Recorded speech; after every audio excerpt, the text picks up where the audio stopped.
here? No. No. Should be the first one there. Yeah. So I was waiting for David Bott. So it's not making it.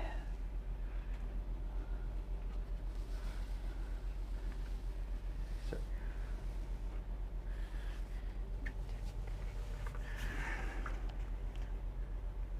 Oh, there we go.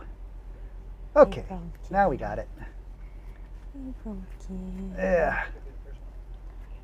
Okay, so now we're live. Sorry about that, everybody.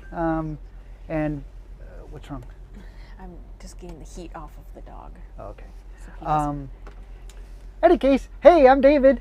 I'm Brenda. Down there's Loki. And we're from OutsideOurBubble.com, and you're traveling along with us as we head back to upstate New York. And sorry about the little confusion there getting going. It's just we pulled over at a rest stop to set up to make sure we were good to go, and we kind of are, I guess. And we're going to continue our trek. We're 2 hours into our trek already as we head back from North Texas Jellystone Park. And we have 6 hours and 40 minutes to go. We probably won't stream the entire time.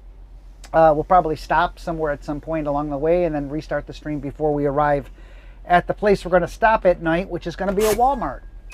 Now, just so you're aware, unless the video description got wiped out, which it probably did, and Brenda can fix that because I did save it as a text file. No, it says heading. No, it's good.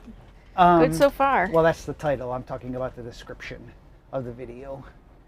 In the video description is a link to OutsideOurBubble.com and to our live cameras.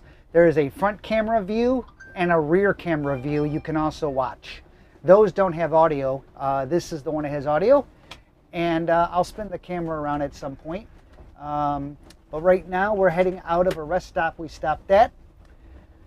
So you're riding along in a 2014 Tiffin Allegro bus, model 45LP. We are 45 feet long. We weigh 42,000 pounds. Behind us, we are towing an 18-foot Aluma trailer that has a Tesla Model X on it. And that weighs 7,000 pounds total. So Not the X itself, but total. Yeah, not the X. Yeah, total weight of the trailer with the X is 7,000 pounds of pull weight. And we are averaging currently 6.5 miles per gallon thus far on this trip.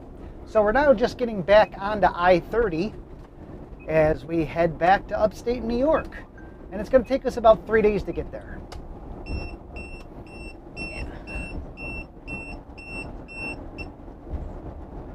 I don't know why I just got that alert, but it's fine.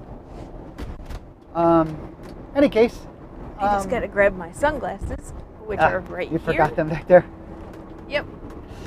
So yeah, thanks for joining us. There's a chat box if you're on YouTube, watching it on the YouTube. You're watching it on the YouTube? On the YouTube. If you're watching on a browser, there's a chat function, and you can send us messages. And we try to respond to them as we see them, and gives us something to talk about, I guess. Something like that. Something like that. Let us know if the mic levels are good. They should be. Brenda usually talks a little lower than I do, but hopefully you'll be able to hear her too. And we're currently cruising along at 70 miles per hour. Again, OutsideOurBubble.com, there's a live camera section, and there's a live front view and a live rear view of the camera, so you can see our car being towed back there. How thrilling, right?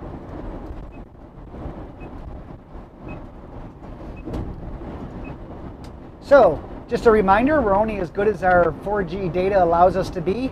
I have multiple jetpacks running with boosters in place, so I'm doing everything I possibly can to make the signal work as best as possible, but that doesn't mean we will not come into some bad areas at times, which will either make the video image poor or might go out altogether, but it will come back at some point. Usually. Looks like your entire description is gone.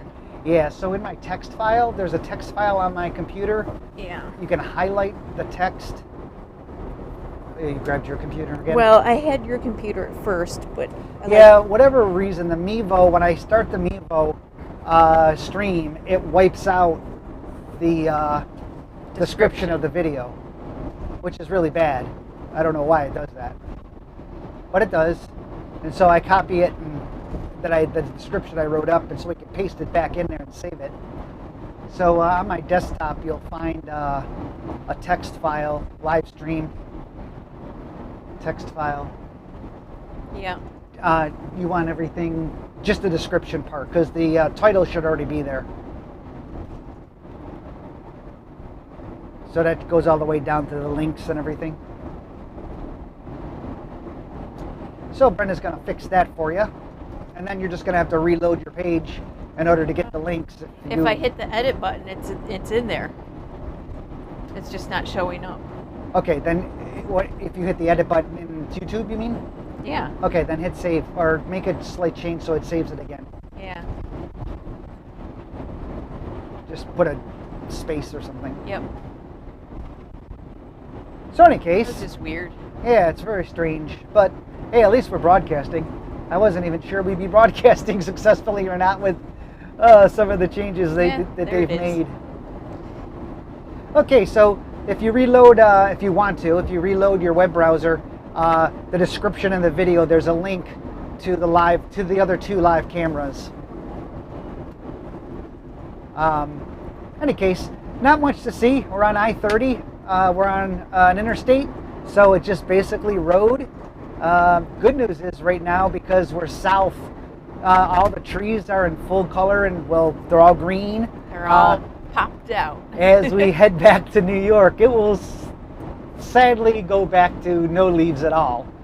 And then we get to go through the pollen season all over again. Yeah, we just went through that. We just went through all the pollen and everything in Texas, and the car was yellow at one point.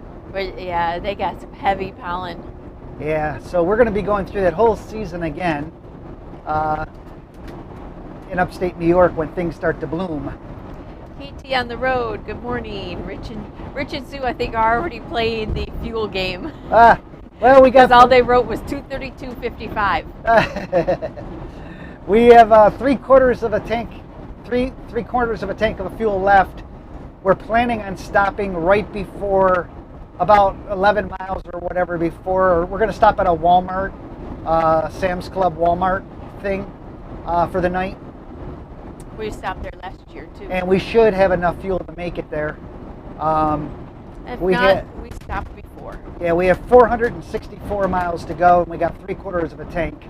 And we're currently averaging, right now, 6.4 miles a gallon.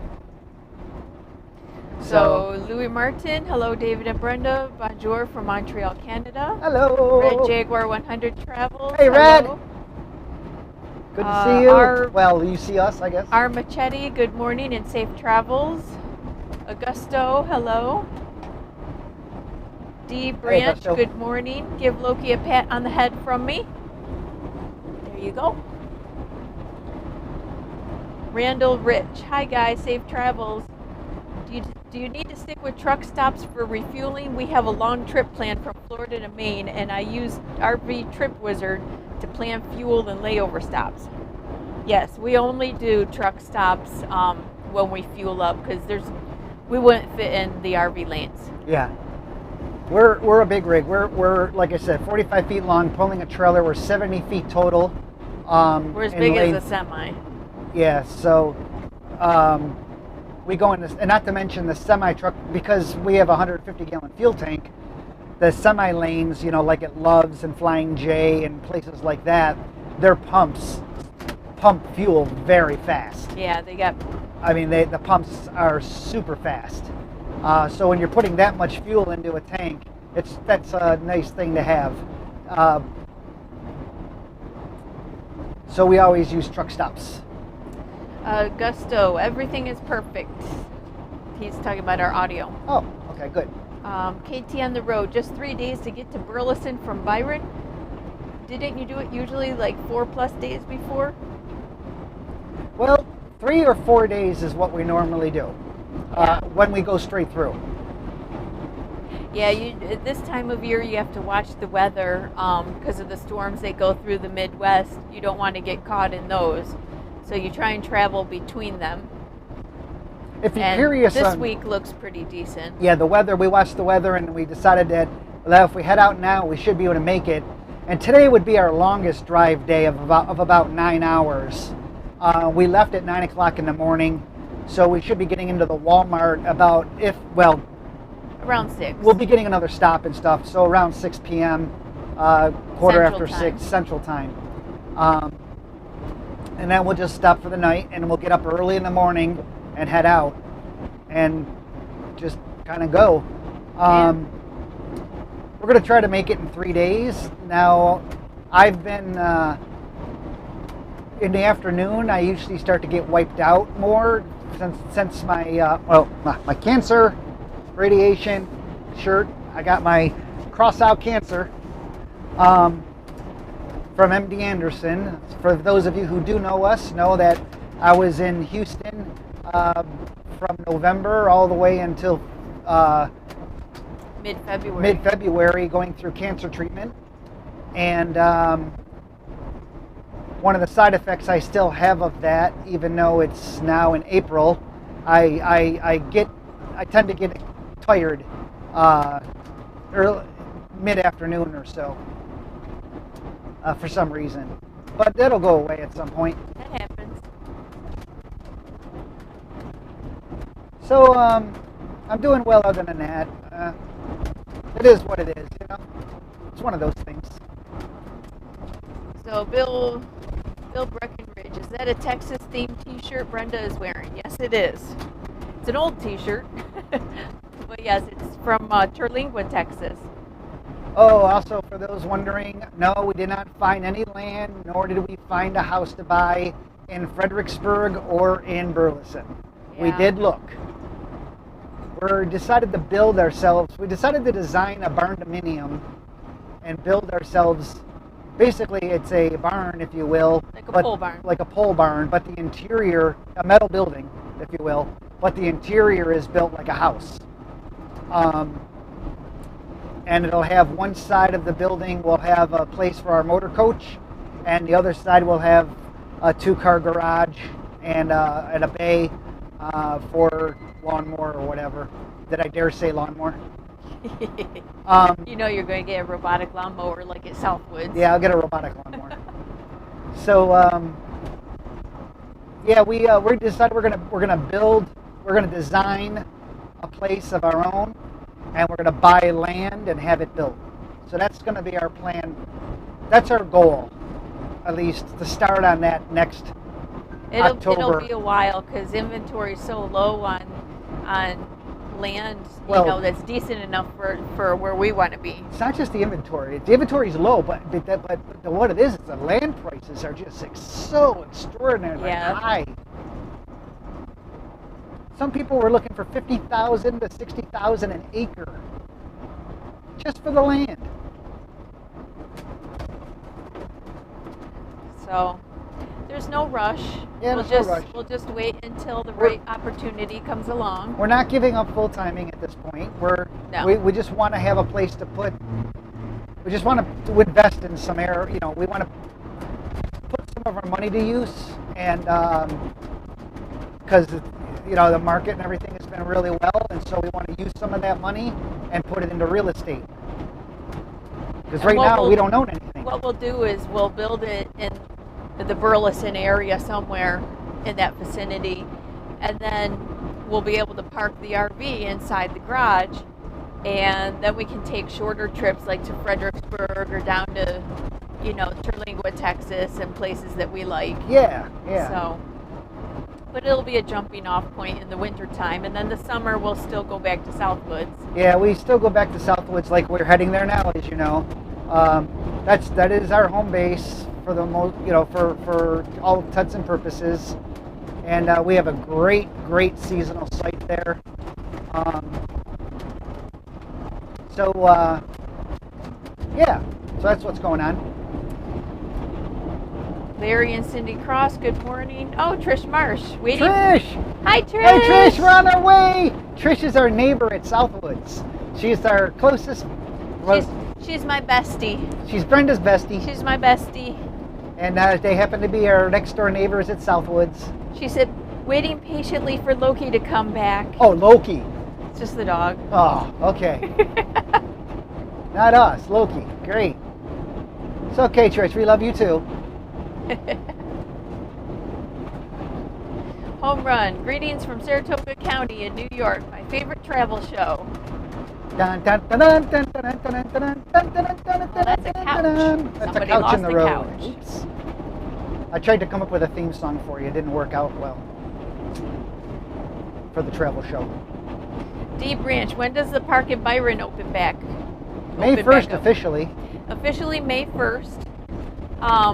We usually get back. Actually, we're about a week behind. Yeah, we're a week behind schedule because of the weather. Yeah. And Mike, the owner, Mike He and didn't Sue, get back until- Mike didn't get back until last Tuesday. Yeah. So David usually helps open up the park, and Oh shoot. Okay, keep going, buddy. Yay. Okay, good. that's all fresh asphalt. So Yeah, yeah, we usually would be back about a week ago, but the weather was so poor, and Mike didn't get back until Tuesday, and then the weather was so poor. Yeah, it was For raining travel. all week up there. We're basically traveling in between weather fronts right now, and hopefully, everything is timed out right that we will not run into any rain. That's the goal. Yeah. Sally Bosch. She's funny. Hello from Roland and Sally, your wine friends. Oh yes, please send more. I mean, did I say that out loud? Come on, your husband ships or something, or does he does something with whoever the Apothic the brand. Apothic brand is? Yeah. Whoever that winery is. One of our favorite brands, distributor by or the way. something. I forget exactly what it was. Yeah, so if he distributes, he can distribute right to us. Well, remember that one time he dropped off that coffee liqueur. He did. It was funny. That actually was there before we got back Yeah, that one time. it was. It was in the mailbox. It was waiting for us when we got there. Victoria, have Yeah, a safe trip. from I'm Alabama? not at all, adverse to, begging for wine. You know.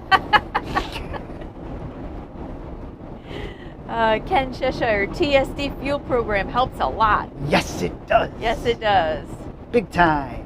And if you sign up for a TSD fuel program, Brenda will get a link and put it into the chat for you there. Yeah, see, that's why I like my computer. Well, I'm going to put my... as long as we know everything's running, that's good. Yeah. If you sign up for the TSD fuel program, which will save you a lot of money. A lot more than the Pilot Flying J one that Good Sam had. Yeah. Just use our name as a reference, David Bott. David B-O-T-T. Please. And then once I think you get over X number of gallons of fuel, I think we get $25 credit. Yeah. I'm so surprised Trish said she can't wait for Loki. She didn't say anything about us. Jeez, Trish. I'm sure it was just implied. It was implied. Last time I buy her dinner.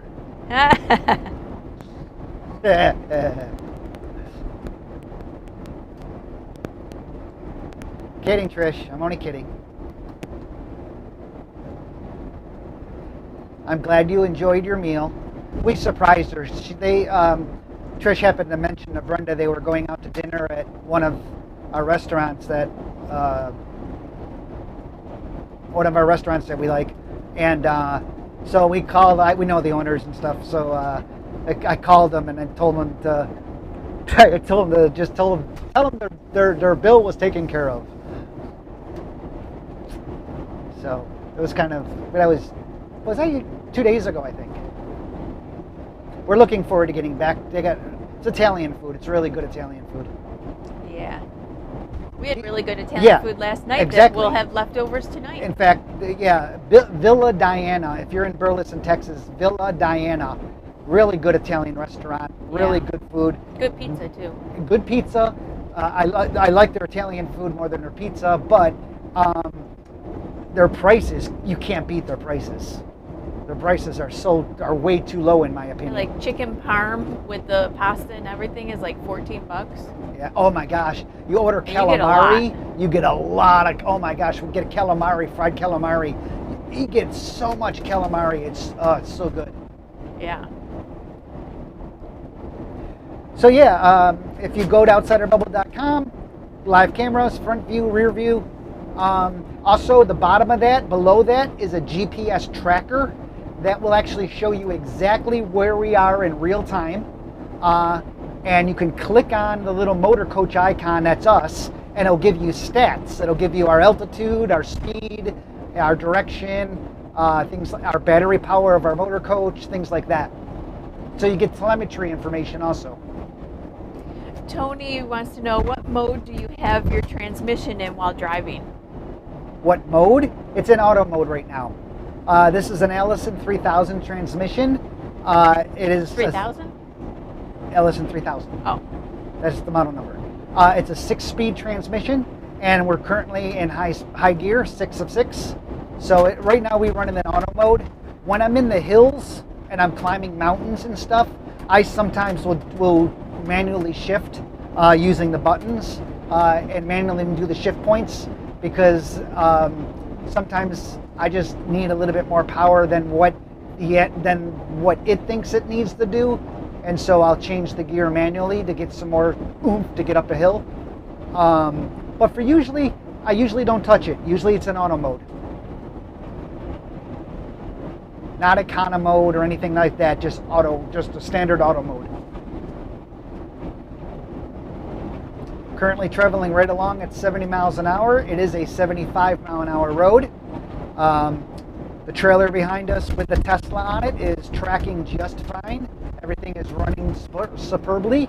Up here, what you can't see is my TPMS, keeping track of my tires.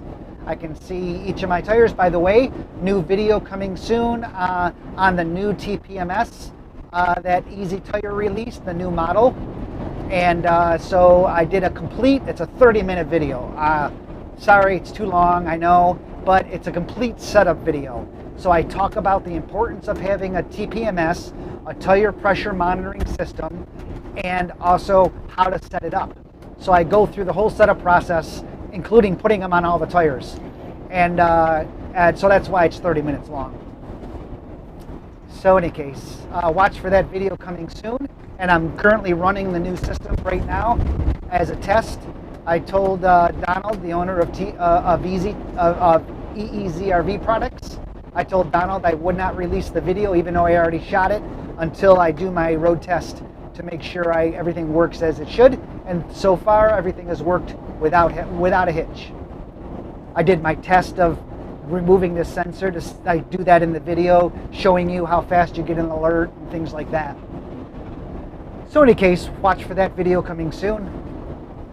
KT on the road said regarding the storms, yes, we did zigzag through Texas in April on our trips a few times in the past. It's fun. No, it's not fun. I'm just happy right now we're getting out of the hail. This is the hail time of Texas. The spring is the hailstorms. And every time a storm would come in, I would put my car cover on just for a little added value, whatever protection I can get. Yeah. I have an outdoor car cover, so it's got felt and stuff like that on the inside of it.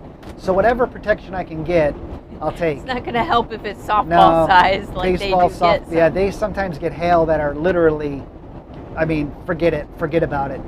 You're damaged. I can't imagine the insurance claims. Which is another reason to have everything in a garage.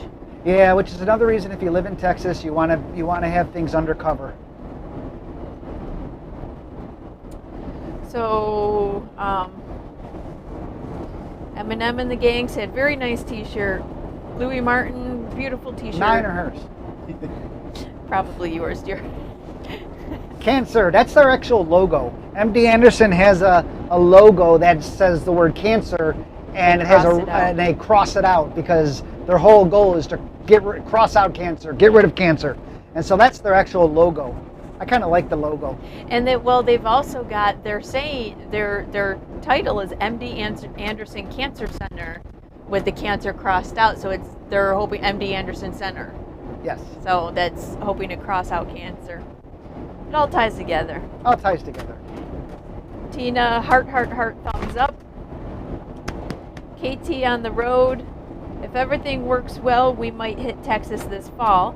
Unfortunately, not in an RV, as rentals are difficult to get short term, even in normal years, and more so with the current backlog and parts shortage. Yeah, parts is a big thing right now for motorhome owners, or RV owners in general. I know people that have had an AC go out on their roof back last summer, and they're still waiting for it. It's back ordered that far.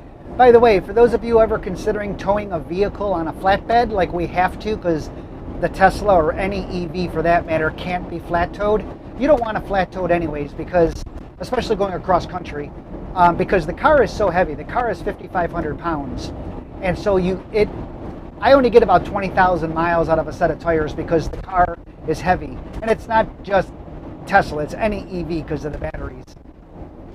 So you're going to want to trailer it for that reason alone, but you can't do it anyways because the motors don't quite like it. But in any case, I highly would recommend the Aluma company, for a trailer. Yeah. So this trailer was actually specially built to carry this Model X. It's a 10,000 pound weight trailer. So currently we're total including the trailer weight, we're 7,000 pounds. So 5,500 for the car, 1,500 pound trailer. So we're under the 10,000 pound limit. Well, that's a pretty sign over their thing.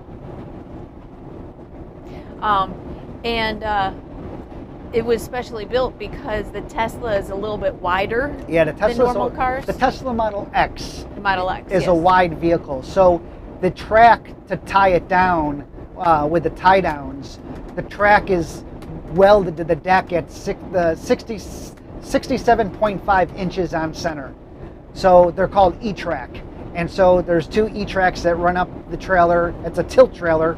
So basically we unlock the tilt mechanism, it tilts down for us, and we just drive right up on the trailer. And when we get to a certain point, the trailer lowers back down and locks into position. And so the tires the E-Track is set to be total center of the tires. And then we strap it with, each strap is rated for 8,000 pounds. And that's what ties down the vehicle onto the trailer. If you look at it back there as we're driving, and we go over like little dips like we just did, you'll see the car, flex up and down. That's basically the suspension of the car. Taking the bumps, if you will, the dips. Like here comes one. That actually wasn't a bad one.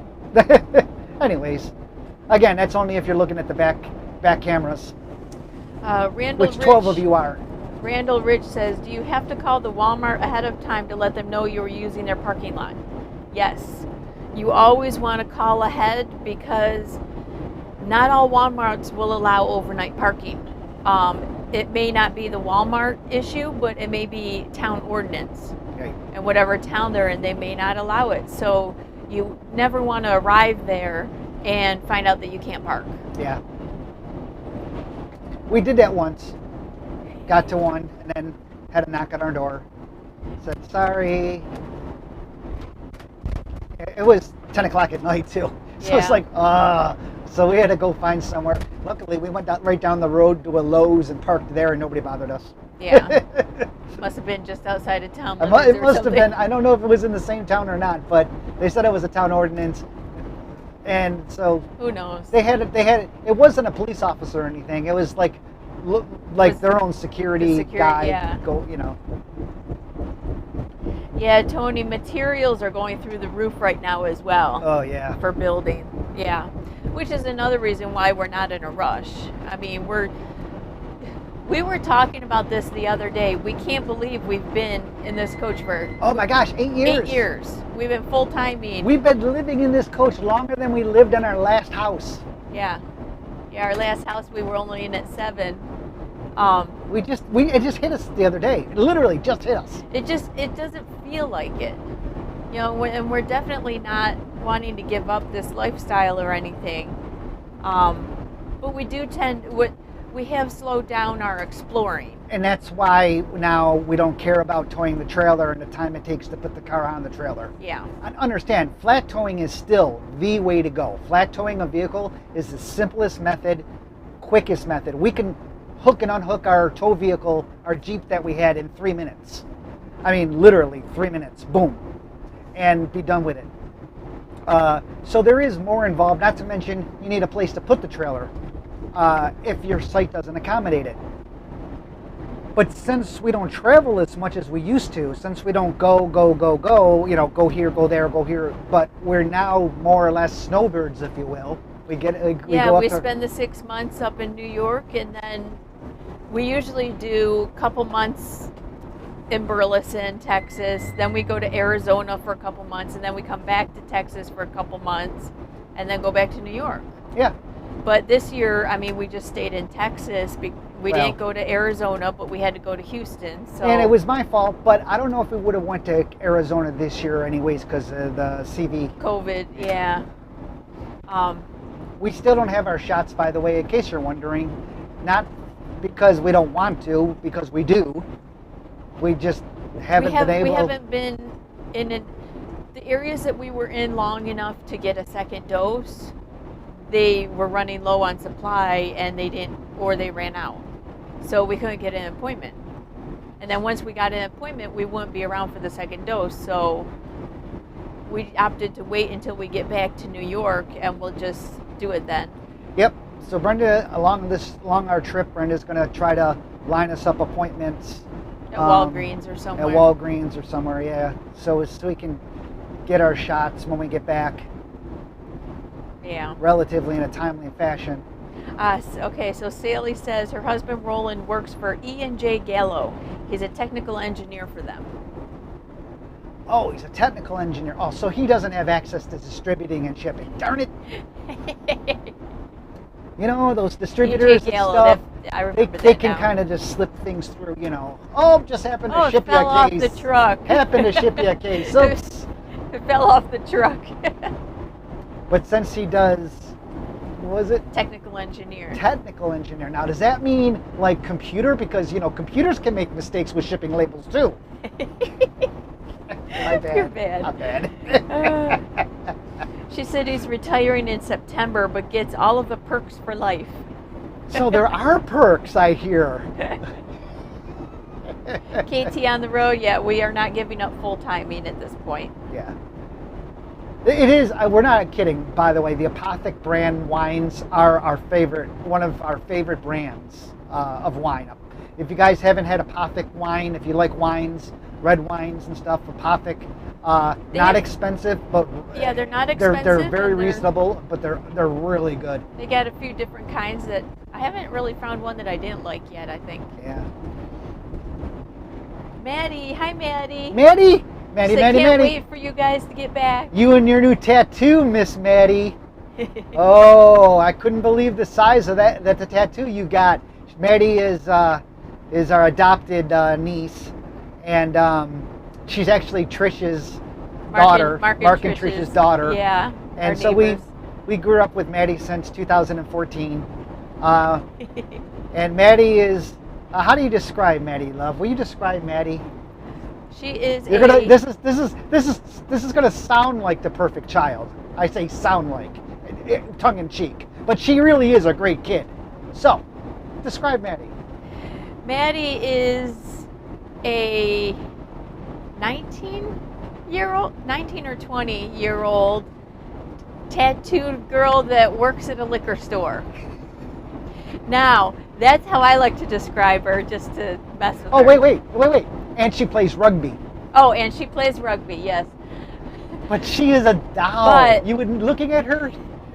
She's also a college student that's usually on honor roll. And she in high school she did all sorts of sports and stuff, and she would drop, anything to help someone out. Class A softball pitcher, then decided to play rugby. Yeah, not kidding. Rugby. She got her first tattoo last year, I think it was, when she turned 18. When she turned 18. And now she just decided to get another tattoo, and it's on her forearm, and it's she loves the Game of Thrones. Game of Thrones. So she got the Game of Thrones chair with a dragon, with one of the dragons behind it coming up. Yeah. Very well done. I'm not one to talk. I got 2 tattoos on this arm, both wolves. Yeah, well, we were both in our 40s when we got our first tattoo. Yeah. But I give her credit. Her tattoo, her art will last longer than ours. I got my wolf behind a tree. And well, she's also a big Marvel fan, and so she's got the Captain America shield. That's right. She's got the Captain America shield. She's got that. Okay. The only thing worse than driving through Texas is watching other people drive through Texas. I don't know how to take that.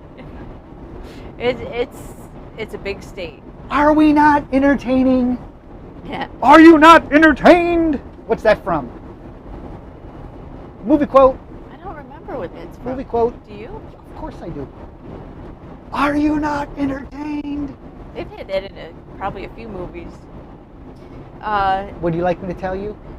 Sure. For those of you who have not put it out there yet? I'm still catching up on. Oh, okay. So I don't know if anybody's gotten it. What's it from? Gladiator! Ah, yes. Dennis says, greetings from Darlene and Dennis, Mesa, Arizona, and Bear, Delaware. We met you at the wine bar in Fountain Hills. Hey, thanks for coming out. Yes. Was I playing that night? Was I playing with Scott? Or Scott and Thomas, or just Scott? Augusto. David, were you able to identify the engine problem after all those codes you received? I could not find any diagnostic codes remaining at all after Augusto. I could not. I put another scanner on it and it said no codes existing. So I never got anything on my dashboard, so I'm going to count it off as a fluke. I'm going to count it off as false codes because there was nothing registered. The only thing that told me I had a code was my scan gauge.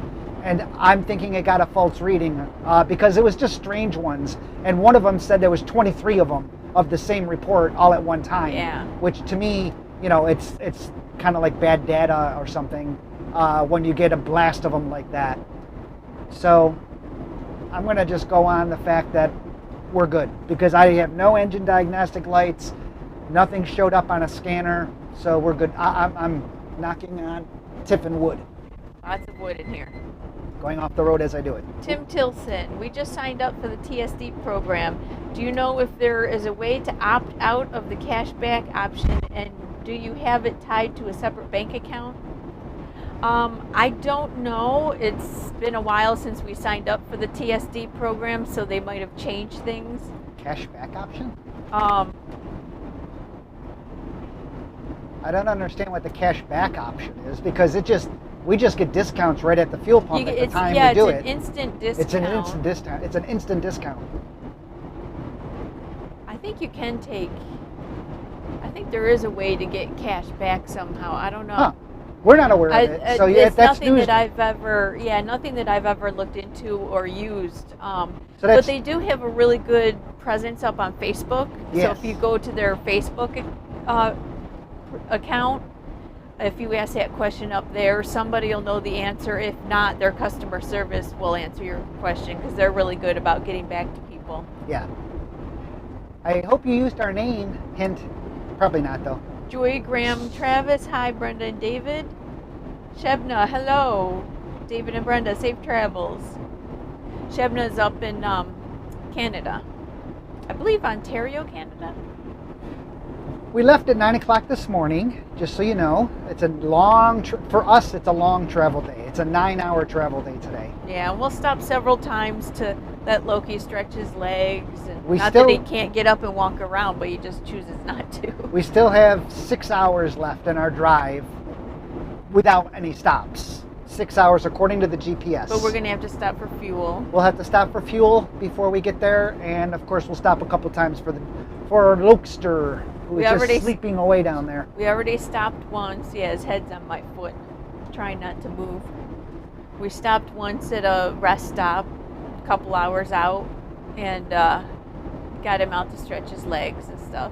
Got to be careful when you stop at rest stops, because people tend to throw things out and just out the door. Yeah, And people don't care. So watch for glass bottles that broke and stuff. Big thing you want to be careful of, if you stop at a truck stop for fuel, you usually don't want to get out with your dog right there at the fuel pumps, because Yeah. usually there's diesel fuel that's been spilled and it's greasy, and you don't want that to get on your pup's paws. So if you're gonna if the dog does need to get out when you're getting fuel, wait until after you get fuel, pull forward out of the truck bay so the next truck can come in and get fuel, and then take them out from that point. To Don't the be gone too long though, because then they have auto pay cards, Yeah. like we do. Once we pay at the pump, we're gone. We pull right out, but they're used to trucks pulling forward just so somebody can come up to the next, pull in behind and start to pump. But if your dog does need to go out, if you have a large dog that you're not carrying, don't let them out right there at the fuel pump, because there's usually diesel fuel. So there's a pet tip for you. Yeah. KT on the road in regards to the hail. Yes. What? No cover for the coach to protect its paint from hail? I see room for improvement here. It's funny you mentioned that. Our last coach, right before we traded it in, we were... Oh, we already got the quote for trading it in. Yeah, we thank had the goodness. quote, everything. The deal was lined up for the night at a very, very small RV park that's basically in a pasture. Literally cows right in front of us. And then a storm came through, big Just hailstorm. That one night. And we took dings on our coach. They didn't care. Yeah. They did when we traded in the coach. We never mentioned a word. They didn't care. They just traded it in, took the trade in. They didn't care. But yeah, we just saw a really funny picture. Brenda found she's part of the Divas Tesla group on Facebook. Tesla Divas, Divas group on Facebook. And Brenda is not a diva, by the way. You should see some of these women on the Divas groups. Oh my gosh. They divas. model with their Teslas in lingerie. I'm not kidding. Any case, going back to the funny part. The funny part is somebody made a hail protector out of the noodles, those pool noodles, and strung a whole mess of them together that went from over the hood of their car, over the hood, up the windshield, across the back, and then dropped down the back of the car, all out of pool noodles, all strung together. It was the funniest thing, but it was a brilliant idea. So Red Jaguar 100. Oh, Really handles. Congratulations. I read that yesterday, by the way, when you were chatting with Michael on his drive. Congratulations on your Model Y. I forgot to say that. You're going to love it. And the coach actually handles better with the trailer than it does with the four wheels down. With the four wheels down flat towing. And the reason it handles better is because front wheels, have the steering wheel. They can move, so your car can move back and forth. So actually, it kind of, the only way I can... But we had ours bolted down, so keep that to a minimum. Yes, it did keep it to a minimum, but it still happens. It still happens, yes. So you still have that force on the coach. Now, yes, we're 42,000 pounds, but I can kind of consider it, the only way I can describe it is like a kite's tail.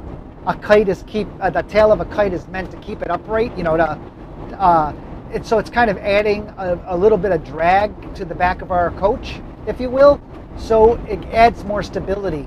And right now we have quite the wind coming from our driver's side, directly hitting our motor coach. I mean, if I let go of the wheel, you'll see we're going to drift over very quickly. So there's a lot of wind coming, but I don't feel the coach moving at all, and I contribute that. That's something that we notice, the difference of the drive, the difference of the feel we noticed that once we got the trailer. Yeah. We expected it to be, I don't know, I don't know what we expected, but we love driving with the trailer. And by the way, since you now got a Tesla Model X, excuse me, make sure 2 things. Measure the center point of your tires, okay? And when you get an Aluma trailer, Aluma is the one I recommend, have them put the E-track, weld it on center of your tires. So our tires are 67.5 on our Model X, 67.5 inches on center. And our tires in the back are wider than our tires in the front, offset wise. So I measured it for the back tires. And so when they put the track on, you want it, so when you pull it up, you want to make sure your tires are more or less square on the E-track, and then you tie it down.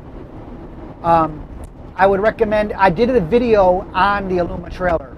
So if on our blog, if you do a search for Aluma, on our outsideourbubble.com, you'll find the blog post on our Aluma trailer, and you'll see how it works. And it's the 25th anniversary edition.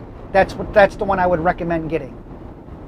Here's a question for you that he probably... Oh, also, be sure to go to EV4RV, the number 4, EV4RV.org, EV4RV.org.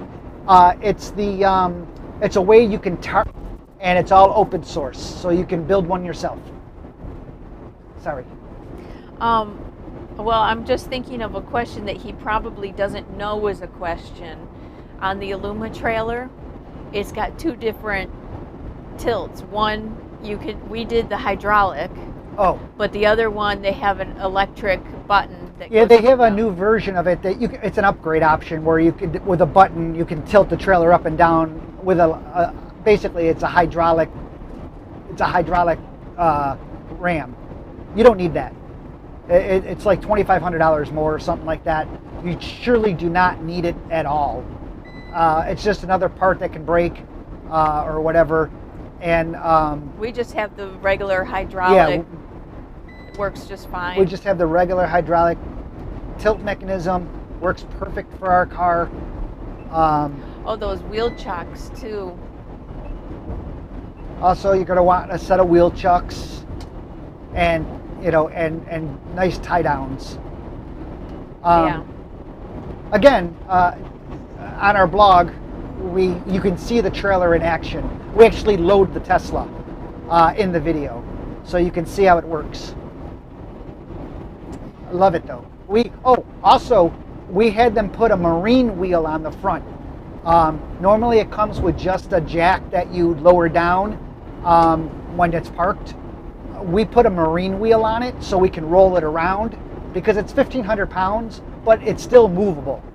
Yeah, David and I move it. Yeah, so today we moved the trailer, and it allows you, when you back up the coach, then you can just push the trailer into position and then lower it down onto the ball.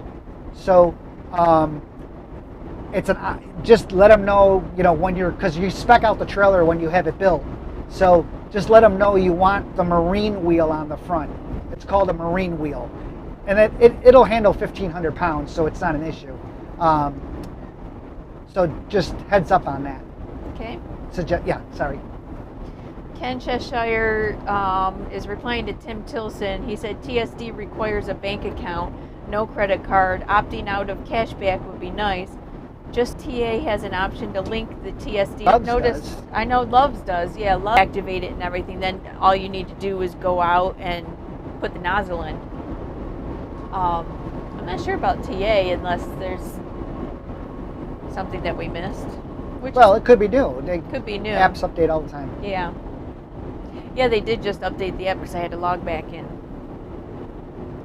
KT on the road is asking Red Jaguar 100.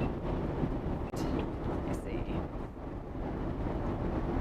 Okay, it's reconnected. Okay. Just so you know, we just went through a bad cell area. We should be reconnected at this point. It tells me we are at least. So yes. Sorry about it. Again, we're only as good as our data. So Brenda was just talking about. Saying, it's funny because we always apologize to people when we meet them because when they meet David, they end up spending money. And it's usually on like a TPMS system or something, you know, something else useful. Red Jaguar 100 took it to a little extreme with a Tesla and a trailer. Well, I think that's because he Michael has a Tiffin too. Yes. And I think they got the Tesla because Michael has a Tesla too. So now Michael has a Tesla and David got a Tesla. So now I gotta get a Tesla. They gotta get a Tesla. So yes, you want the Aluma trailer. Now Michael has, as you know, an enclosed trailer for his car.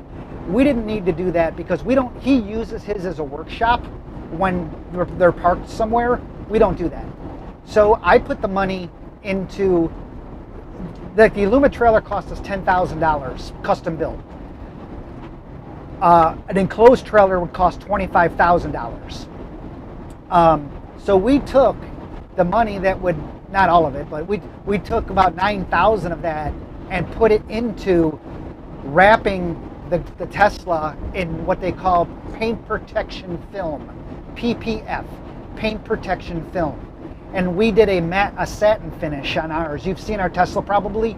It's a satin finish. It looks really industrial, futuristic. But not like a chalkboard. Yeah, not like a chalkboard. Paint protection films come in clear, crystal clear, or satin. It's different than a wrap. A wrap is only 3 mils thick. And that comes in multiple colors. And that comes in any color you want. You can change the color of your car. And that is only 3 mils thick, so it's not really built for protection, just built for changing color. A paint protection film is 10 mils thick. It's a rubber type feel, and it actually self-heals if it gets hit with rocks. And so what happens on a paint protection film is you bring it into the shop when you first get the car. They buff the entire car to paint correct it to make sure the paint is 100% good, no swirls, no scratches, no nothing. And then the film goes on top of that. And then on top of that, we went one step further and we had ceramic coating put on top of that to make it very, very hydrophobic or water repellent. So, so you get paint correction, then you get the paint protection film, and then you get ceramic coating on top of that, and it's really, really easy then to wash the car. And since we're flat towing it without a trailer, an enclosed trailer, I feel a lot more protected having the paint protection film, and it's not just for towing, it's for everyday use. So, and the trailer has a giant rock guard on it. And the trailer has a giant rock guard on it. So think about that aspect of protecting your vehicle also with a paint protection film. I didn't read the next thing, KT on the road, when she said, you know, Tesla in a trailer seems like David's highly contagious. Then they wrote, is there a vaccine that prevents that? Again, though, since you're getting a Tesla and you're going to go on the road with it, and I'm sure Michael would help you with it, ev4rv.org. It's an open source project that you can build one yourself. You just got to buy what they call Open EVSE, which is a charger. You're going to need the charger. This charger happens to work on Wi-Fi. And then you also have to have a network inside of your motor coach because there is currently light traffic on your route. Because the charger connects to the Wi-Fi in the motor coach, and then there's a little Raspberry Pi computer that runs the code, and then there's an amp meter that is also on Wi-Fi that monitors the use of your coach power, and then in real time it tells the charger how much power it's allowed to use. So that way you don't blow the 50 amp breaker in the RV park. Hope that, if you look at it online, you'll see. They'll figure it out, though. You'll figure it out. I'm so excited for you, though. Can you tell? I get excited about these things. I'm so excited for you. Leslie Ewing, hello from Florida. I am enjoying your live drive. My husband and I had to postpone our trip north from Florida until late May. I am traveling vicariously through you. Hello, Leslie. Hi. Travel away. Again, Leslie, if you're just joining us, there are a front camera and a rear camera view. In the video of this description video, there's a link to OutsideOurBubble.com live cams, and you can look at a camera on the front or the rear of our motor coach, And also below that is a GPS tracker showing you exactly where we are. And if you click on the little icon of our motor coach, it'll give you telemetry information from the coach. Our speed, our direction, our altitude, stuff like that. Welcome to the channel. Hey, by the way, if you like what we do, please give us a thumbs up. And if you're not currently a subscriber, please click subscribe. We don't post and blog a lot. We will not spam you. We don't even market our channels. This is the only way we market it, by saying, hey, please do so. We don't market our channels in any way, shape, or form. All of our subscribers, which are now over 20,000, yay! Still not a lot compared to a lot of the RV YouTubers out there. But the difference between us and them is we don't do it for a living. A lot of the RV YouTubers out there do it for a living. They do very professional productions, and they do it for a living, and that's how they make money living on the road. We do not do that. Everything that we have posted, we either bought ourselves, and we only post about things we do use, would use, or have used personally. So we don't do it to make money. We don't post to make money. So anyways, that makes us a little different than your normal YouTuber.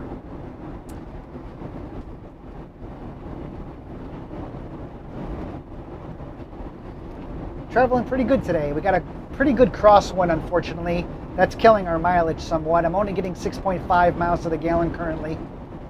Usually we average about 7.5, but we get, like I said, we got a pretty good wind on the side of us, so that's causing us some resistance.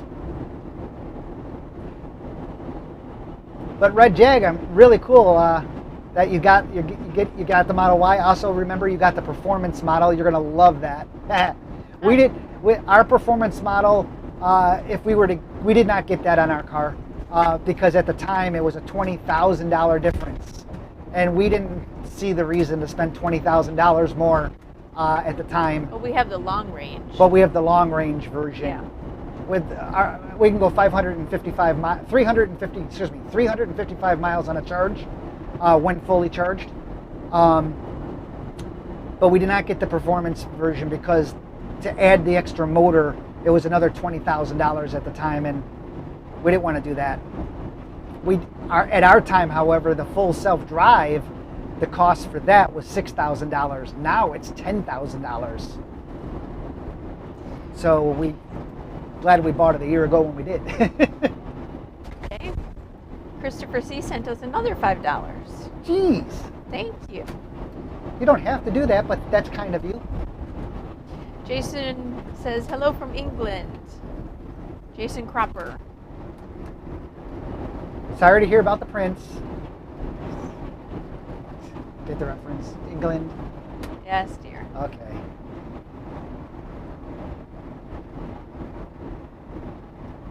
Moving right along. Dum dum dum dum dum.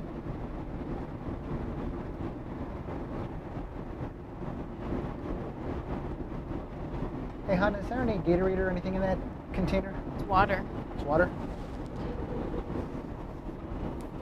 Trade you. Thank you.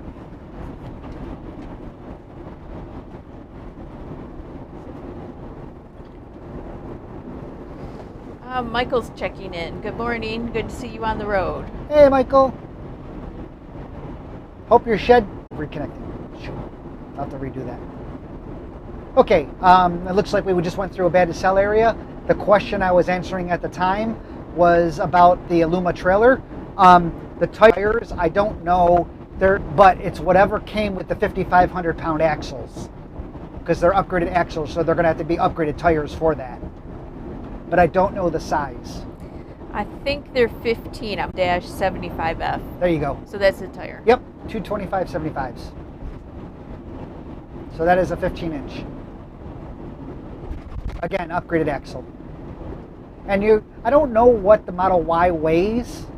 Red Jaguar 100 just said that a little while ago. He said 4,100 pounds. Yeah, if it was me, because the trailer's going to weigh 1,500 pounds by itself, you're going to want, you might want to go with the upgraded axles.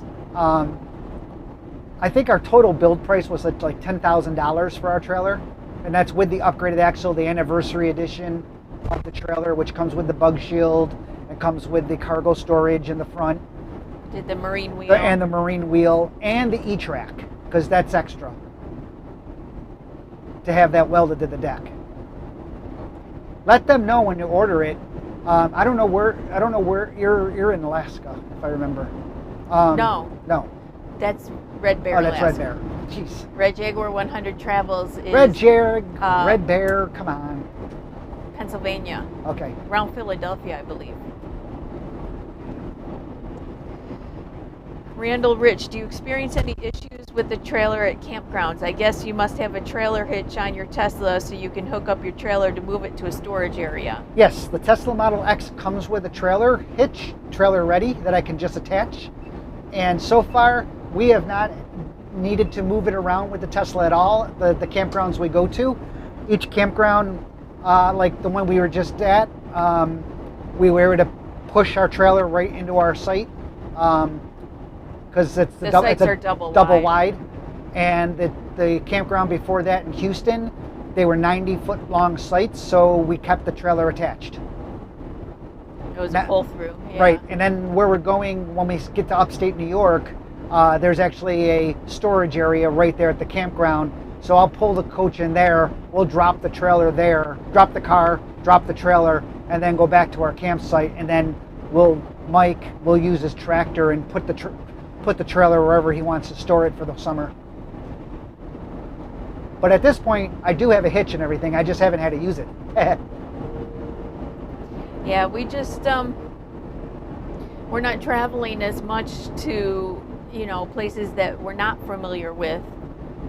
But that is a concern. You always have to find either a really long pull through, so ideally it can stay attached, or find a place to store it. And most campgrounds, I wouldn't say most, but a lot of the ones that we go to tend to have a storage area. Yeah.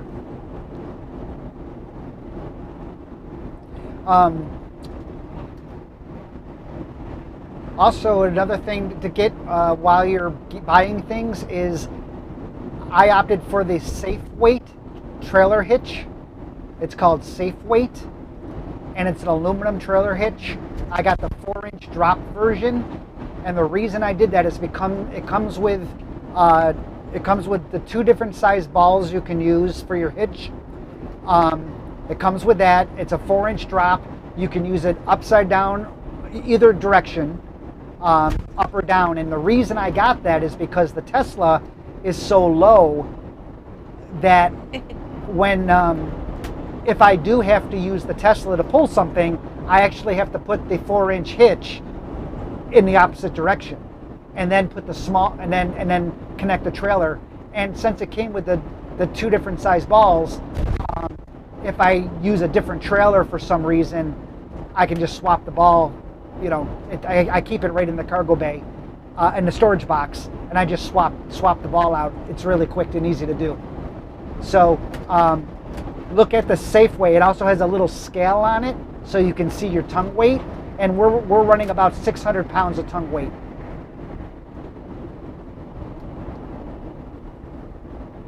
Little safety tip for you there. Look at that. We got, between Michael and I, we'll get you all set up with that Tesla. Yeah. They're chatting. Red Jaguar 100 says, hello, Michael. I guess I made David happy because Mary now has a Tesla. Ooh, he just blew a tire. Okay. Hang on. I'm over. We're safe. Pickup truck in front of us towing a boat. Just blew 1 or 2 tires. I got out of the way just in time. Thankfully, it wasn't that bad. I got out of the way before we got any of the debris. Yeah. See, now, the question is, did he have a TPMS? Yep. On his trailer? Now, that reminds me, Red Jaguar 100 Travels. Red Jaguar, please be sure to get TPMS sensors for your trailer, because he might not have had a TPMS. He might have had a low tire pressure because he picked up a nail or something and was slowly deflating, and a TPMS would have told him about that before he literally just blew up. We watched it explode. Anybody who was watching the front camera at the time saw that. It didn't look like, from my angle, it didn't look like it was bad enough that it did any damage. And he was able to move right over. He moved right over quickly. So he didn't, I can still drag smell it. It came into our coach. I could smell the rubber. Yeah. Yeah, that just, I hope he has a spare. Make sure you get the spare tire. That's another thing, because it doesn't come with a spare. Make sure you get the spare tire and tell them you want the David Bott mount. Yeah, That's we no had joke. an issue with that. the Is mount. no joke. Tell them you want the David Bott mount, and they're going to say what, and then you say, just ask just tell them to ask the Aluma engineer, the manager, the Aluma build manager. I forgot his name. Alan, I think it is. But you want the David Bott mount, because I had them mount the tire on the bug shield versus the regular tire mount that they usually use. They usually have it on the deck. They usually have it on the deck, and it vibrates like this. I broke 2 of them because they didn't build it right. And so I said, you guys, why don't you build it so it attaches right to the bug shield? Not only do you save 2 inches, so the tire is closer. It's on the other side of the bug shield. It's not visible. It's on the inside where the car is. Yeah. So it's right in front of the car, and I have about that far from the car. So in any case, I had to mount it right to the bug shield in a T-bar, and so the lugs and everything, it bolts right to that, and you push it down, and it touches the deck so it doesn't vibrate. And since it's connected to the bug shield, which is a big, massive, immovable object, it has no vibration, and it won't break off. I broke 2 mounts, took pictures, sent it to them, showed them what their engineering issues were, blah, blah, blah, and made the suggestion, and they said that's the way they're going to do them from now on, but make sure they do. And then I also, I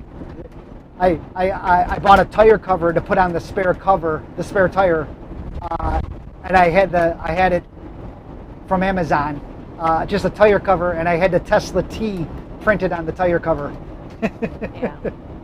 The Tesla logo. Red Jaguar 100 Travel says, yes, I will take the TPMS sensors off our Toad and use it on the trailer. Yes. Yeah. But make sure, get the spare tire.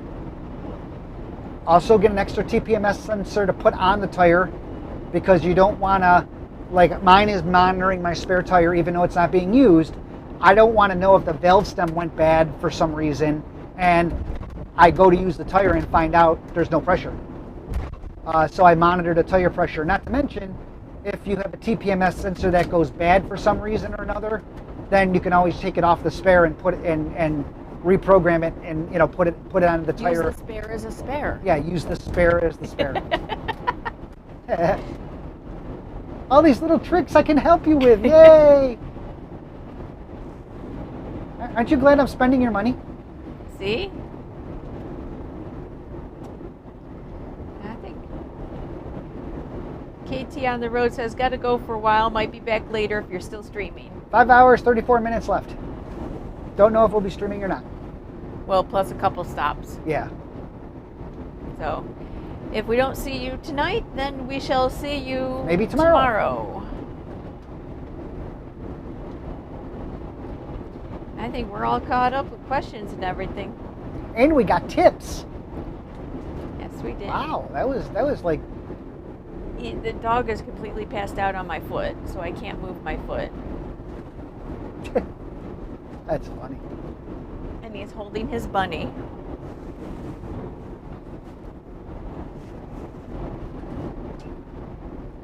Wow, that was interesting seeing that tire blow out. Yeah.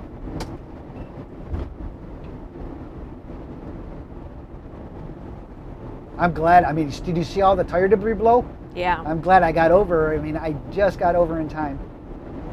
Well, and that's another Following distance. tip is we did a blog post on know your stopping distance. Oh, that's the other thing you're going to need if you're still online. The Jaguar 100, yeah. Yeah, you're going to need a trailer brake, a trailer brake to put in your coach. The coach comes pre-wired for it, so you just have to hook up 4 wires, It sits right down here. Brenda, if you go to Amazon Yeah. and go into our order history and look up brake or trailer, you can get them a link to the one that Michael and I use, which is really good.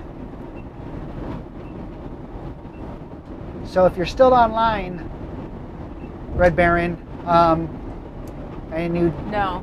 Red Jaguar. Red 100. Jaguar, jeez. If you're still online, Red Jag, Brenda's gonna look up a link for an electric brake for your trailer, a braking mechanism for your trailer. The trailer comes with electric brakes, but you need a sending unit for that. Got it right here. And the motor coach there's 4 wires you'll find under the left-hand side of the steering column that are labeled, and it's really easy to hook up. And so your coach is already wired to use it, and it's a really, really nice braking system. And if your Y comes with a trailer, it's trailer capable, then what you can also buy is just the secondary mount, and put that mount in a wiring kit, and pre-wire that in your Y, and then you can take it right out of the motor coach, the sending unit, and connect it right to your Y, and you already have your wiring there and the mount for it, and then you just clip it in, and you're good to go. KT on the road said, yeah, they'll check in tomorrow, especially since it's an hour earlier. That suits their time zone better. Well, we appreciate you stopping in. Margaret's checking in. Safe travels. US 1 Tahoe. Good afternoon. Do you auto level with the trailer still attached? Yes. Yep. When we're parked somewhere, like at nighttime, like tonight, since we're not going to be at a campground or anything, I will air level. So I'll just air level the coach. And because our coach can do hydraulic leveling or air leveling. And so we'll air level. But when we get to a campground, if this trailer is still attached or whatever, yes, we'll just use our jacks. It's not going to affect it whatsoever. Well, like when we were in Houston for those months, Yeah. we kept the trailer attached and we just had our hydraulic jacks down. Yeah, it won't bother it one bit. Yeah. Hydraulics or air leveling. Richard is checking in. We're heading back to West Virginia Thursday, then heading west at the end of May. Richard and Al? Yep.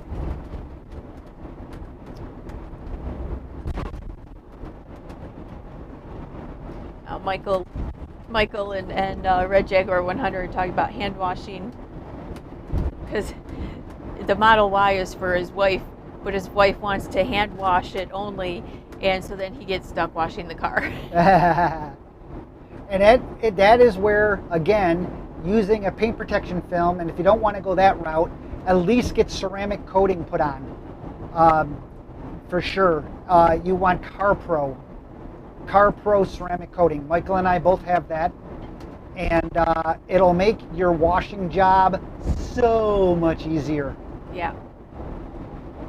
Red Jaguar 100 says, thanks, he's writing everything down and the list is getting big. And then $4 signs.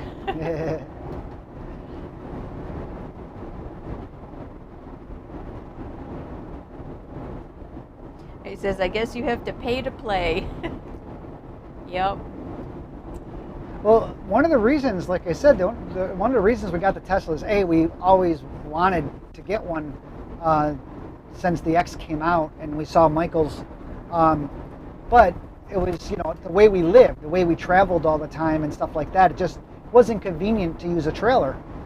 And then the charging came in, the EV for RV. Yeah, not the question of how to charge it without issue came into play, and Michael solved that issue, not only for him but then for us. And then our traveling had changed, where we're just going from point A to point B now and staying longer in the same areas. But if we didn't have a charging solution, it would still make it more difficult. Yes, for sure. But now the charging solution is just brilliant, and it has worked flawlessly. Oh, and a little bonus to that was when we lost power in Houston. You took the what was it? The extension cable? Yeah, we lost power in Houston for a number of days for the ice storm that was out there, and our next door neighbor had no power whatsoever. So And he was a fifth wheel. And they were in a fifth wheel. They did not have a generator or anything, but we were running our generator, and since the motor coach doesn't really use a lot of power per se, I had a lot of power. The generator is actually a 70 amp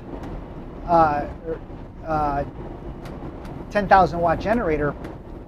So I had run 6-3 cable up to the front of the coach to plug the charging unit in up at the front of the coach. For the car. And so I unplugged the charger because the car didn't need any charge. We weren't going anywhere, ice storm. So I unplugged the charger, I plugged in a 50 amp extension cable and ran it over to them, and they had power. Yeah. And because of that program that Michael wrote, we were able to monitor the power between them and us. So we weren't able to adjust the power because the adjustment is only done in the open EVSE charging unit for the car. But we were able to monitor the power to see how much power they were using and we were using at the same time. So we didn't blow it. Yeah, Michael threw a little chart in there so we knew if we were overdrawing or anything like that. It was kind of cool. It all kind of worked out. Yeah. But yeah, Michael and I did a talk on the open ev4rv.org website. We did a talk about it, so you can watch the video talk and you can see the install pictures and stuff like that.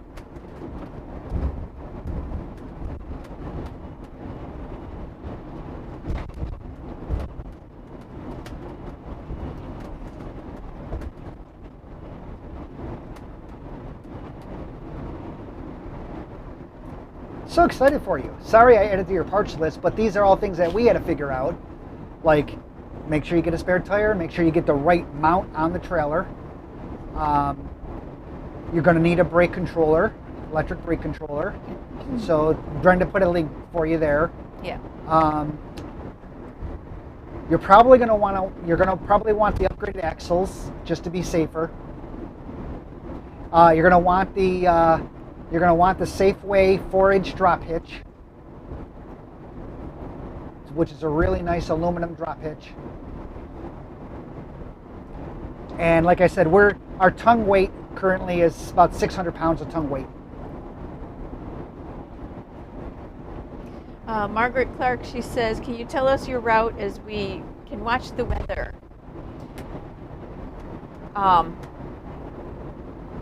Margaret Clark, aka Catherine. We're going through Little Rock, through Memphis, and we're going to stop on the other side of Memphis for the night. Then tomorrow we're doing Louisville, going up through Cincinnati, and we're going to stop on the north side of Columbus, Ohio, and then we go over to I-90 through Buffalo and Rochester. I'd have to look up all the route numbers. Do you have that map saved? I do. Because you can actually share that. Oh yeah? Yep. Oh. Let me see. So if you pull up the map, there should be a way to share, and it'll make a link. Rough road ahead. Oh, wonderful.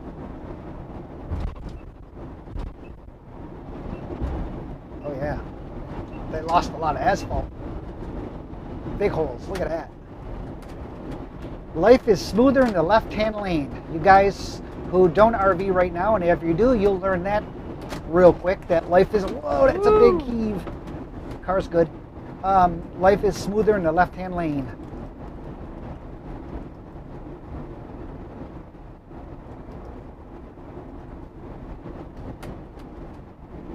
There, look at that. I just shared the map. There you go. So Brenda just put in the chat area the map that you can click on, and it'll show you the entire route we're taking.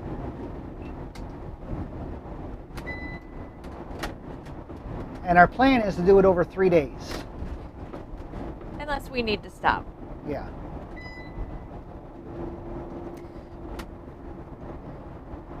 US 1 Tahoe says, in reviewing motorhomes to purchase, hopefully in the near future, I believe that service is very important.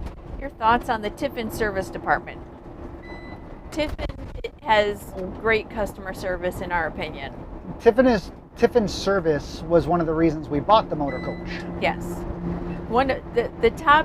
The top thing you want in a motor coach is the floor plan. Make sure that works for you. Floor plan. Everybody is going to live differently in their coach, so what works for one person may not work for you and how you want to live. So that's the most important. Yes. But then the customer service after the fact and service department and everything, and Tiffin is top notch, I think. Now understand, the company Thor just bought Tiffin recently. Yes. So we don't know if any of this is going to change in the future. But they say it won't. But things change after years. You never know. When especially when companies get bought out. Yeah. But we're hoping that everything stays the same. Bob Tiffin at this point is still there. He just has a boss. First time in his life. Well. Red Jaguar 100 Travels says he's answering US 1 Tahoe's question. He says, my coach is a Tiffin right now. They came and picked it up from me in Pennsylvania, fixed all my warranty work, and are sending it back to me. The service is excellent.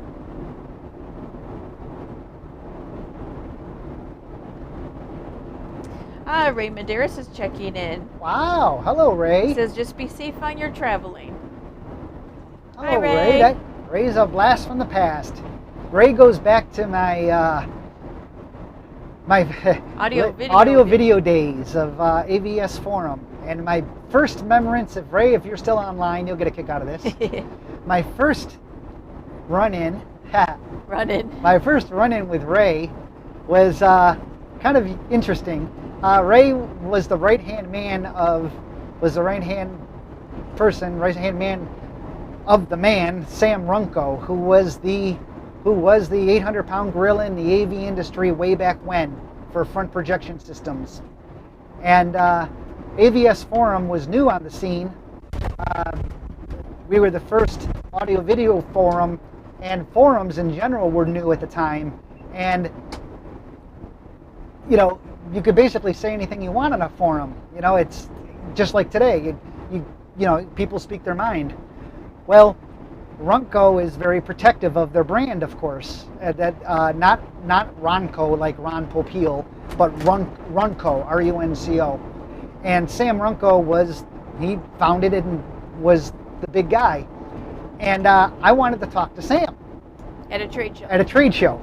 And this was at Consumer Electronics Show, or it was CEDIA or the Consumer Electronics Show? I forget remember. Which. Any case, so I saw Sam across the room, and I start to walk over to see him, and in front of me steps Ray. Just steps right in front of me as I am about 10 feet from Sam. Steps right in front of me. And he goes, hi, can I help you? And I said, hi, I'm Dave Bott, and I just wanted to go meet Sam. He goes, and I will remember this forever I long, and Ray will not remember it.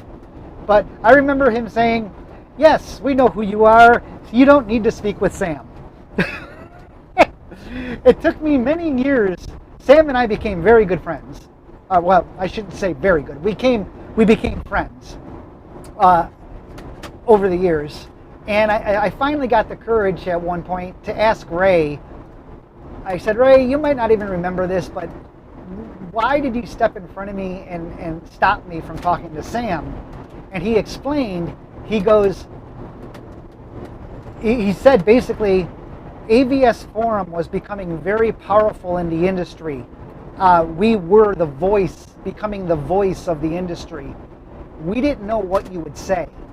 And we don't know what Sam would say, and we didn't want that to get posted because we didn't know what you were going to say or what Sam was going to say or anything like that, and we were afraid. because we were becoming the voice of the audio video industry, like Sam was the leader in the audio video at the time. So that's the reason Ray stepped in front of me to stop me from talking to Sam. Well, that all changed when we had a party one time at the Consumer Electronics Show, and I invited Sam to be the guest speaker. And we had probably 600 people in the audience. And when I invited Sam out, Sam used to be known also as, you know, he was crazy. I mean, people thought he was nuts and stuff, some of the things he did and the prices he wanted for some products and things like that. Besides the point. When Sam came out, when I introduced him, he came out, I didn't know where he was at the time. He came out from the back of the audience, all the way in the back.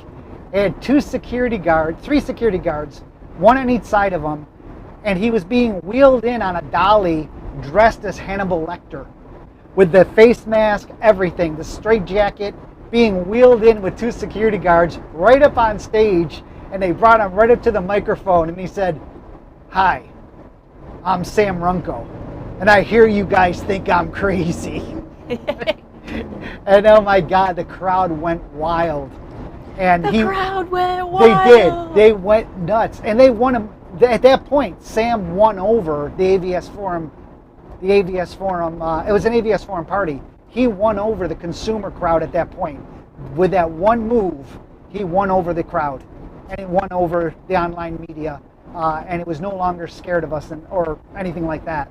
And we ended up having a great relationship. And Ray and I had a great relationship. And I thank Ray for a lot of the stuff that he did with us through Runco in support of AVS Forum and in particular my career. So anyways, there's a story you didn't need to know. Even though we're not in the AV industry anymore, Ray's still a good friend of ours, and yep. Chat once in a while. Once in a while, not as much. So I hope you were still. Speaking of different life, Richard from Richard and L. He says, "Remember when we had Gulfstreams and met at a rally?" Oh yeah. We had our not Gulfstreams, the plane, Gulfstream motor coach. That's how we met Richard and L.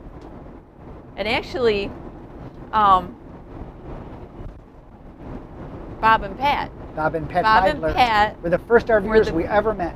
Yes. And we met them. We had a Gulfstream Tourmaster, 2008. And we had met Bob and Pat at the Gulfstream Service Center. And it was such a small service center, but there were only... Okay. It's not the 25th. Okay.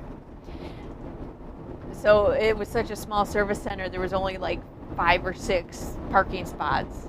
And they were the only other ones in the park, in those spots. So we still talk to Bob and Pat today too and chat once in a while. But they were our very first RV friends.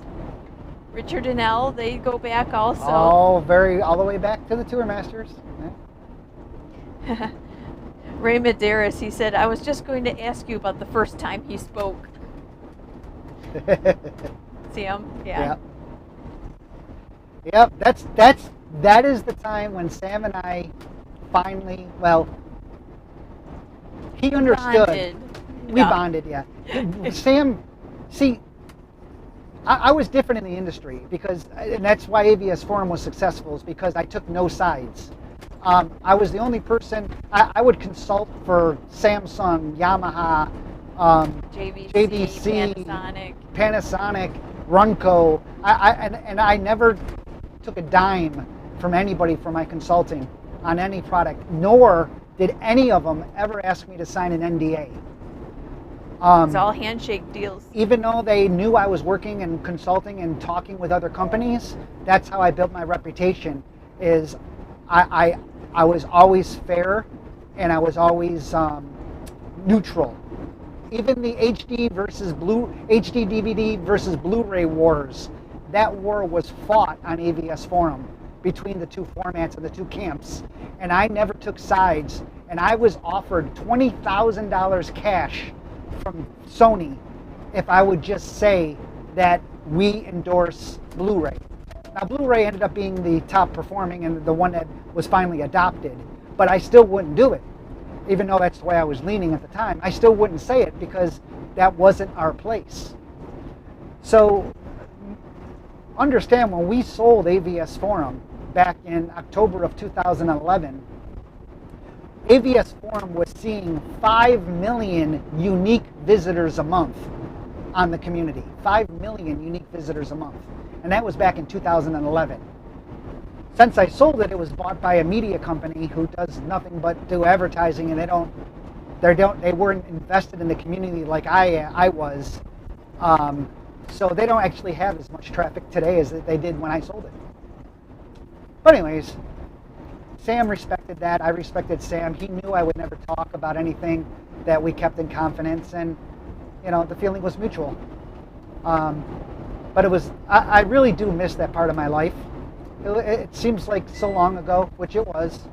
I kind of do miss that part of my life, but I did have to slow down after my stroke. I had a stroke when I was 40, for those of you who don't know. That was in 2006. And I had to slow down. August 28th. I had a number of, 4 companies at the time I was running. So we ended up selling AVS Forum in 2011. We're going through Texarkana right now. Mitchell from Danessa Mitchell says, thanks for sharing the map. Your sister Linda checked in. She's, hi Linda. Hi Linda, my oldest sister Linda.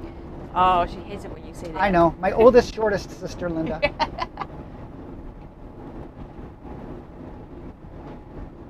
Keith Wheeler says, Brenda and David, I'll be looking for you tomorrow as you cruise through Nashville. Make sure you have the sign out, hanging over the bridge and waving. Noah Fitch says, hello. Oh, you definitely don't want to go off the road there. Nope. That drops down.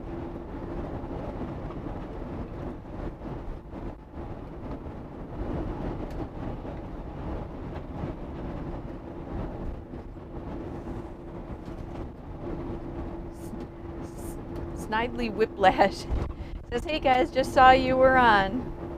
Hello. It's a Waffle House over there on the left, love. Oh man, that's the second one you got today. Darn it. Third one, but I'm not counting. Oh. But I am. Hey, if you guys are just joining us and you just kind of came across us and don't know who we are, I'm David. I'm Brenda. We're from OutsideOurBubble.com. We've had a travel blog since 2008, if you can believe that. We don't sell anything. We just do this for fun. Though we do tend to spend a lot of people's money, it seems, inadvertently. If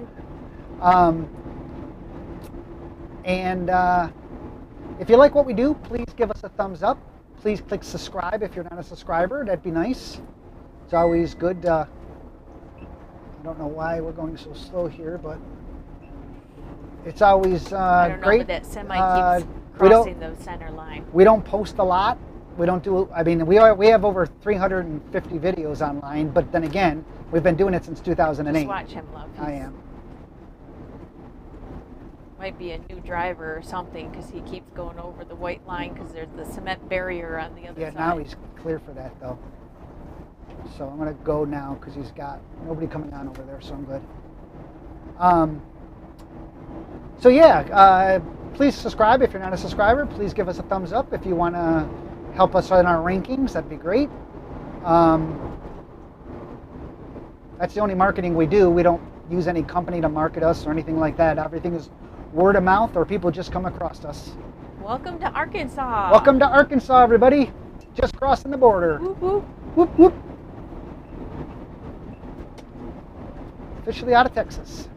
Yeah, Ray says, no question, you were always so even-handed in all your business dealings. Much respected by everyone in the industry. I really miss it. We had another business called Home Theater Cruise that actually did, I kid you not, we did conferences, audio-video conferences, home theater conferences that would bring together manufacturers, dealers, reps, and buyers and users on a cruise ship for a week. And we would do conferences on a cruise ship. And we would have 500 people, 500 guests book the cruise. and come on this cruise. And we started that And in they 2000. loved it because they were able to bring their families and stuff too. We started that back in 2002 and ended it in 2010 after the economy took a dump. Yeah. Then companies stopped spending money on excursions and stuff like that. They justified their dollars more, if you will, and a cruise wasn't one of them. But it was a really great time, and that was a lot of fun. That was fun. We produced concerts on board cruise ships, and not just for our guests, but for all the cruise guests. We did Alan Parsons Project. We did two full concerts with Alan Parsons. We produced. Nicole Henry. Nicole Henry, who is a jazz singer, top 10 on the jazz charts. Nicole Henry, we had her a lot on the cruise, and Rufus, the Shaka Khan. We did a concert with them. Yeah, so a little bit more insight about me and Brenda. That's a whole nother life. Whole nother life. And this was all after I was network operations director for Rochester, New York area, where for 7 years I did all the computerization. Started in the System 36 mainframe. I mean, that's how far back I go. System 36 it mainframe. had an entire room. I remember that. Yeah. And, I felt so bad for that one lady. I can't remember her name. They put her desk in there too, so it was like her office with this giant computer. But yeah, so I did that. I was network operations director. Then during the time working for the government, I was so bored. I built the first community online forum from scratch, and then that was in 1995. And that was when the internet was just all text days. And then in 1999, AVS Forum was born. We used to have, the first chat thing was also audio video because that was my passion, but avsforum.com was born in 1999. Daryl Miller says, love Nicole Henry. What a voice. Oh, yeah, Nicole Henry. What? I think we had her on 8 cruises. Yeah, she loved them because she was able to do a concert and then just have relax vacation the rest of the time. Yeah. That was her vacation. And she loved it because I would say, hey, Nicole, we're going to be at the lounge tonight. You want to come out? And oh, sure, I'll come out. I mean, even though we had a couple set schedules that she had to do for showings. She loved going on excursions and stuff with our guests. Yeah. And she would go on excursions with our guests and everything. But once in a while, I'd say, hey, Nicole, we're going to be at such and such lounge tonight. Want to come out and sing? Oh, I'd love to. So she'd come out and just do an impromptu concert. She was super sweet. She was Nicole Henry. If you don't know who she is, look up Nicole Henry. She's a jazz singer. She's just phenomenal. Yeah. And she was based out of Miami. Miami. Which I think She's she based still out of Miami. is. Yeah, she is. So she, it was great because she could just drive right to the cruise ship. Yeah. Didn't cost us a dime to fly her in. Noah Finch says, I'm heading to pick up my new Tiffin Allegro bus 45 OPP in the morning, upgraded from a Class C. Daryl Miller. Congratulations. Who just said he loves Nicole Henry. He said, I hear so many people talk about RV noise and ride comfort. Yours seems to be quiet and rides well as a Tiffin. Is it a Tiffin's Power Glide? Yes, it's the Power Glide chassis. Now, a couple things you need to know. It looks like you do feel it, okay? We're feeling going up and down. We do feel hard bumps, like the worst are bridge scenes. Yeah. When you go over a bridge scene, those are the worst. You do feel it because it's a hard hit. It is an air ride system, but what you're really seeing, why we look so smooth, is the camera has a motion stabilizer in it, so it kind of looks like we're floating. The camera's taking out a lot of the hard hits. But we're not all jittery. But we're not jittering around. and everything. And the car, as you see, I'm not struggling to drive the coach at all. It is pretty fluid. I mean, it's yeah. You can get obviously more wind noise if you're driving on a windier day. Things happen, but things, we've been driving this for so long that things settle down, and you put in insulation and stuff in certain places, like under the dash. And yeah, the biggest wind noise you get is from the pillars, the door, and the front pillars, because the mirrors, the wind's hitting the mirrors and creating a vortex. Yeah. And that's where you get most of your wind noise from the front pillars. And it's worse depending on the direction and how you're hitting the wind too. It can be worse or better sound-wise. Snidely Whiplash says, I just bought a 2001 Winnebago model WFG 35U. My son ran into a deal. Haven't even picked it up yet, but they had an insurance claim, and it's brand new roof, gas burner, and Ford chassis. I don't know what kind of model that is. I'm not familiar with Winnebago. For the gentleman picking up his new OPP, says, I figure it'd be a good starter motor home. For if you're picking up a new motor home, or for the gentleman picking up the OPP, please get yourself a TPMS system, a tire pressure monitoring system. Yes. Even if your coach comes with a TPMS, the newer coaches do, you're going to still need something for the tow vehicle you're pulling behind you, and you're going to, even though your car probably has tire pressure monitoring in the car, let's face it, when you're towing it, your car's not running, so you can't see your tire pressures. So you're going to want a TPMS system. The one we use is the EZ tire. EEZ tire. EEZ tire. And I'm about to release a new video. Probably, I might release it tonight or tomorrow. On the new. You got it all edited? Yep, got it all edited, ready to go. On the new one they have, I think it's T609 is the model number, or T615, one of those two. Well, it's the old one was the 515. Okay. The new one is a full color monitor, and we didn't want to release the video until we tested the new system. fully tested it and got back on the road. I had it installed for a week and a half, running tire pressure tests on it. It's a truck or something on the shoulder up here. So it's not like I'm just driving it new for the first time. I am literally driving it new for the first time, but I had it on the vehicle for a week and a half at least.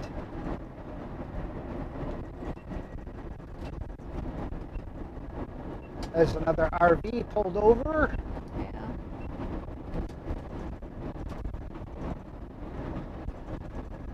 Adam Parks. Hi, David, Brenda, and Loki. Have a nice trip back to Byron, New York. Red Jaguar 100 Travels is telling Noah, yes, join the Tiffin group on Facebook. They're great and good Tiffin information. Yes. There's a Tiffin owners group, but there's also a Tiffin technical forum. Both of those are good.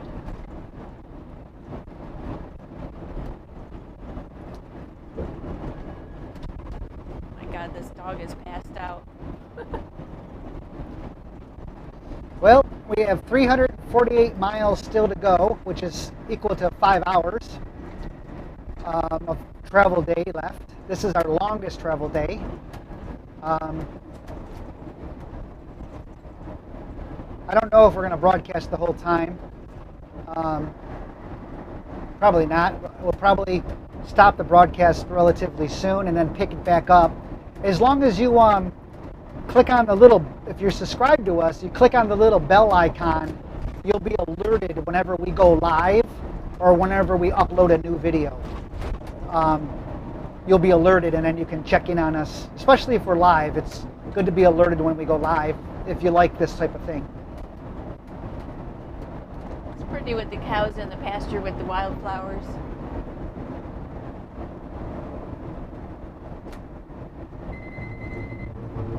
That ding, ding, ding, ding, ding you hear, that's my mobile eye telling me I'm drifting.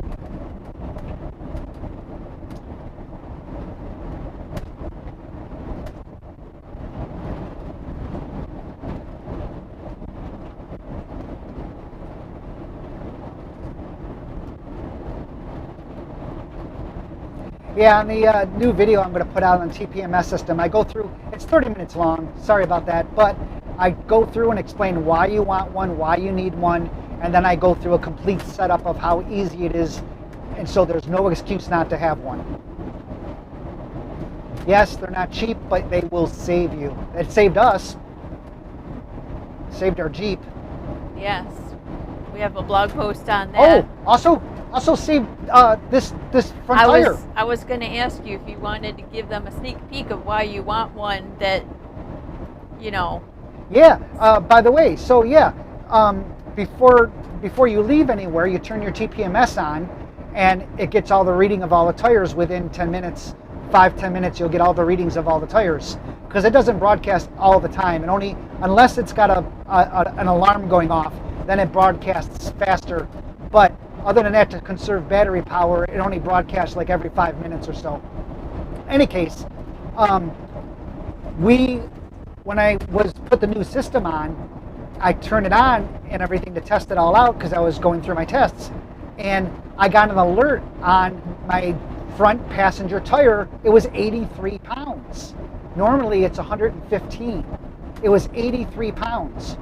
Come to find out, when I went to look at the tire, I'm thinking, well, it's a slow leak because we've been parked for a while and it's down to 83 pounds from 115. So I knew it couldn't have been anything major. And it didn't look flat or anything. It right. looked fine. It didn't look flat because 83 pounds is still enough weight to support the vehicle. So I sprayed some soap water onto the valve stem, and sure enough, my valve stem was leaking. It was a slow leak, but sure enough, it was leaking. And I mean, we were parked for how long, and it only went down to 83 pounds. However, I, of course, wanted that fixed before we left, so I called CoachNet, which, by the way, is another thing you want to subscribe to. Subscribe to CoachNet in case you have a breakdown or anything like that. Roadside assistance. It's like AAA for your motor coach, but CoachNet, that's all they do is big rigs. They've been great, yeah. So they know what to send out in case you have an emergency. So in any case, I called CoachNet. They sent a tire guy right to the RV park. The guy fixed it right there at our site, and good thing we did, because he said you wouldn't have lasted on the first pothole hit, because when he went, the first thing he did, when he went to tighten the valve stem to see if it was maybe loose, it snapped right off.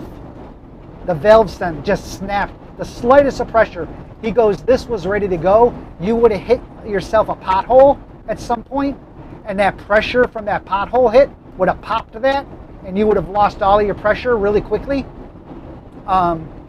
So it literally, the TPMS did save us from a front tire blowout that would have happened on this first trip. Yes.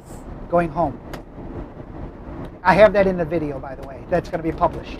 And that's, obviously, that's another reason why we say you need to have a TPMS, because some of the people out there say, oh, I just go around and thump my tires with a...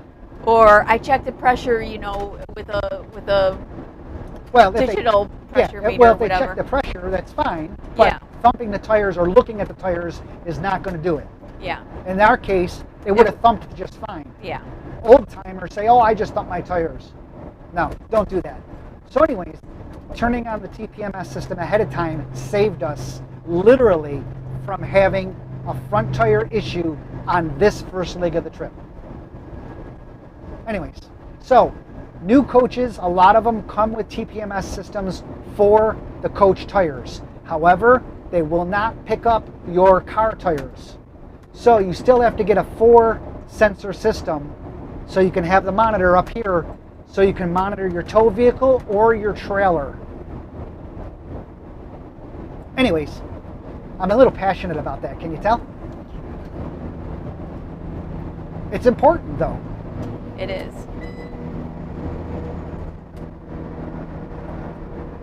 It's something that people overlook, and they say, oh, we don't need it. I don't want to need to spend the money on that. Yeah, you really should. It's a safety thing. I would not be without one. Come on, I'm going to let you go by. There you go, buddy. Thank you, though, for slowing down. Noah Fitch, he's the one that's getting the Tiffin 45 OPP. He says he wants to look into a trailer towing versus flat towing. two different methods of trailer towing: tow dollies and flatbed trailers. If you get a flatbed And enclosed trailer. and an enclosed trailer, right? True. If you get a flatbed trailer, look into Aluma, A-L-U-M-A, Aluma tilt trailer, Aluma tilt trailer. We did a blog post. We did a blog post. Go to outsiderdourbubble.com, type in trailer or type in Aluma. You'll see a blog post. We actually had a video showing you how we load our car and how it just tilts. The deck just tilts. Don't have to have anything else. No ramps. No nothing. It's a great trailer and it's light. It's all aluminum. Highly recommended. By yours truly. Man, I miss electronic days. I miss those times of being involved and helping companies build product and helping companies evaluate product and trade shows were exhausting. the trade shows were exhausting. We don't miss the trade shows. No. You know, in the beginning, you get dressed up and you look real nice and everything. Years go down the line, you're wearing sneakers and pants and just saying, And we would throw parties at these trade shows. I mean, 500, 600. One of them was 700 guests. yeah. Free. I mean, we threw the party for. We did it as, you know, A thank you to thank our you to our members. community, to our Yeah. members. The industry loved it. We had a lot of industry people. I was the only, like when HD DVD and Blu-ray were fighting it out to be the format of choice for high definition discs. I actually had them at the party. They both sponsored an AVS forum party, and not only that, at CES. Not only that, I sat them at the same table. Well, and not only that, I thought you were going there. Not only that, they both were on the home theater cruise. They both are on the home theater cruise. And they were giving a technology conference. Between the two the formats. thing was, when you give a technology conference, you weren't allowed to market You your can't company. market your product. You could only talk about technology. Talk about the technology. So, and they did that. They They did. Yep. They And they weighed had their demos size. side by Yep. side. It was They weighed their. Yeah, that Yeah. was one of the rules on home theater cruise. Is we want companies to be involved, but we want to talk about emerging technologies, things like that. We don't want. You're not there not a sales to try to pitch. sell your product. yeah. That was and the consumers ate it up because they got to learn about understand the companies were talking about their emerging technology. So in essence, they were selling their coming technology, but they weren't there to sell you a product. There was stuff that wasn't even on the market yet. We were seeing front projectors that nobody knew about. We were seeing the first plasma televisions, things like that. I mean, that nobody had seen before. It was great. Remember I'll never forget the panel that we had, I think 7 of the top audio engineers. Yeah, we did a whole Alan thing on, Parsons. the whole thing on surround sound, audio surround sound for music. And we had the top audio engineers in the world. I mean, we're talking about people that did the mixing and the sound recording for Sting and Elton John and Barbra Streisand, all the top performers. These were the guys. Al Schmidt, Elliot Shiner, Frank Filippetti. These Alan are the Parsons. top audio engineers in the world. And we had them all on the ship. And it was a big to-do because the joke was, oh my God, if the ship was to sink, the entire audio industry would lose the top audio engineers in the world. It was great. Car on the I can't move Okay. over. It was such a great time. Oh boy. I do miss all that. It was a lot of work, but I miss all that. And big kudos and thanks go out to our family and friends that helped pull it off too. Yep. We I would would bring enlist some them. of our family and friends on board to be our staff for the week. Yeah, I mean, they get a Help free us. cruise, but they would still help us on board. Jessica, my niece, Matthew, my nephew, Joe Furno, my best bud, and Lynn my and childhood best bud all through high school and years and everything. Lynn, his wife. he's your brother from another mother, literally. Joe and I are, yeah. But yeah, I would enlist my family and friends. They got a cruise out of it, which they loved. And it wasn't hard work. The hardest part was the initial boarding process and getting all the gear on board. I mean, we would have a semi full of cargo to bring on board. Yeah. The hardest thing about a cruise ship and putting on a conference like that, U.S. Customs. But remember that woman? I don't remember her name, but she was a manager of one of the U.S. Customs warehouses. For Royal Caribbean. Yeah. And Maria, yes, you're right. And her husband worked there too. And everything had to be signed off through U.S. Customs, and she was the best. And she just, every year we go back, she remember us, and she just got us right through. We would go in the back area where they load cargo on the ship and all that. She'd say, "Oh, come on over, let's get ice cream," and the ice cream that they serve on the ship and stuff. Her whole crew is the ones responsible for loading and unloading cargo, food, whatever. And we would sit out there, what times? One of the cruises, we had a captain that we had on another cruise a few years ago, the same captain on a different ship.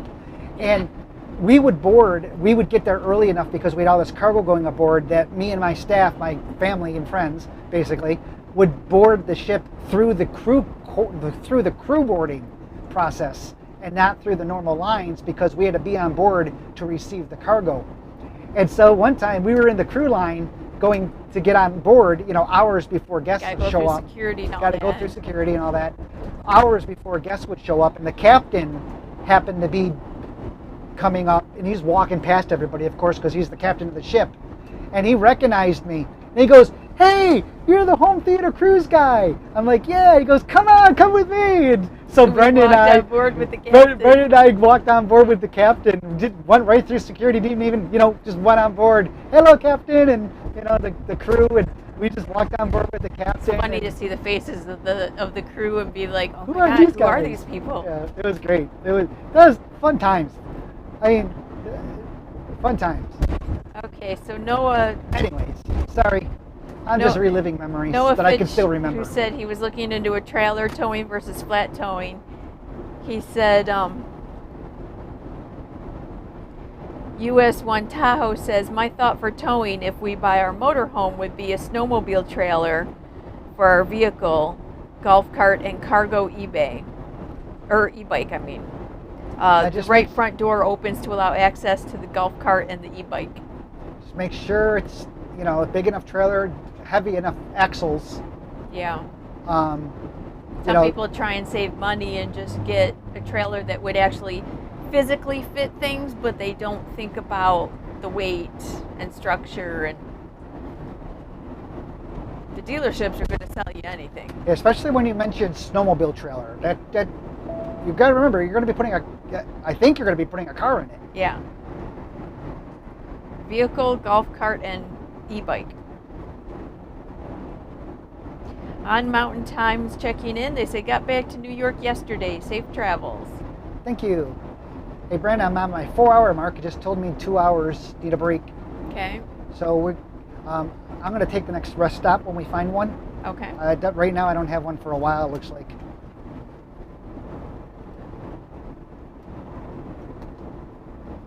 We're currently averaging 6.8 miles to the gallon. We've gone up. Yay! I was at 6.4. Now I'm at 6.8.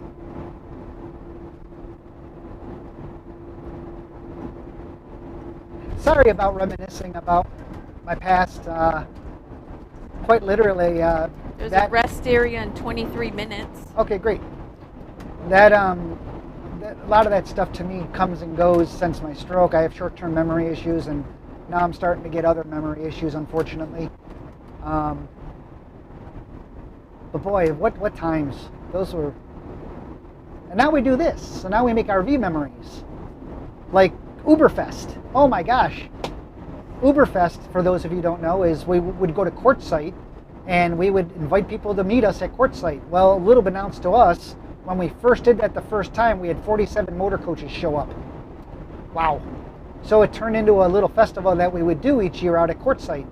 And the biggest we got was 178 coaches showed up. To interrupt you real quick, it looks like there's a accident right before the rest stop that's slowing traffic down. Rest stop doesn't show up. might be 26 miles, according to this. Yeah, 26 miles. Yeah, okay. Yeah. It does show up. It doesn't mention an accident yet, so. This is why I always have Oh, bad. Yeah, See, bridge scenes. bridge scenes. Bad. This is why I always have Google Maps open on my phone so I can quickly zoom in on something and get traffic information and stuff. You do not want to navigate with Google Maps in your motorhome because it will navigate you down roads that you cannot go down. Yes. It's not big rig It's friendly. not big rig friendly. So don't rely on it to map you with your motorhome, but I always have it over here so I can quickly look at the map and zoom in and see things. Like traffic Yes. accidents. Like this GPS, this is the new Garmin. Oh, geez. It's the newest one. I can't, dang it, just got it. The 890? 890, Garmin 890. And this one does give me traffic updates and stuff like that. So, That one's much better than the 770 yes, that we had. we highly recommend the 890 Garmin GPS, RV GPS. So Augusto wants to know, which city are you going to spend the night today? We're going to be in Jackson, Tennessee. There's a Walmart and a Sam's Club that are right next to each other, and so it's a big parking lot, and we stopped there last year. It's a nice big green space for Loki on the side. I remember stopping there. It was dark. We got parked, we got Loki out, and we started playing in the parking lot with his ball. Yeah. Because there was nobody there on the side of the building where we were. So we're hoping for the same thing. Yeah. But it's a big parking lot, so we'll find somewhere. Red Jaguar 100 Travels says the Tesla looks really cool on the rear view camera. When you go over the dips in the road, the car waves. Yeah, it does. The suspension. Now understand, there's a jack mode that you have to. This has an air suspension system, and our Tesla Model X has the Raven suspension, so it's an air suspension, and there's a jack mode. And so when it's on the trailer, you got to put it in jack mode. It raises the car all the way up to maximum height. So it doesn't have as much play in it going over heaves, roads like this. I just recently learned about that because the car would normally bounce a lot more, but now it's in jack mode. It's more stiff, which is good. Another thing we recently learned is we have a parking brake. Yeah, I didn't even know we had a parking brake because the Tesla brake, when you put your foot on the brake, There's an accelerator and a brake. You don't really use the brake ever. There's no engine or transmission or anything, so there's no like parking brake to pull or push on the pedal. You do put it in park. Yeah. Which automatically applies the disc brakes, but then if you hold in on a little button, it actually is an extra thing. It puts a pin. I guess it slides a pin in to make it so it's really locked in, and that's something you want to do when you're also on a trailer. We learned. You put it in jack mode, and it raises the car all the way up, and it puts the pin in the parking brake.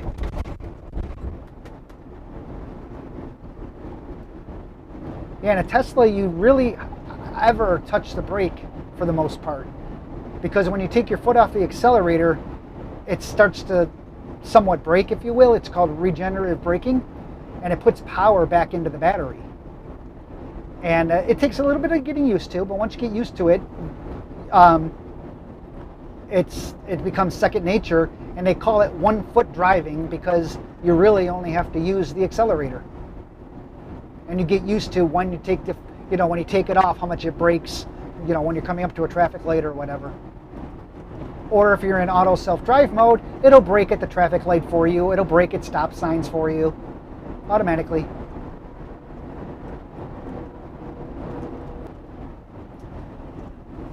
Okay, slow internet again.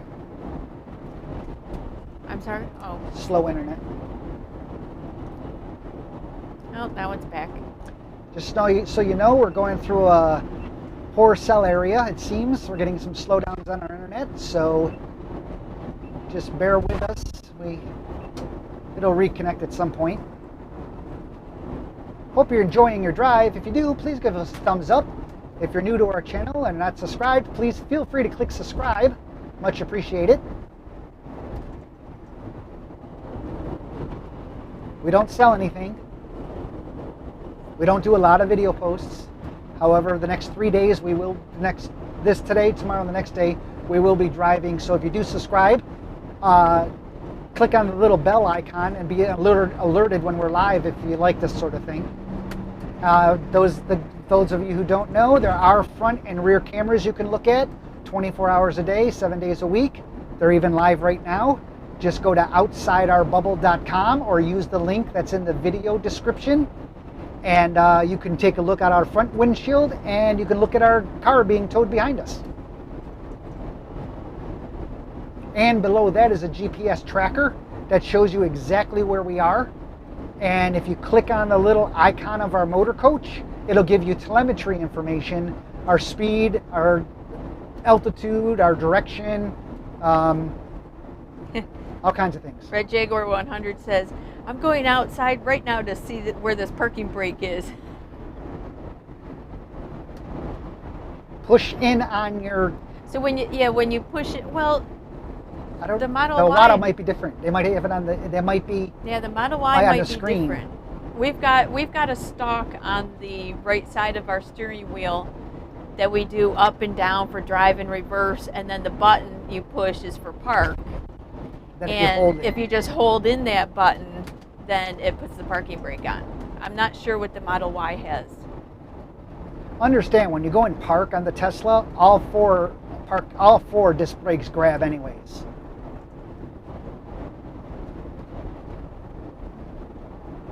Rich and Sue, 2018 Ubi. Uber fast. Yeah. Yeah, that was...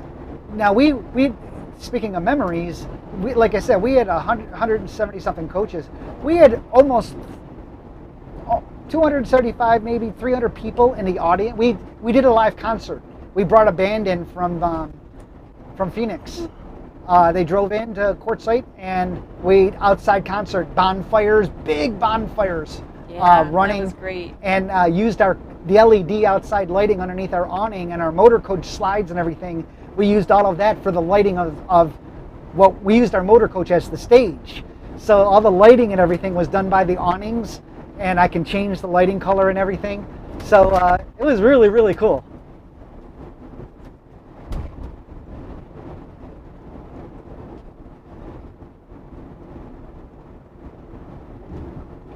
I don't know why people insist on speeding up and going right past you and then just get stuck in the cars right in front of them. I know. It's like, what's the point? You're not going to push them out of the way. When we stop, we'll have to change our battery packs or something to make sure we got fresh battery packs. Okay. I just checked our audio and we still got audio, so yay. we got wireless microphones, so if the transmitter, the receiver or the transmitters go out, then obviously you lose audio. So I try to keep an eye on it, or usually people say, hey, we can't hear you.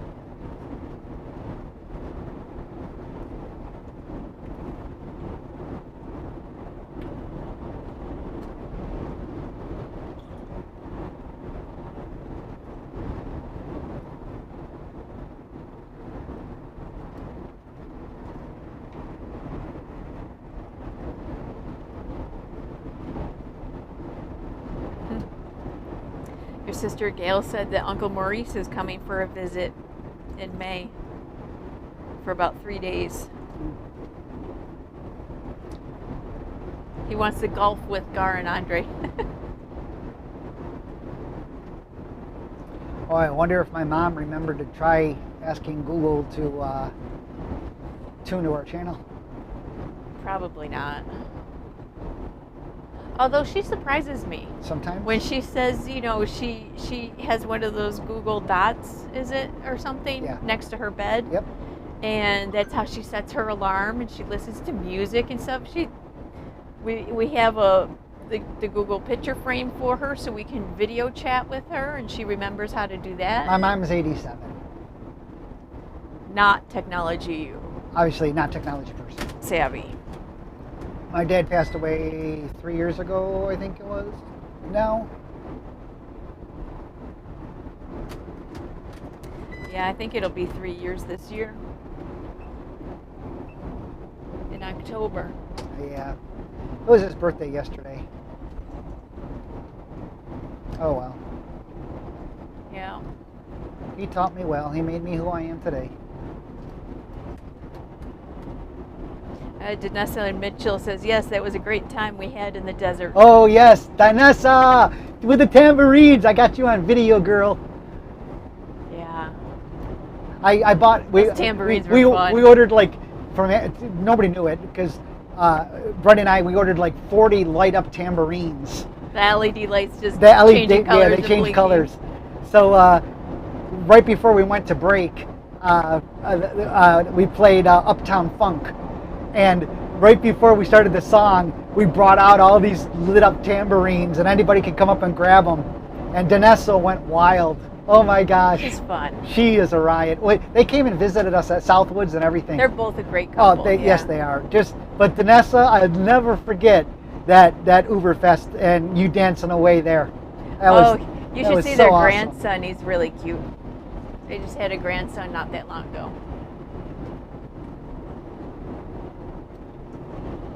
Hey, Danessa and Mitchell. Mitchell, if you travel up to New York this year, plan on coming up and seeing us. Did they come up to Southwoods? I thought they did. You're thinking of Herbie. Am I thinking of Herbie? Oh, Yeah. Red Jaguar 100. okay, I'm confusing it with someone else. Herbie was there too. I could have sworn Danessa did. Were they? Didn't I let don't- us know, guys. Did you come to Southwoods?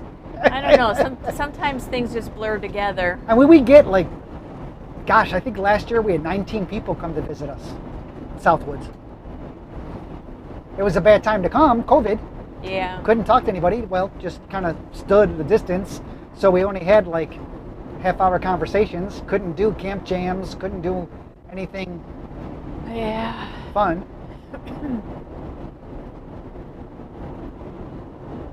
Mitchell says, yes, we did come up. Aha, knew Okay. it. Knew it. I just, for some reason, I just try to picture where they were. I'm parked. almost trying to think they also did a 360 video with us, live video. Did they? I think they did that. See, now who's having the memory issues? I know, really. Okay, 11 miles to a Yeah, rest stop, and we're going to change 10 drivers. miles. Yep. I've been driving over 4 hours now.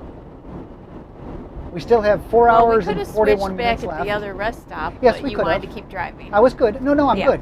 I usually, because of the cancer treatments, for whatever reason, I get tired mid-afternoon. I start to really Fade away. fade away. I get tired. So I would rather drive as much as I can now, because I know Brenda can drive without an issue. Well, I've been driving since 2008. Well, yeah. So, I mean, what I mean is The way you put it was, it No. sounded like No, I'm sorry. I didn't could mean- drive now without an issue. I don't mean that. I mean, she can drive. If she needed to go the rest of the 4 hours, she could do it.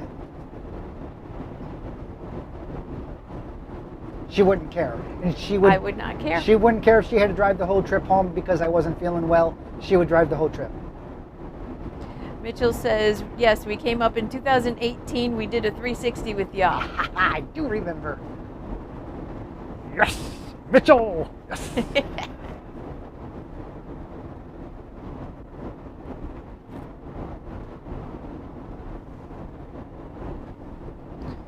Noah Fitch says, I'm just getting cell phone service back. So Well, we've already lost it a few times, so that's kind of good news. yeah. Oh, I never did bring up a Speedify window to see how that looked.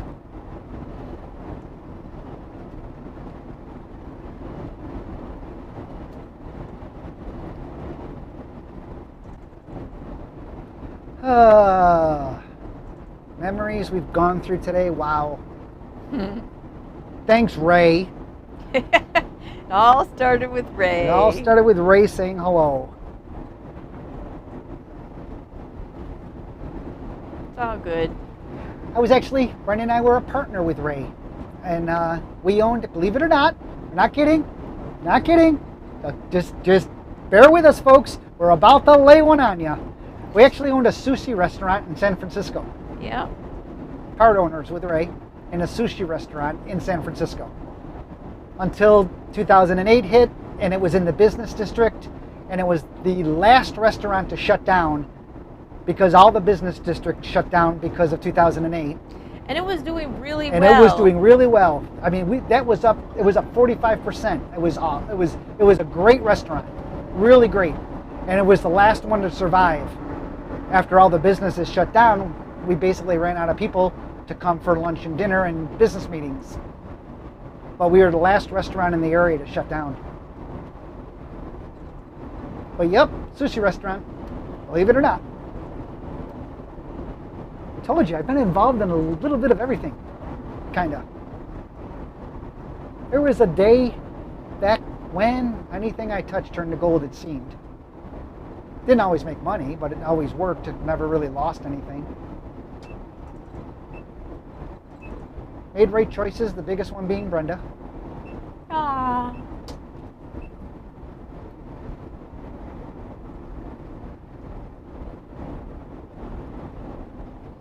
6.6 miles to the rest stop. Yep, I got that up on the GPS.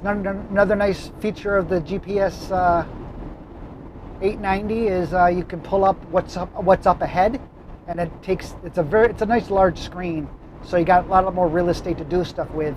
And so one of the features it has is I can click on a button to pull up what's ahead, and I can see there's a Shell station in 12 miles, there's a rest stop in 5.8 miles, there's a campground in 56 miles along our route.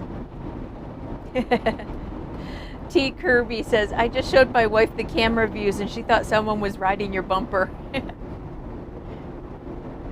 Yeah. That's our X, and I named it. You get to name your car, by the way. A Tesla, you can name the Tesla so it shows up on the screen. I named it Eccentric. Eccentric. With an X in the front and an X in the back, yeah. Don't know if that was a good name or a bad name, but it stuck. Eccentric. Because of the X. And it quite was an eccentric purchase for us.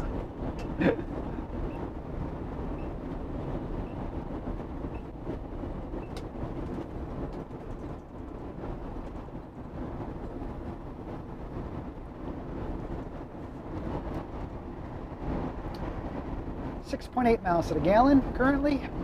Again, we're 42,000 pounds, pulling 7,000 pounds behind us. Currently have a half a tank of fuel left, and we have 307 miles to go. And we will be stopping to fill up the tank before we get to our stop, which is then another 11 miles or 17 miles away. Something like that. 4 miles to the rest stop where Brenda will be taking over. We'll be out walking Loki and probably making lunch, and it might be where we stop the video for a little while. Jeez. Not good, people, not good. Too big for that truck.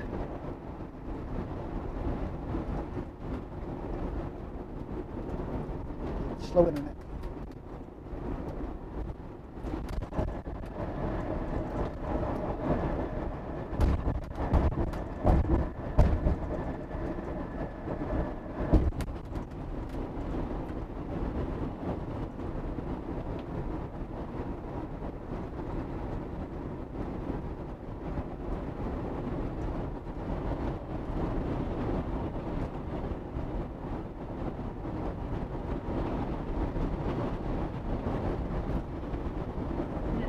The accident's right up here. Slow traffic adds 8 minutes, it says. The exit's only 2.4 miles. 2.6 miles is the rest. But it says it's 11 minutes away. So traffic is going to start backing up? That's what it says. Okay, so it looks like we're going to be coming into some traffic because of something. It says an accident.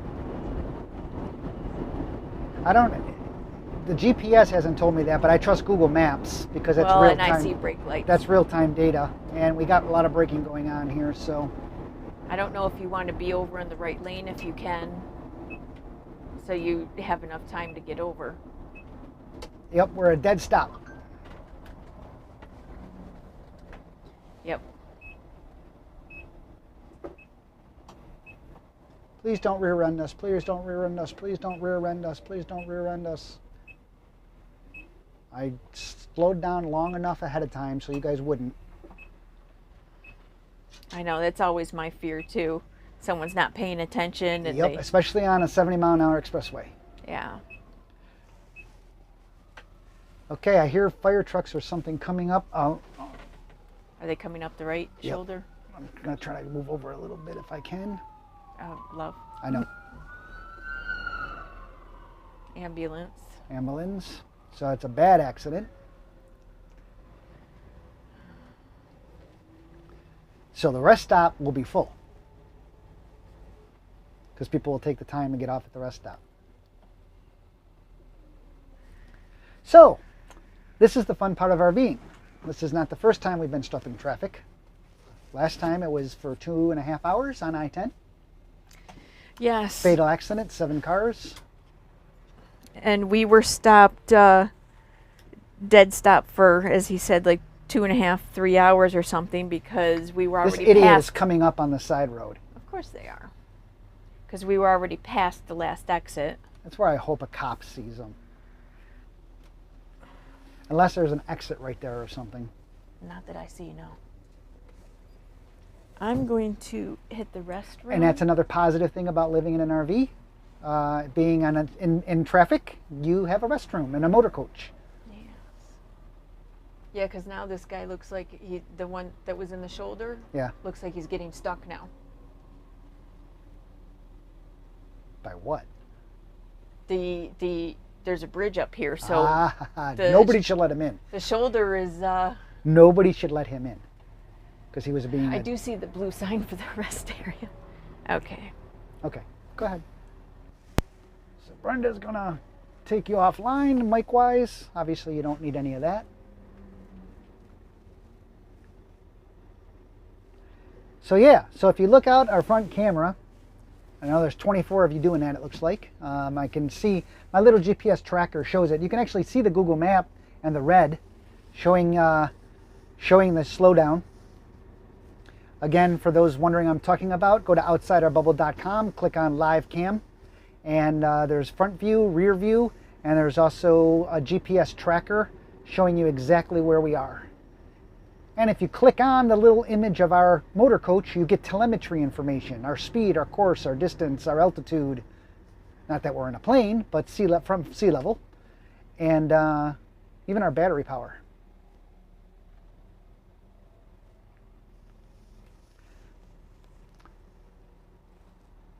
But like I said, one of the positive things of having a motor coach versus a fifth wheel or a pull camper or whatever is, like Brenda just did, even though we're stuck in traffic, you can use the bathroom. And she can make lunch for us or whatever. We were stuck in traffic for 2.5 hours at a dead stop on I-10. Unfortunately, it was a fatal accident. 7-car pileup. Have that online, by the way, not the pileup, but I have the... I did a video on knowing your safe braking distance because you can actually see where we had to emergency apply the brakes, but I had enough stopping room not to hit the vehicle in front of me. Because remember, we're heavy, so it takes a lot more to stop these rigs than it does a car. So I stopped. I had enough stopping distance, but it was about, I probably stopped within 5 feet of the vehicle in front of us, to the point where I started to shift over to the left in case I had to swerve, because, you know, a lot of weight again. I didn't want to smoke my brakes or my tires. Hey, buddy. But that's online also on our channel. You can look for a video, do a search for braking on our channel, and you should be able to see that. It's not a very long video. And I have camera angles from the front of the coach, the rear of the coach and the inside of the coach at different angles to show you what happened inside the coach with the shifting of like our pillows flew off the couch and everything. That's how hard we were braking.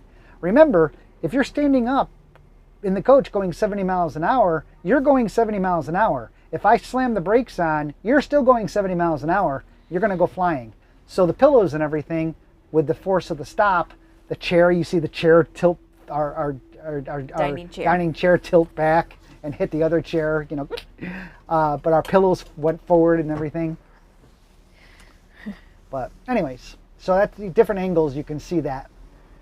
I'm not looking at the computer right now since we're in traffic and we're going to be getting off shortly. Well, I don't know, because if it's like, I think the rest stop will probably be full. We'll see. What time is it currently? Currently, that doesn't seem right.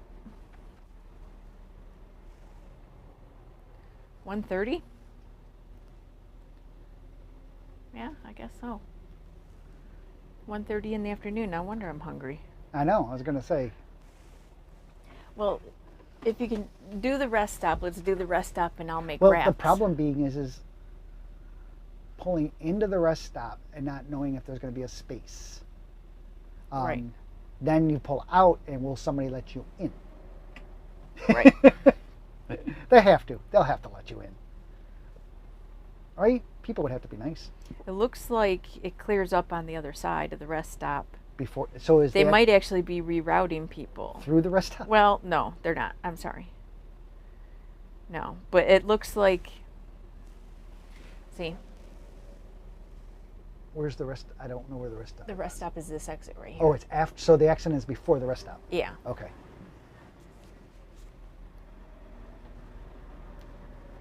Don't know if they're moving us over to a single lane or what the deal is, but we'll find out soon enough, I guess. So, hi. Loki's just passed out down there where he's been. Until I open these. Yeah, now he's going to wake up real quick. Yep. And he didn't eat breakfast, so No, that was his choice. that's going to make his stomach growl. Well, Okay, so things to use when you travel. Peanut butter pretzels. peanut butter pretzel nuggets. Yep, must have. Pop-Tarts. Pop-Tarts. Must have. Peanut M&Ms. Peanut M&Ms. Must have. Those are our travel foods of choice.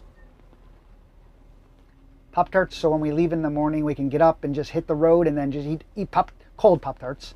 And we always eat the brown sugar and cinnamon Pop-Tarts because all the other ones have sprinkles, Sprinkles and stuff. you know, that rainbow get all sprinkles on over. the top. And so when you open them, they get all over the place. The cinnamon, brown sugar and cinnamon ones don't have, they only have frosting, they don't have sprinkles. So they're easier to eat. Look at the dog in the... Oh, yeah. I don't know if you can see it, but those on the camera, there's a dog in this white car. Acura. The Acura to our left, obviously. He keeps putting his head up through the sunroof. See that? I hope you can see You're that. good in this lane, I can see, because it curves. And I can see cars and trucks in this lane. So, unless people are moving over into our lane.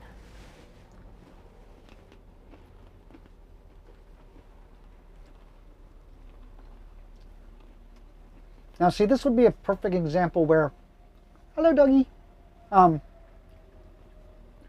If we didn't want to stop at the rest stop to let Loki out, right now, because of the stop and go traffic, I would just stop, put the parking brake on, and Brendan and I would just change seats and we'd keep going. Because we're not going anywhere fast, obviously. Mm-hmm. That dog. I can see Loki doing that. If we had a sunroof. Yeah. Although when he's in the car, he's seatbelted in, so he probably wouldn't have. True. And he always passes out. Yeah. Loki, for whatever reason, when we drive, passes out. Goes to sleep. He's been sleeping the entire time until Brenda rustled the bag.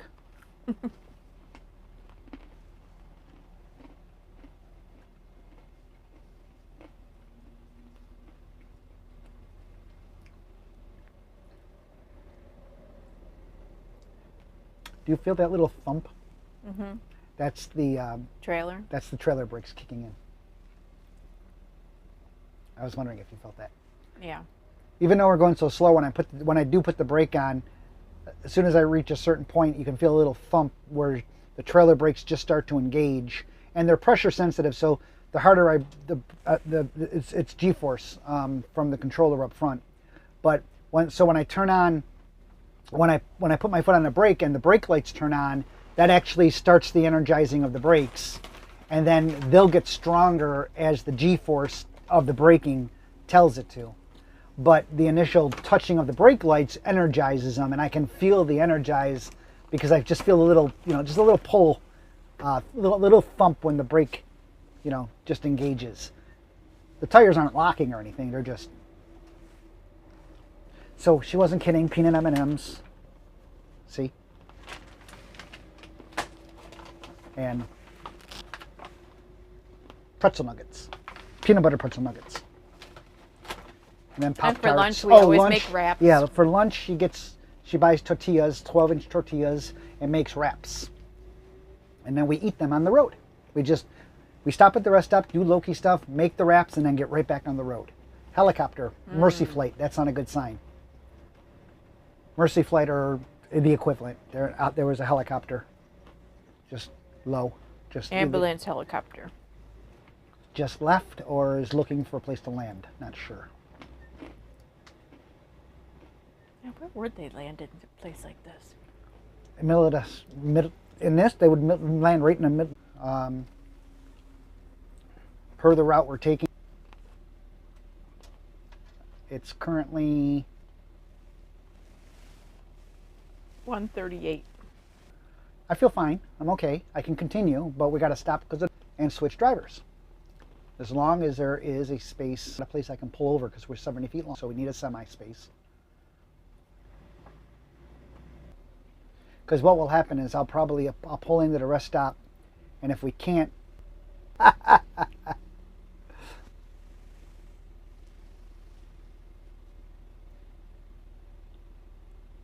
now we're at a total dead stop. Minutes if you suck on it until you just have the peanut left. Well, that's kind of like the Tootsie Roll biting it. Challenge accepted. He also says driving trivia. Well, it's not good that we're at a standstill now. At least we were moving before. And he wants me to share the seat belt that we use for Loki in the Tesla. Oh, yes, that's actually a hammock. Great for any car, actually, that has a back seat. He wears in public, and then he has a regular harness that he wears if he's outside the motor coach. Instead of, because he likes to lay outside and stuff, so he's on a harness, so it'll be on his chest. So he locks, onto that, and then it gives him enough room that he can move around in the back seat, but he can't come up into the forward section of the car. And did that seatbelt clicker come with the Yes, it came with one. Okay. I bought two with the more. hammock. Yeah, I bought two more because Loki's big. He's 75 pounds, and so when he's in the back seat, the Tesla tells me, there's somebody back there and they don't have their seatbelt on. So I get these seatbelt warnings that keep popping up as he shifts around and stuff. So what I did is I bought two more seatbelt leashes. They're cheap. They come in 2-packs or whatever. And then what I did is I bent it over so it would snap into the seatbelt latch, but I bent it over so there wasn't all the metal sticking up. So basically it just goes, it kind of just goes into the latch, so then I don't get the seatbelt warnings.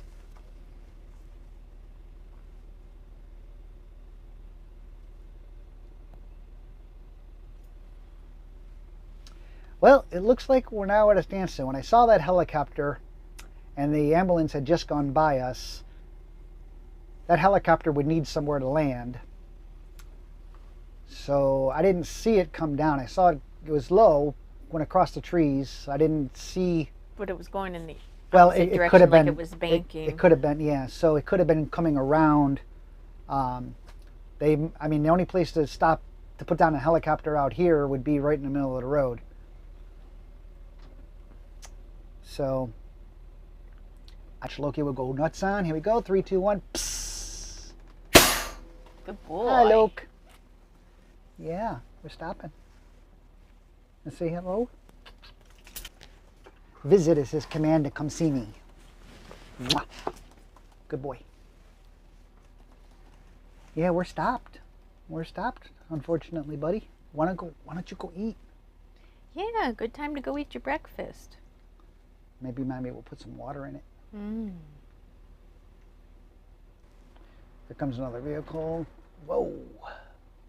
That was a DOT vehicle. That was a DOT vehicle going so fast down the side road, he actually shook our coach. Yeah, and it was just a pickup truck.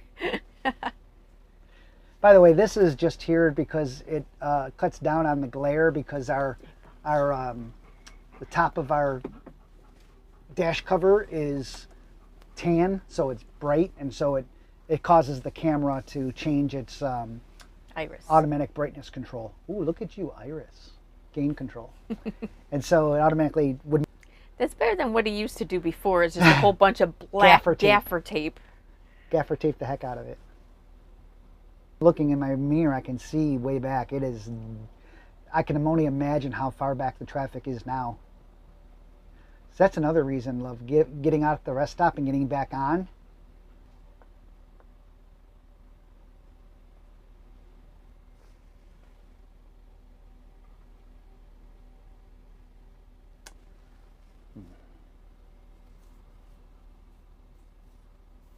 Well, this is not good. So we were just idling, 750 RPMs. Moving anytime soon, it seems.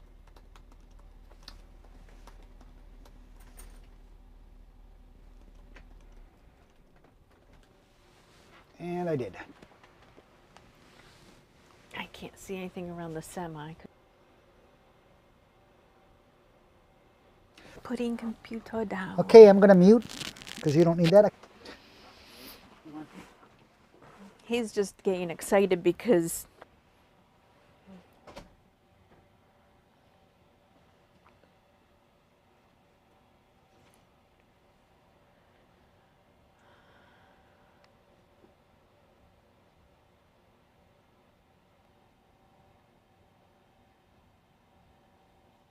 I'm just watching the traffic in the other lane to see if it starts moving because I can't see anything around the semi in front of us.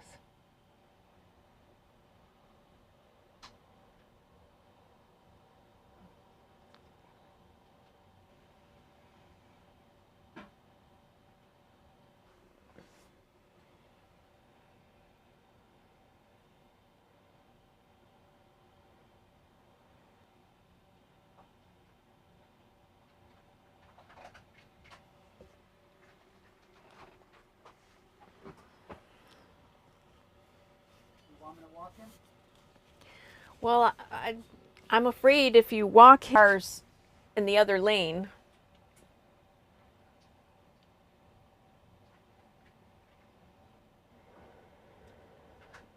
go walk.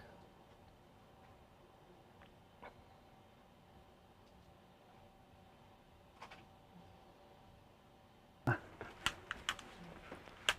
changed my batteries in my mic packs, so let me change yours.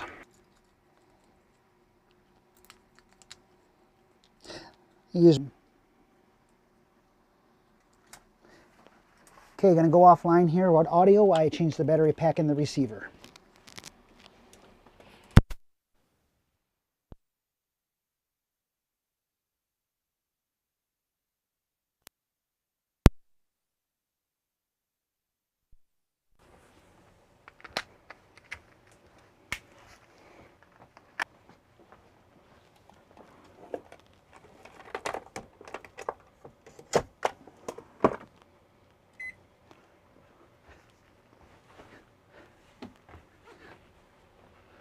Huh? He might.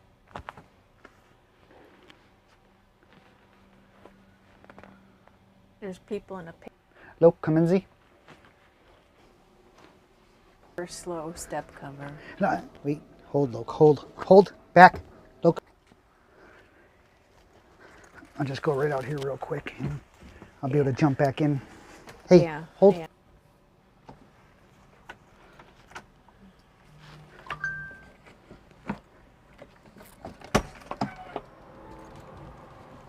If you see a helicopter or something, Hold. then you got time.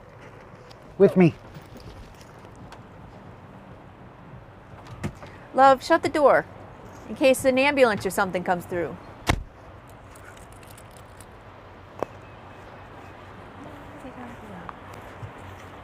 Okay, I'm going to turn off my microphone.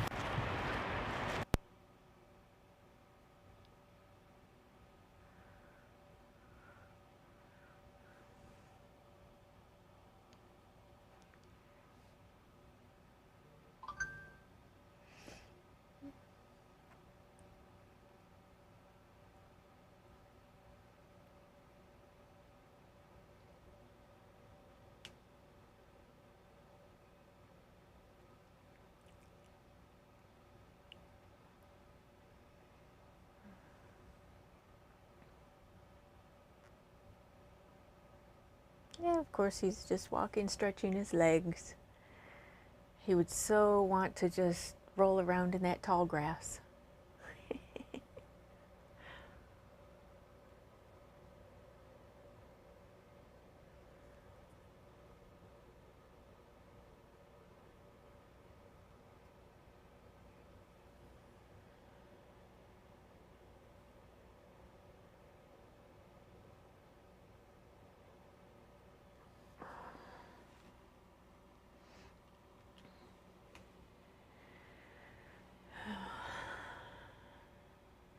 And this is one of the advantages of having an RV, so you can go to the bathroom and you're not stuck in a car.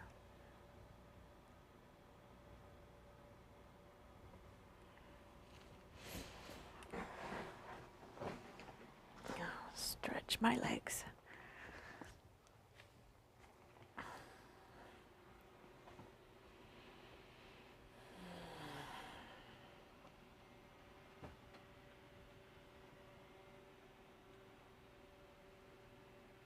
Just keeping an eye on the other lane, because that's the only lane I can see if traffic's moving or not.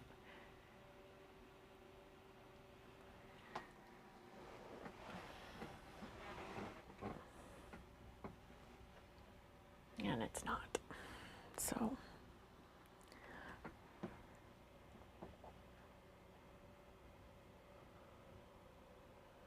And here comes David with Loki.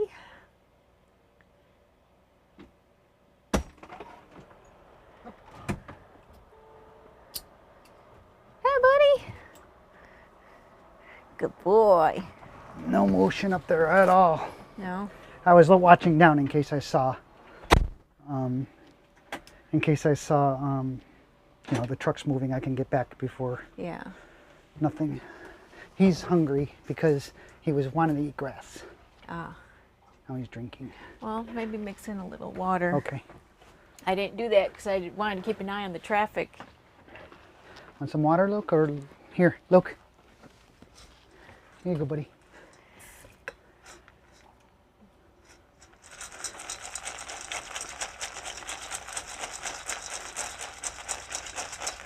Here you go, bud. Come on, Luke. Fun. Come on.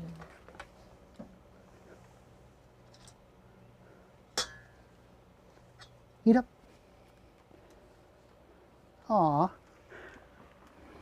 I know, you don't like to eat on a travel day. But you were looking for step cover? Or oh, go ahead, Luke. Go ahead. Good boy.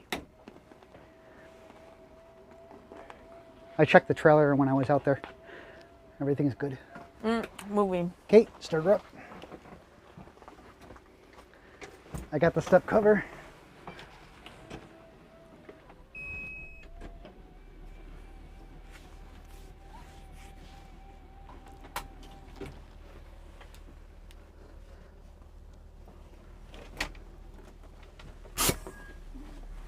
Okay.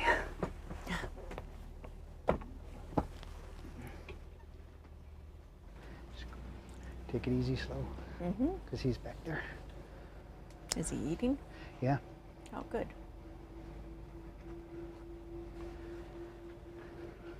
See, now we don't have, he didn't pee or anything, so we don't have to stop.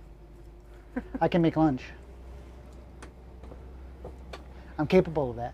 Are you? Yeah, as long as you don't slam the brakes on at 70 miles an hour and let me go flying forward through the windshield. Are you sure about that? I trust you. No, about you making lunch. Oh, ha! Oh, that's brutal. So we'll see what we see when we get up here. We're not going to stop now. Yeah. You don't need to because you went to the bathroom. Yep. Loki, I walked, and he's eating now, so that's good. I checked the trailer, so that's done. And I did the batteries, so that's done.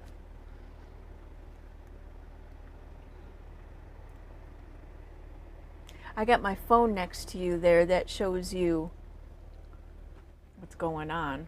Yeah, it looks like they're moving one lane. 2 lanes, I don't know, we'll see. I've got that programmed in for the rest stop, so. Oh.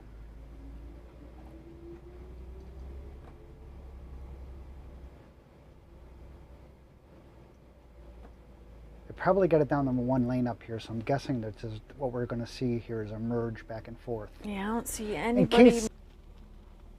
I really just hope there weren't any fake hospital, though. He's got to move his... Yeah. Okay, we reconnected. Okay, sorry we lost internet. Bad spot. We only moved up a little bit. Helicopter came over. And landed in the road. It landed in the road up front. So they let some cars go through. And the helicopter is now landed up in the road up there in front of us. And I'm not sure if they're still allowing us to move forward or not at this point. No, I don't see anybody moving because the helicopter's in the road. Ah, yeah, that would not be good.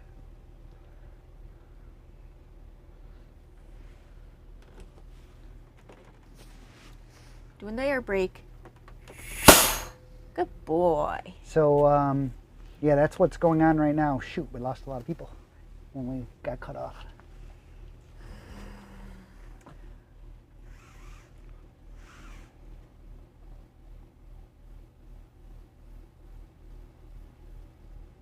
I don't want to turn the engine off because I have, once the helicopter takes off, they'll let the traffic go again.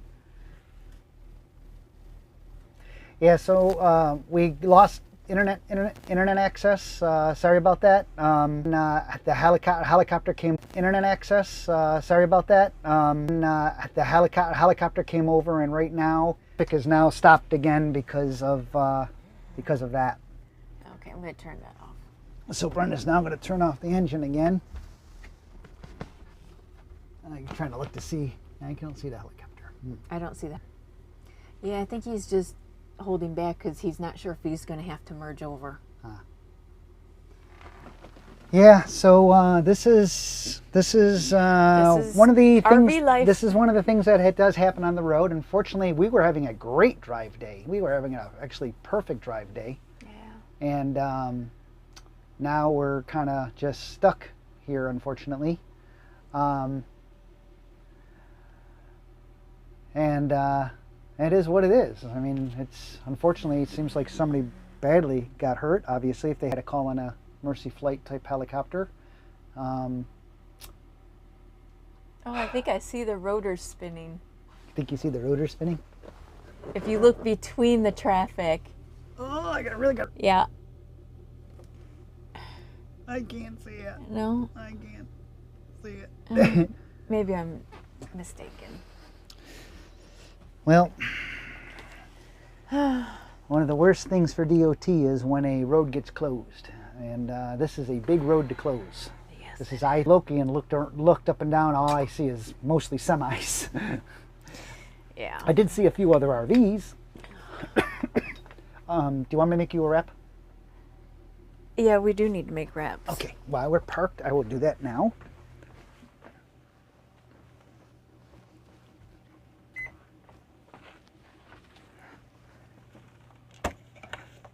If you don't think we're going to move anymore anytime soon, love, then I would turn off the engine again. I did. Oh, no wonder it sounded so quiet back here.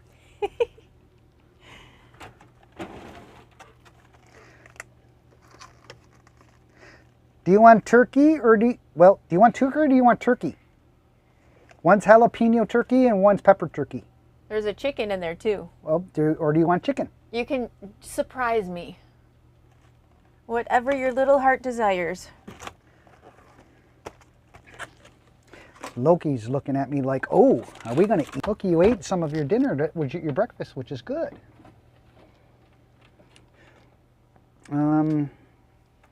Let's see, where is the spread? You were right. It's in that door.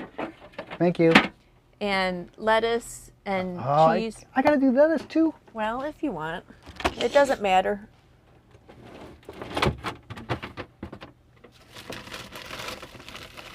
Oh boy, oh boy, oh boy. Well, again, this is another advantage of being in a motor coach. You can do stuff like this. Make lunch. Stuck in traffic. Stuck in an accident scene. We don't have anywhere to be anytime, so Loki, back. Okay, thank you. We don't have anywhere to be. You know, we're on no schedule, so worst thing that's happening for us right now is, you know, fuel economy. That's why we shut off the engine at this point. So it is what it is. I mean, it's, what are you going to do, right? I mean, right now, somebody's day has turned really bad. I mean, yeah. I know some people are parked here really upset, you know, and, oh, blah, blah, blah. And especially the ones way further back, they don't have any idea what's going on. At least we're close enough that as soon as that clears, we'll get moving right away. I won't have to, well, there'll be nobody in front of us, which means everybody will take off. So we won't have an issue there.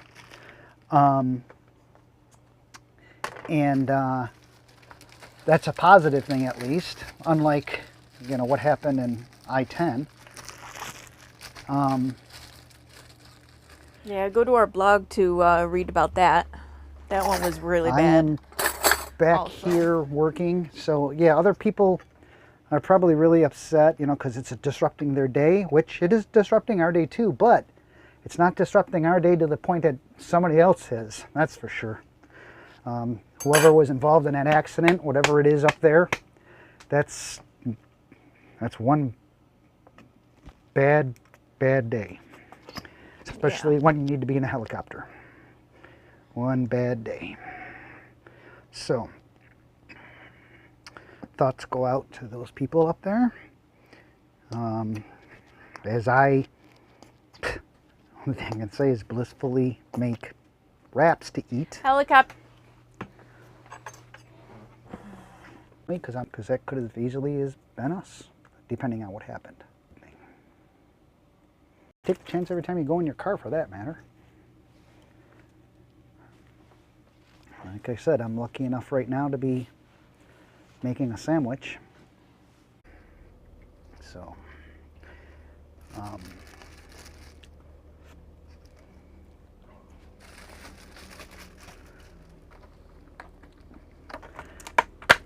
almost done. Oh shoot, none of these are open. They're all brand new. Yeah. Because we don't normally eat deli meat unless we're on the road. Look, lay down, buddy.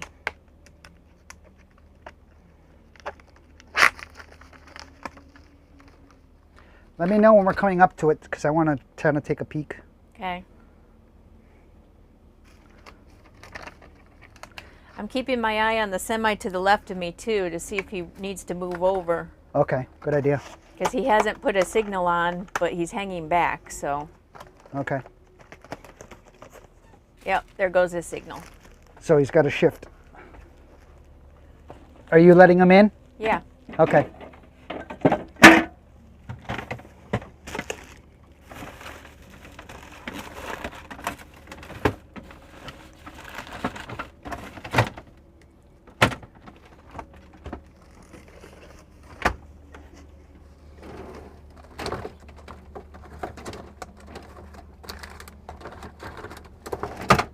Loki, go lay down. Go up front, buddy. Go up front, buddy. Come on, Luke. Daddy's fine. I'm fine. I'm fine. He's nudging me like I'm nervous. I'm fine, buddy. I'm fine. Did you lock the fridge back down? I did. Okay. I'm fine, buddy. Thank you for checking. Thank you.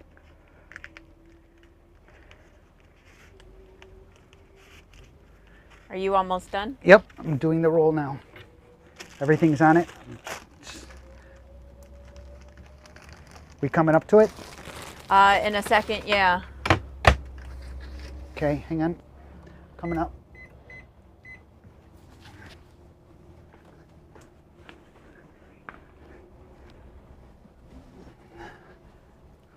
Where are the wraps?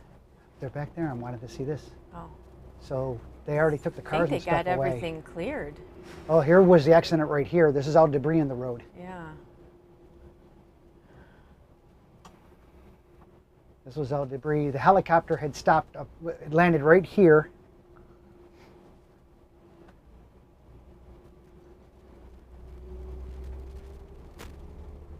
Okay. So everything's cleared, and that's a sheriff's vehicle. And now we're going to be off, and this is where everybody's going to try to pass us and everything. And Yeah, they will, because we got to climb this hill. And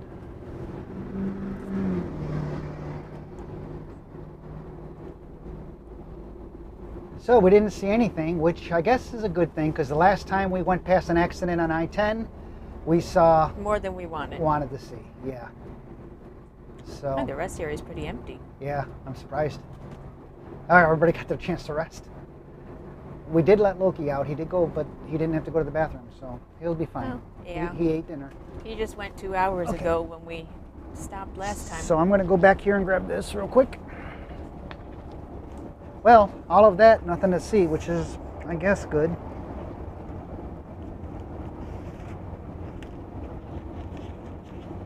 Good boy, buddy.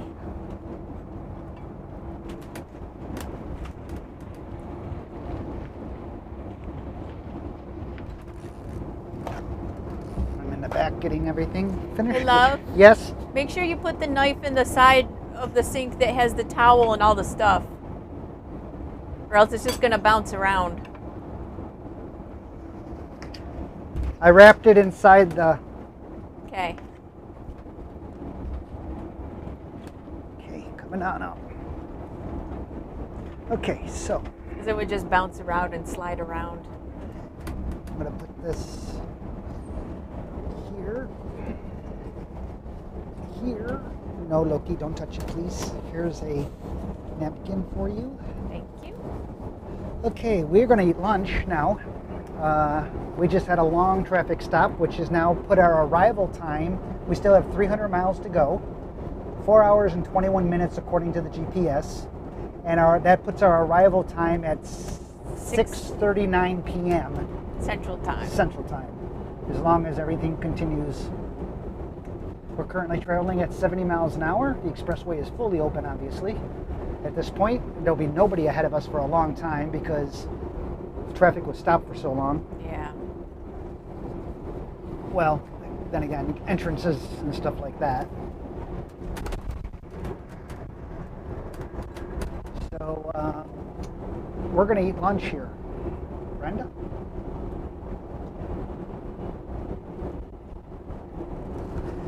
So I just gave, we eat wraps because they're easy to eat on the road, heads up. Yeah.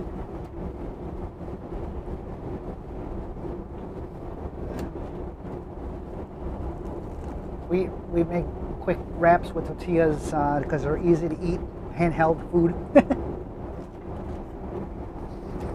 That is the jalapeno turkey. I was going to ask you. I don't know if you'll taste it over the Mustard.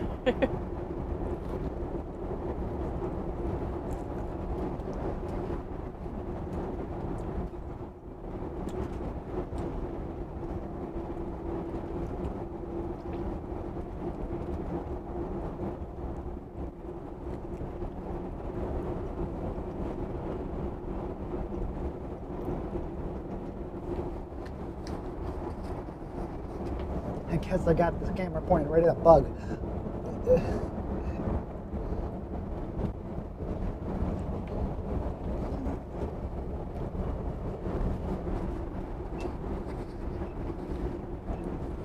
It's okay, bud.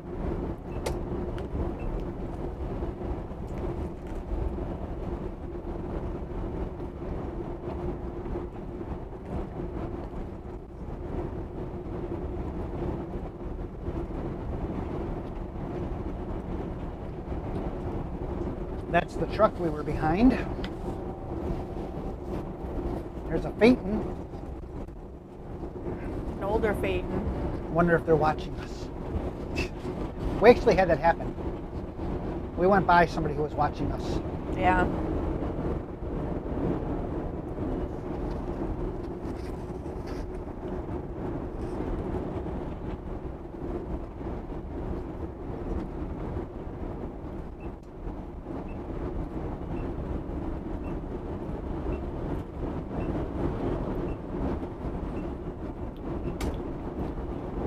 Oh, when we stopped at that one rest stop, we didn't fix that mirror.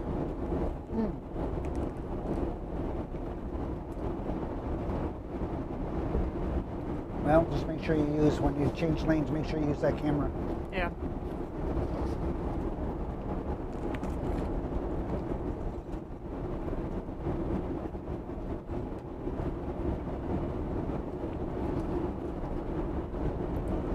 Just make sure your computer doesn't bounce off of there.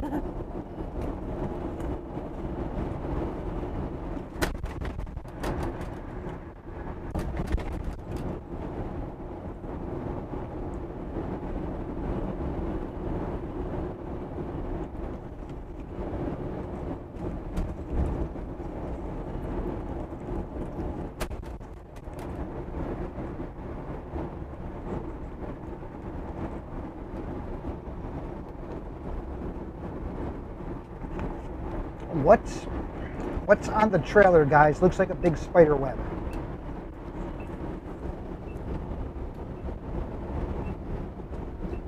Not sure what you're referring to. Are you talking about our trailer? Spider web? I don't see a... Well, actually, they're looking at a different camera than I am. Hang on. Are you seatbelted in, David? Yes. Yes? Yes. Okay. See, that semi just cut me off.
Okay.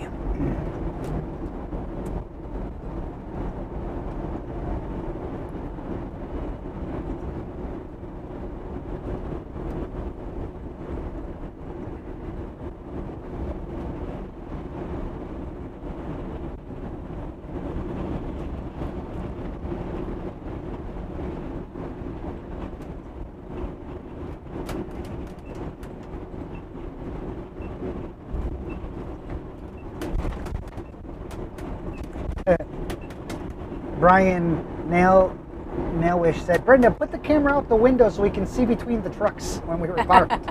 That'd be kind of hard.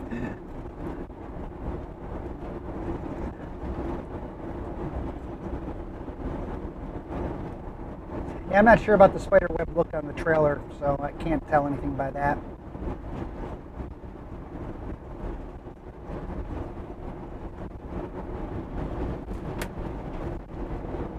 Greetings and love all the way from South Africa. Thanks to the noisy neighbors waking me up at night. I'm joining you on the trip. How y'all been? Well, we've been good. And I guess, matter of speaking, I guess now we're traveling back to New York from Texas, which will take us 3 days to get there. Thank you, babe. You're welcome.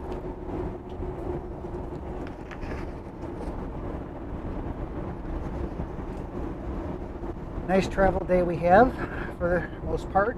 We're currently averaging, well, we restarted the engine, so we have to re-average. We're at 5 our data is, and we're out in a rural part of area, so we don't have a lot of good cell phone coverage, unfortunately. But so it will come and go at times, but we're doing all we can, of course, to stream it. I got redundant streaming turned on. I'm using 4 different jetpacks. And I've got my boosters turned on, so whatever we can do to keep the stream, then we'll keep the stream.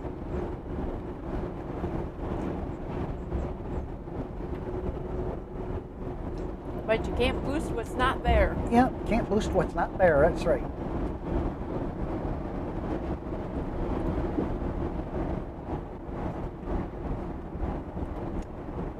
TMM, hello David and Brenda, glad to see you on the road again. Best wishes from Germany. Looks like the other side of the pond is waking up.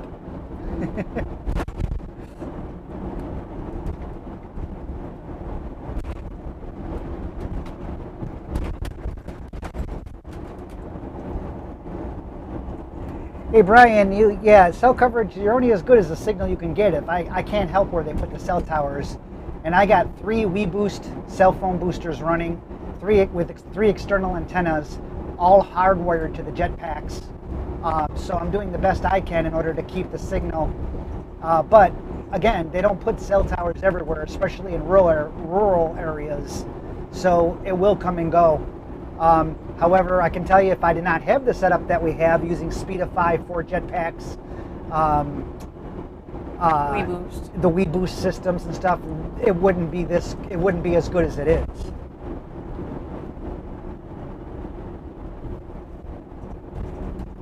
Normal folks, Brian, wouldn't be doing this. He goes, Lord, help those normal folks who don't have your setup. Well, but most people don't live stream like this. Well, good news is there's a hospital exit 73, so not far away for the hospital. Exit number 73, not 73 miles. Right. So. Yeah.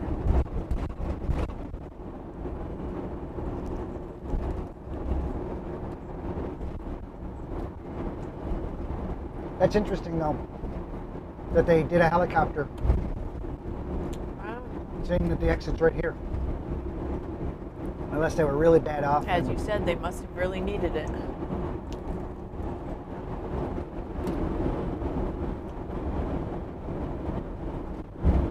I don't ever want to go in an ambulance helicopter. I mean, you don't get to say if you go or not if you're in an accident, but I say that only because insurance doesn't cover it. And the bill for something like that is huge.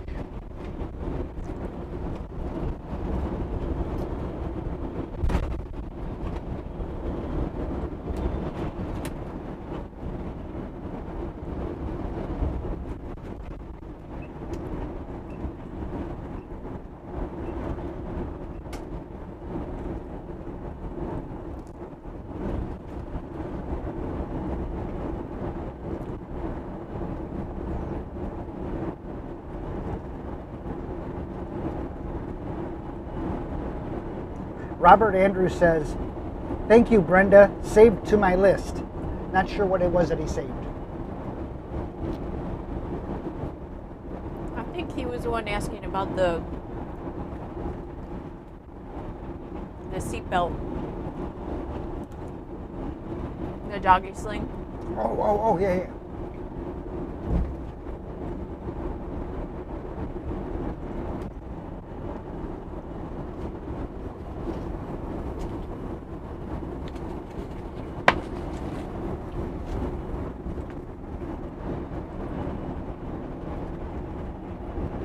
Robert Ender says, yep. So he heard you. Oh, you got the seat really far back. Well, to give the dog room. Because, you know, it's all about the dog. It's all about the lokers. I think that was so cute that he came back to check on me when I was back there. He comes up, he starts nudging me. Are you okay, Dad? Yeah, because he doesn't get people food, so he wasn't looking for food. He wasn't looking for food. He doesn't, yeah. We could leave a plate full of food right in front of him and he'll just ignore it. Which is awesome.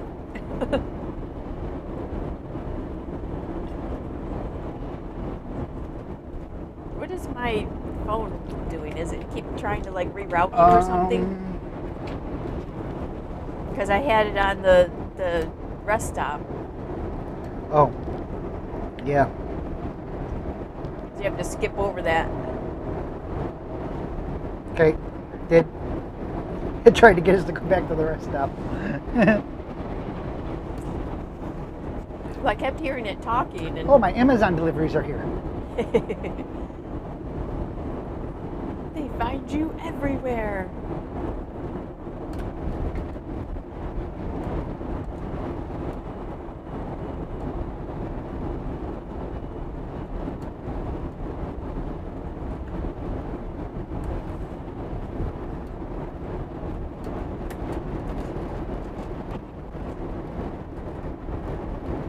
Oh.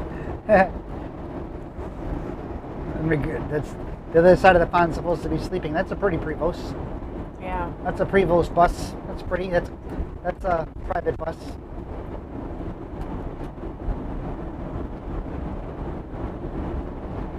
Looks like it might be a rental. Oh yeah, the sign in the back.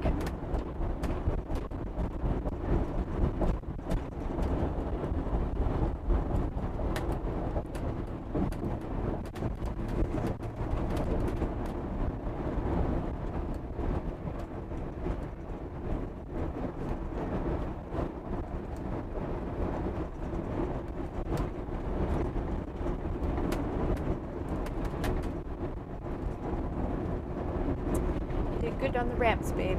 Thank you. Oh, look at this is all backed up now on the other side. Oh geez. I think that's construction or something. A bunch of construction people were out at the bridge. We had Mercy Flight came and we're breaking up there, love. We had Mercy Flight. That's our one up in Byron, New York. At Southwoods, stopped there to basically show their services as a fundraiser, if you will. And so they flew into the RV park and landed in the soccer field, and the kids got to go up and see the inside and all that kind of stuff. And I shot a video. If anybody's interested, I'm posting it right now in the chat, and that's Mercy Flight, and I shot the video with my drone of the people, you know, being able to see the helicopter, and they actually use that video as a promotional piece on their website. So I kind of made it to help them promote and get, you know, donations and stuff, because they're a volunteer organization.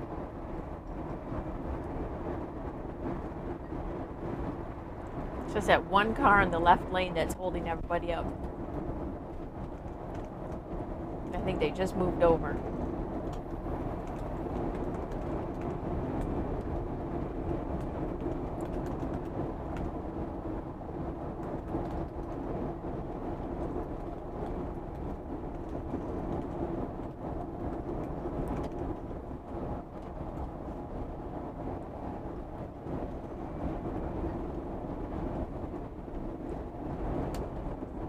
So feel free to play that at your leisure if you'd like to see the kind of work I do with my drone. This was shot back in 2015, so well before the Mavic or any of the newer drones were around, and actually had to build it yourself. As Brenda mentioned, look at the other side of the road. That's all backed up traffic too. There was something on the bridge that we just came over.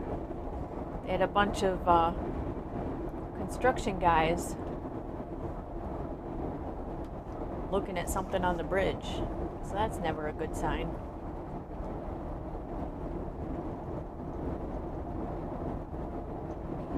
Yeah, Brian, it was an interesting video to shoot, that's for sure. I don't know if it's one of my best videos, but it surely was a nice video to shoot. I liked it. It was nice to shoot, to give them to give to them to use as promotional piece.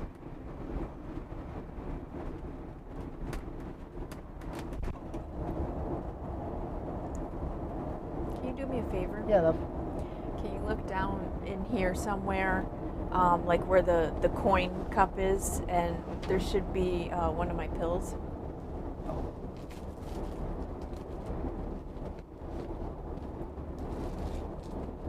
Yep. Just one? Yeah. Forgot about the cheese. Sorry, love. Should I get the pill for you? It's okay. Uh-oh. It broke. Uh-oh. It broke the pill. Now you got 2 pills. Dang it, Dan! What's that from? Dang it, Dan. That's a TV show. I just can't remember which one. No, it's not a TV show. It's a movie quote. Oh, dang it, Dan's a movie quote? Then I'm going to say Forrest Gump. Yes.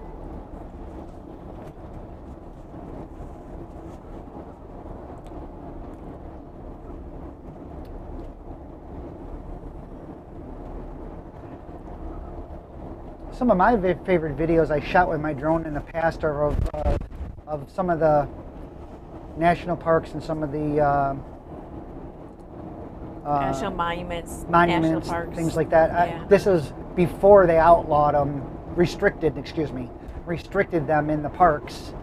I actually have video footage that the Badlands, I shot a whole segment in the Badlands, and they actually used a number of pieces of that footage Look at this, still backed up. in their visitor center. That was kind of cool. That was, again, before you couldn't do it. But they, even after they did it, even after they said you couldn't do it, of course they were still using my video footage. Yeah. It was really neat to walk in to the Badland Visitor Center and see my video footage playing, in the center. It was kind of cool.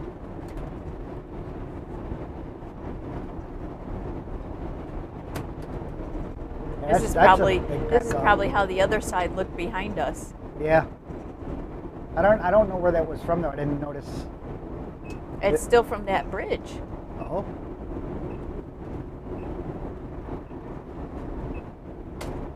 Well, like I said, I-30 is a very heavily Main thoroughfare. made thoroughfare. Look, honey, look how far down.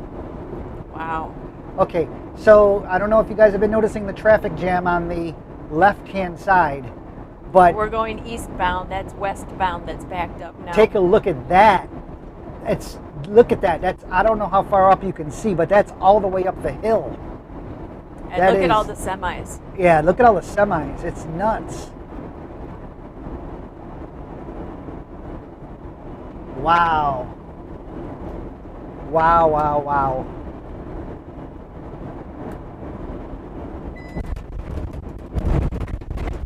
So not some good travel day. I mean, today, so up until the accident back there, it's been a great travel day.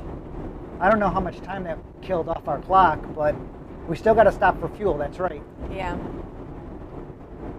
I forgot about that. Wow, that is not a good thing.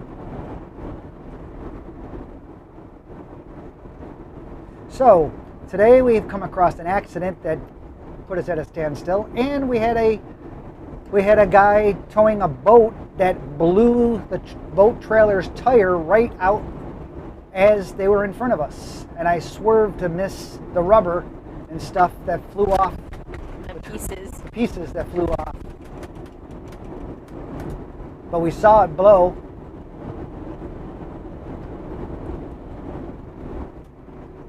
There she goes. There she goes.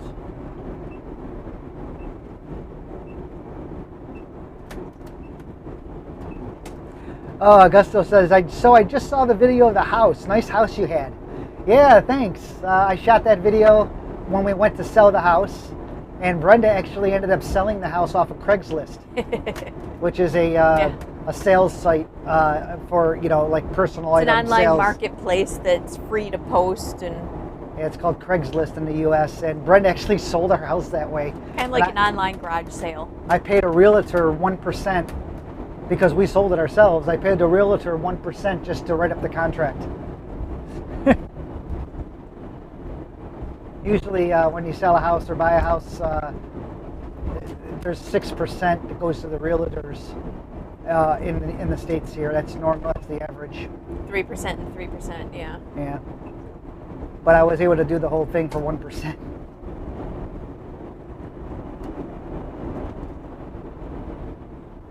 I really do miss that house, though. I miss the theater the most because Brenda and I, the entire basement part, the pool table, the bar, and the theater, that was all in the basement. And Brenda and I and my family, my brother-in-law and stuff, we did the entire basement ourselves.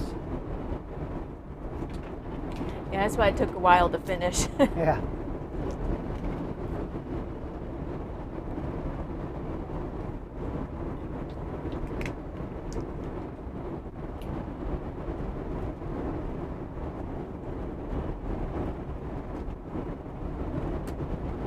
Red Jaguar says, found the parking brake icon on the screen that says e-brake. Duh. Yeah, so everything in the Tesla Y is on the screen. That's right. I guess. Everything on the Tesla Y is on the screen. We have a little regular Stock. little stocks that come out the side for turn signal and forward, reverse. Yeah, but just so you know, you don't really actually, the emergency e-brake is only basically they say that it locks like a pin in place or something that but the brakes on e-vehicles anyways, when you, at least the Teslas, when the car is stopped and park, the brake pads squeeze anyways, and it's not going to go anywhere.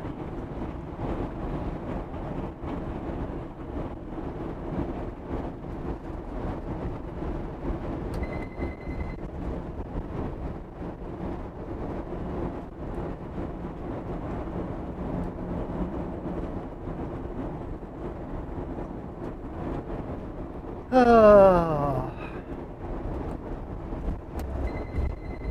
Hate when they do that. I hate when they go by you and they pull right over, you know. They give you 8 feet and they pull right over, and it's not like they're a car, they were a trailer. And he was riding my butt for a while. It's like nothing I could do. I was passing a semi.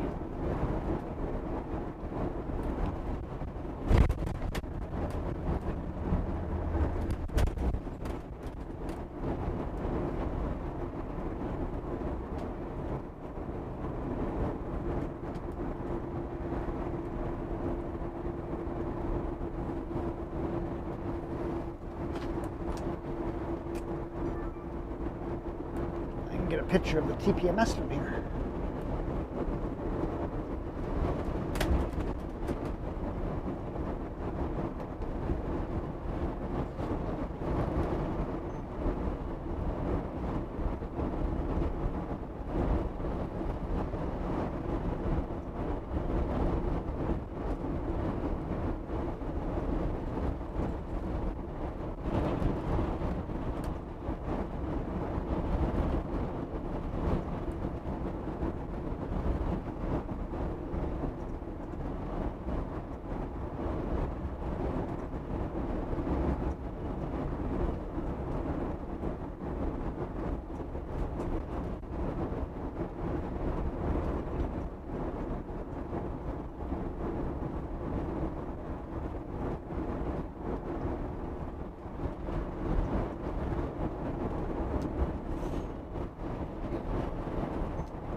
rest area. Do you want to get out and walk him some more? I think he's fine. Okay. I mean, don't you? Yeah, sound asleep. He was more interested in eating grass, but that's, I think, because he didn't eat breakfast. Yeah. Yeah, I didn't let him eat any grass, but He's just one of those dogs that if he's not hungry, he just lets it sit there. It's not like he won't eat it at some point.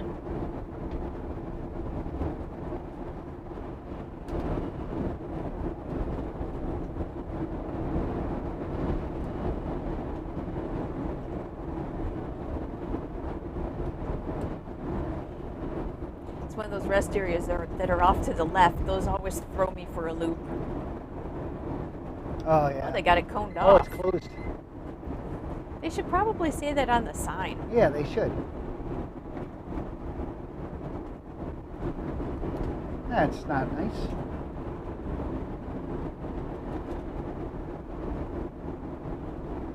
How you feeling driving? You haven't driven in a while. Fine. Then again, I hadn't driven in a while.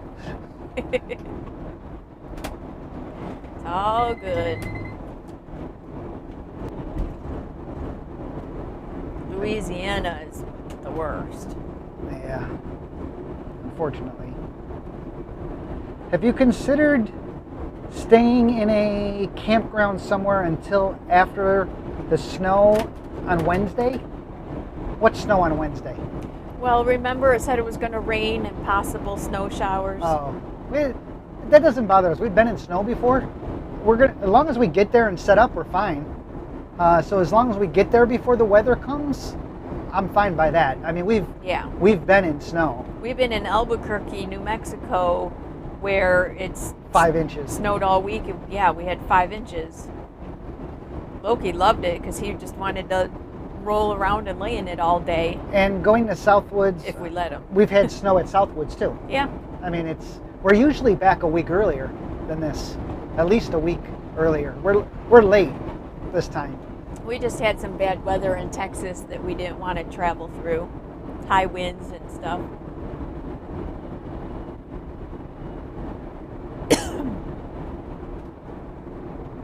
Augusto says, dogs eat grass when they're not feeling well. At least that's what they say. I don't know if it's true. Well, dogs eat grass for a number of reasons. Settle their stomach. They actually do use it to settle their stomach. Since he didn't eat this morning because we left early and he didn't eat, he probably had some stomach fluid. You know, his acids were building up, getting ready to eat, and he didn't eat. So that's what he was looking to deal with. And so since we were stopped in traffic, though, I mixed a little water in with his food to give it a little texture and more flavor.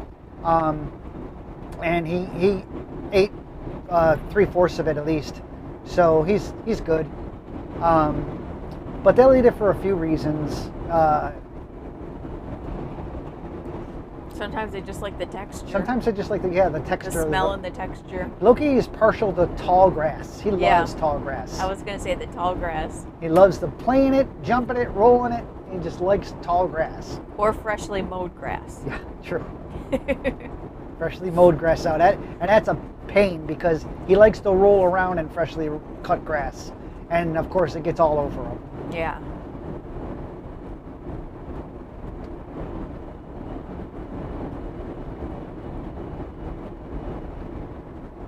Yeah, Red Jaguar says you just don't want road salt all over the coach driving it in snow. Yep. Yeah. That's why right now, like we're trying to travel between the fronts.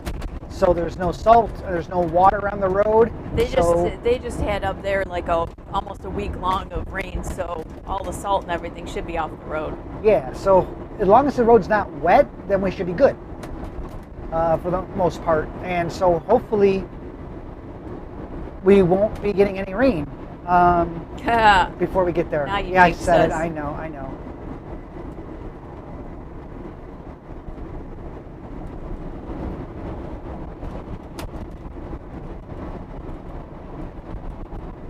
Waffle House. I was tucked away back there. I just happened to see it. Good one.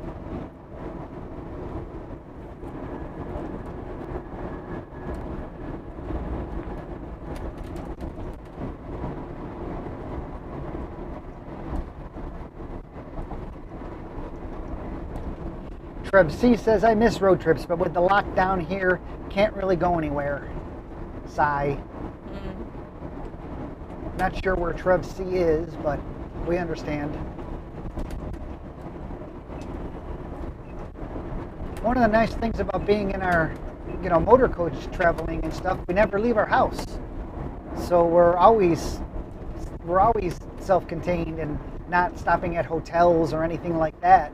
So actually, this is, as far as traveling, this is the safest way to travel with your house. Yeah.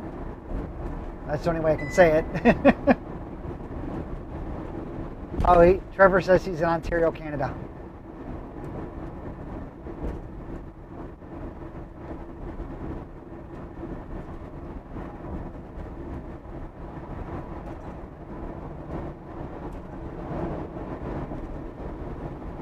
Well, we're back up to 6.6 miles per gallon, which is good.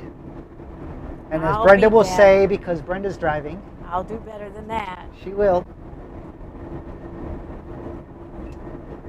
She always gets to the downhill sections. Yeah, I'm sure. Do I want to mention that I see raindrops on the windshield? No, you don't want to mention that. But there are raindrops on the windshield. See? See? But it's blue sky in front of us. What the heck? I'm just saying, you said it.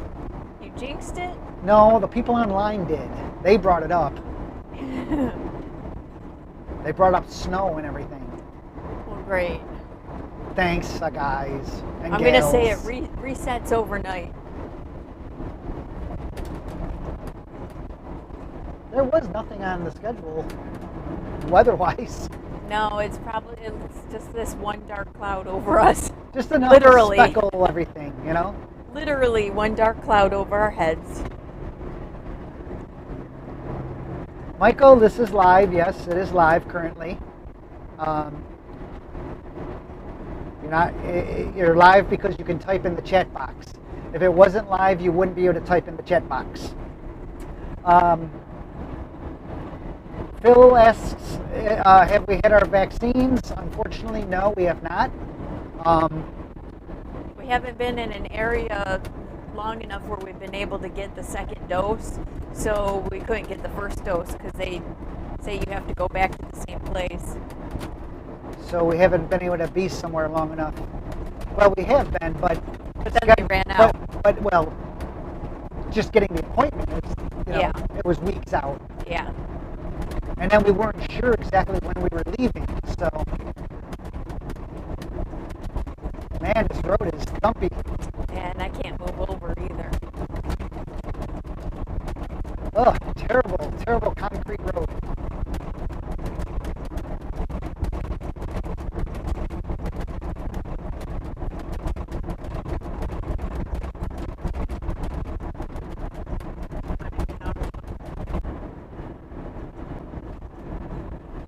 And we're gone again.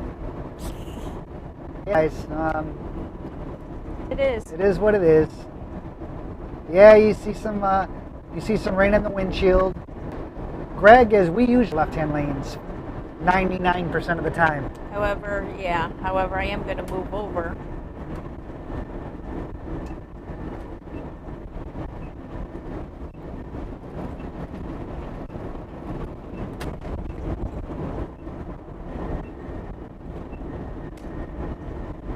Let these cars go around me. It's not as bouncy over here now. Yeah.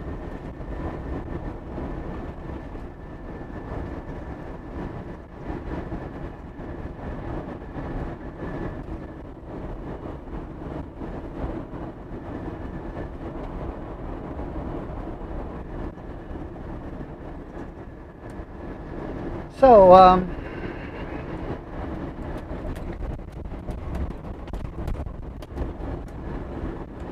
Adam Park says, my phone says Wednesday for Byron has snowflakes and 37 degrees. I'm giving you an early weather forecast. Other than Wednesday, starting Friday, other than Wednesday, starting Friday through Tuesday, it'll be 50 through 60s. Yeah. Yeah, that's what it should be this time of year.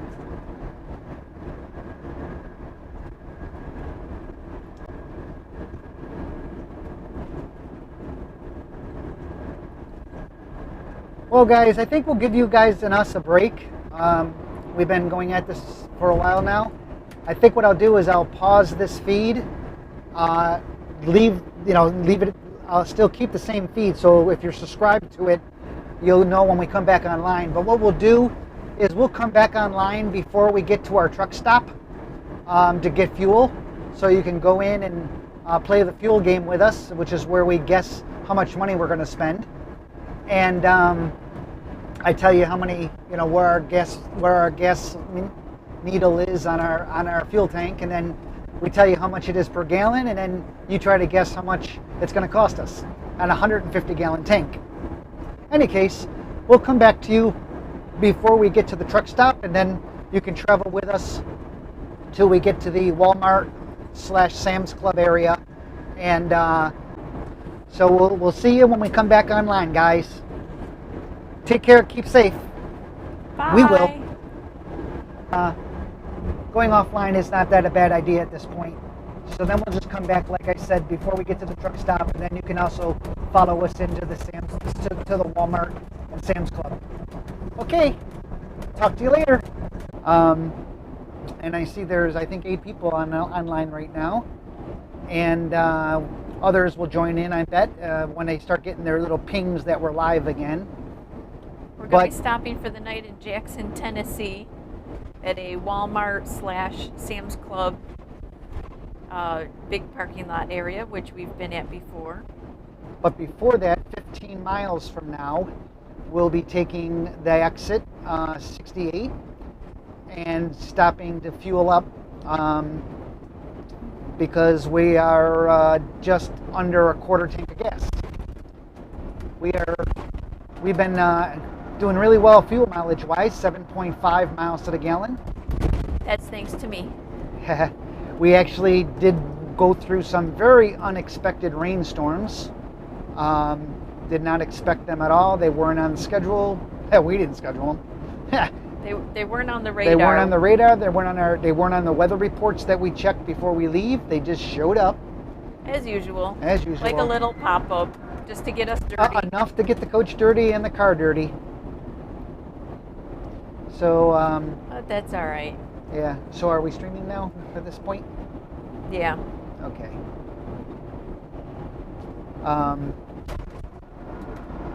There's only a few people out there. Normally we had 60 plus people earlier today when we were streaming, but it's later in the day. We did go off air for a number of hours because, hey, you can only talk so much, right? At least we used to stream the entire trip. It gets tiring. It does get tiring, but it does pass the time also. Yeah. So people are starting to get pinged that we're back live and they're coming back. So welcome back to you that are joining back up. We are 13 miles out from our exit. We're going to be stopping at a TNA truck stop using our fuel card. Our TSD fuel card. We did make one other stop earlier to let Loki out at a rest stop, and we're just under a quarter tank of fuel remaining, so we're doing really well. After our fuel stop, then it's only like another 13 miles to where we're going to stop for the night, which is a Walmart/Sam's Club. So you're currently traveling on I-40. Eastbound down 18 wheels. I knew you were going to sing that. We're going to do what they say can't be done. We're at mile marker 56, and if you really, really want to see where we are, in the description of the video, which I hope is still there, by the way, there's a link to our 2 other live cameras, another front camera view, because this camera is normally turned around facing us, and then there's a rear camera view, and you can see our Tesla being towed on the trailer.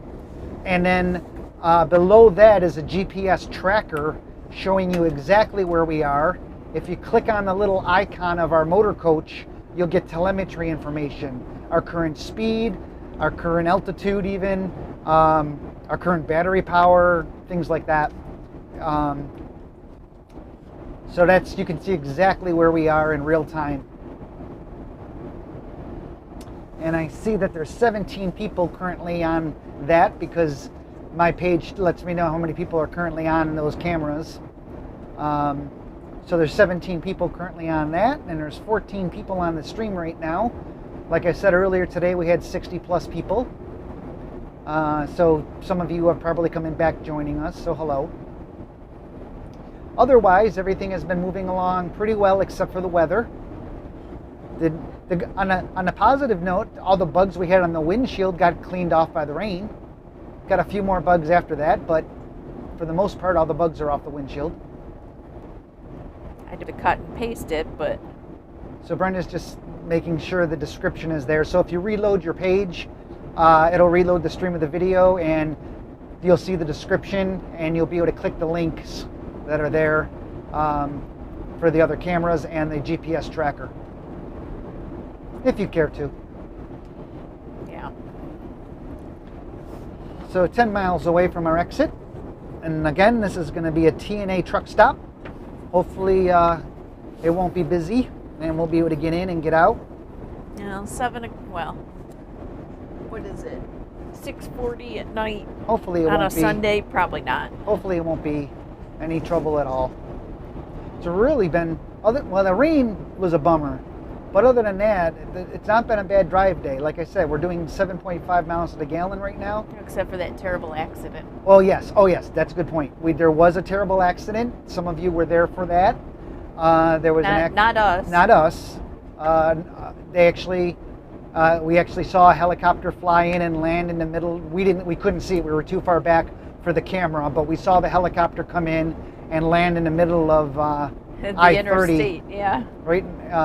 Unfortunately, that bad of an accident needing a helicopter is never a good thing. So somebody had a worse day than us.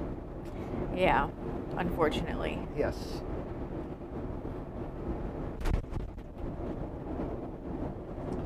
So if you're welcome back to our little stream here, and then we'll continue the stream until we arrive at Sam's Club / Walmart and figure out where we're going to park, and then we'll leave you there until tomorrow when we head out and go live. I think we're going to go live at 10 a.m.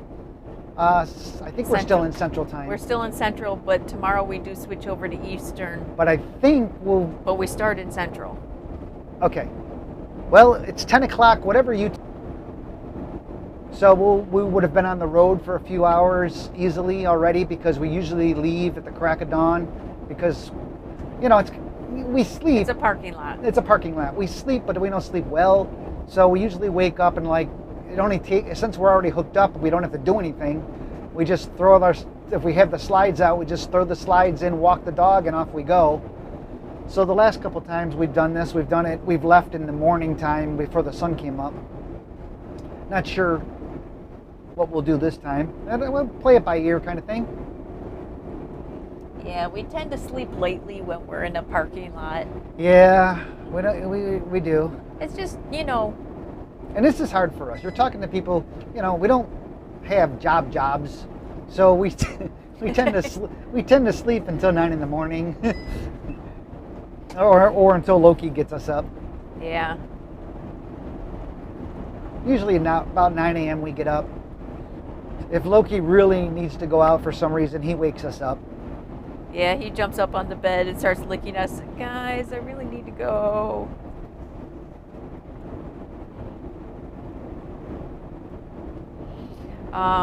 Let me see. Somebody... Currently traveling 70 miles an hour. J. Doe says the rear view camera's not working. I just went to the link and it's working. If you just refresh your page. Refresh your page, click the play button again on the rear camera. Yeah, he says it's working now. Yeah, all you're seeing is our Tesla Model X on our Aluma 18-foot flatbed trailer. Tilt trailer. Riding back there, you can see it, bounce up and down in with its suspension and stuff. Or as Red Jaguar 100 Travels says, it's waving at you. It's waving at you, yes. It's scary as hell. When you watch it from the camera that you're watching it on, it's much more scary then the one we're looking at is our camera for our motor coach, and it's a wider view to let us see further back. So we can see the motion of the car, but it's not as close up. So you're seeing it much more pronounced than we do. It looks much more scary. Well, I just have faith that it's Gonna stay there. gonna stay there. I mean, it's strapped down really well. It's Yeah, not gonna it's go got. anywhere. I mean, the tires are strapped down. Each strap is rated for 8,000 pounds with a 10,000 pound brake weight, 8,000 pound working load, 10,000 pound brake load. So the car only weighs 5,500 pounds. I shouldn't say only. That's heavy. Yeah. So, So we only have 4 miles to our Yes. fuel stop. So let's get ready to play the fuel game. Is that what you're gonna say? Yes. Okay. And don't start guessing now. Don't start guessing now. Because I'll have to scroll through everything. So wait until We we're. tell you to put your guesses in. Yes. So how does the fuel game work, Brenda?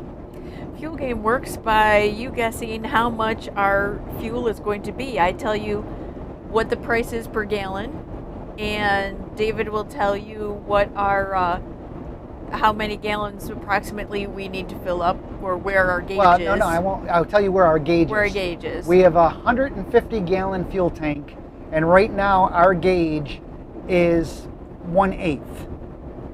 So we are halfway between empty and a quarter, and it's a 150 gallon fuel tank. And the fuel is $2.61. Now wait, A gallon. Now, so you're going to give them the price from the card, or are you going to give Yes. them the? Because you don't get that right away, though, do you? Yes, I do. Okay. Yes. That's the nice thing about the TSD card. It's a fuel discount card. So we'll see when we get there what the regular price is, And then we'll let you know how much we save. and then we'll let you know how much. Because right now on my app, it shows that it's $2.61. Our price. Our price. Which is different than the pump price. Yes. So we'll base it on, well, sugar. Hang on. Sorry, buddy, I can't. I got a car on the side of me. That was, Well, she wasn't paying attention. yeah, either. she was not. I had people on the side of me. I couldn't move over, and then I had to make a decision, so I gunned it to go faster to give her more room to get on, to have. In 1 3/4 It was a miles, short take on-ramp. exit 68 on the right to Tennessee 138. That was a then very- take the first right. Very short on Okay, so just so you know, Okay. love, Yes, dear. when we get off the expressway, we're going to be turning right, Okay. and then following the truck signs, but it looks like it's going to be our first right. So a right onto the road, and then a right into the fuel. Okay. So we're going to be basing this off of our fuel club price, which Brenda just gave you, $2.61 a gallon. My gas tank is 150 gallons, and we are one halfway between empty and a quarter at this point. Which we usually don't let it get down this low. Usually a quarter tank is where we go. We were going to stop sooner, but David's like, we can make it. Oh, I know we can make it. Yeah. Take exit 68 on the right to Tennessee 138. Then take the first right. Okay, engaging my engine brake. That will help me brake so I don't have to use my coach brakes as much. And now my engine brake is kicking in. And it's helping slow down the coach for me. Yes, and it's a stop sign up here. I do see Turn it. right on Tennessee 138. Short ramp.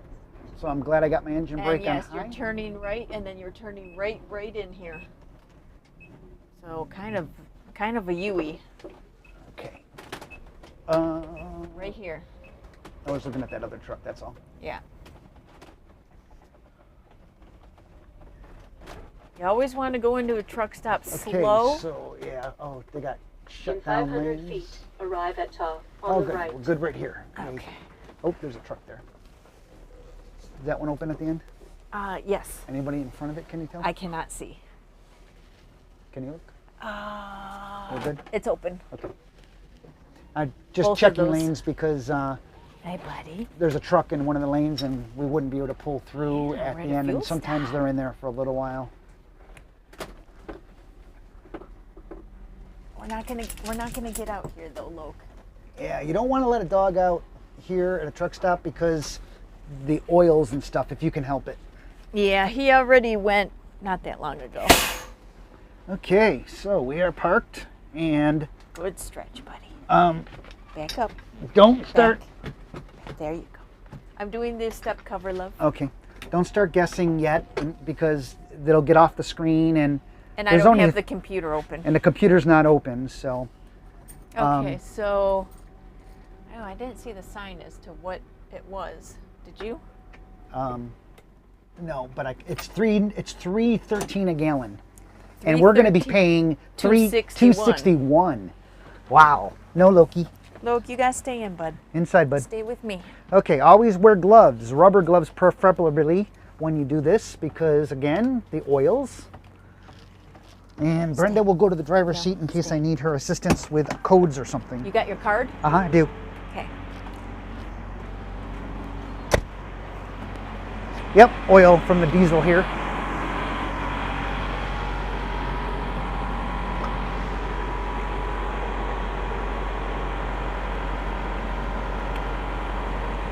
Okay, put my card in. That's the truck next to us that you hear running.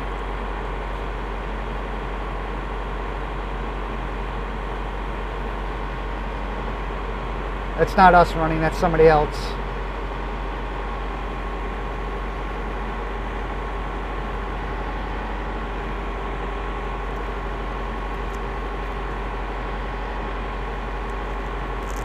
What's our control number? Is it my social? It's either your social or a PIN. It's probably your social. The last 4 of your social. We'll find out. Authorizing, yay! Some truck stops ask for a PIN number and some ask for a control number. So you set up a Okay, PIN number so and you set your gonna start control filling number as up? the last 4 of your social security number. And we're off and running. And while it's filling up, I'm gonna walk to the back and check the car and everything, even though we only got 13 miles to go. You never know. If I have a problem, I wanna make sure everything's good. So I'm gonna walk back and check the car while it's filling up. I don't know if you'll be able to hear me talk or not, and I won't know if Brenda's talking or not. So, any case.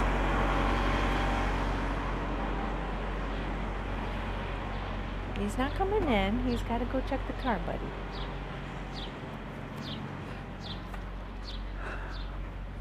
So coming back here, everything is looking good. I don't see anything wrong. Here, this is all tied down. Stirrups have not moved. The tie down blocks have not moved, which are little rubber things that go into the grooves of the tires. And if those move, then you know you're loose somewhere and you want to retighten it. Other than that, car looks good. The car's going to be sitting here for another couple days on this trailer, so you always want to make sure that it's not moving or doing anything weird. And the trailer looks good all the way around.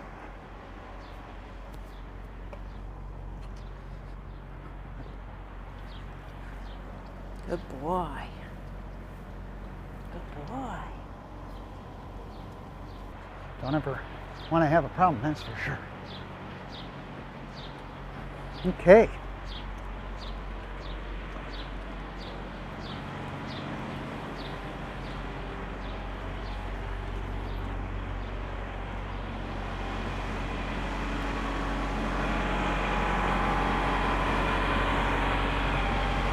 We're still filling up.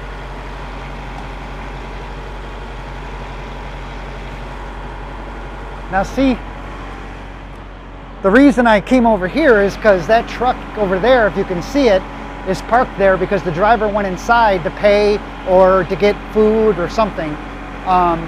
And we might be done pumping and can leave, but we couldn't leave because he'd be in front of us. So we always try to get a bay with nobody in front of you if you can. Hi.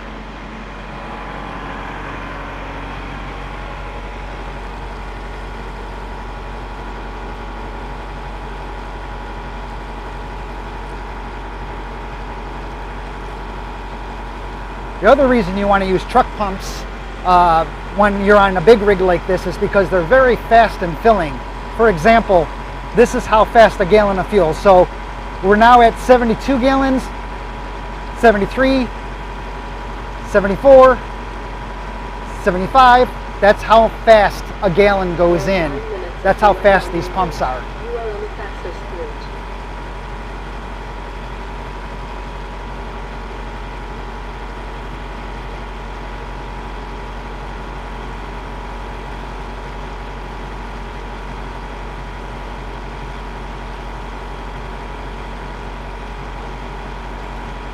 It's about a gallon every 3 seconds. Some are faster, some are slower. Sometimes you run into a really bad one, but this one is a gallon every 3 seconds.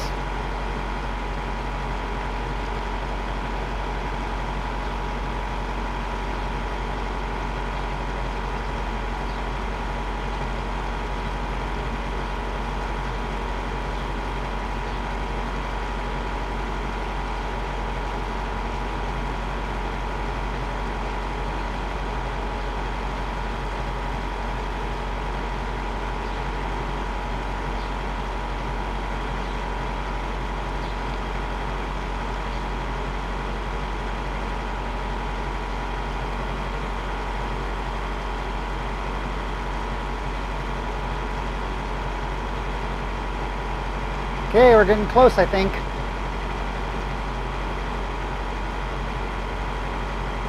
You can now start putting in your guesses at how much it will cost us at $2.61 a gallon, because it just clicked off.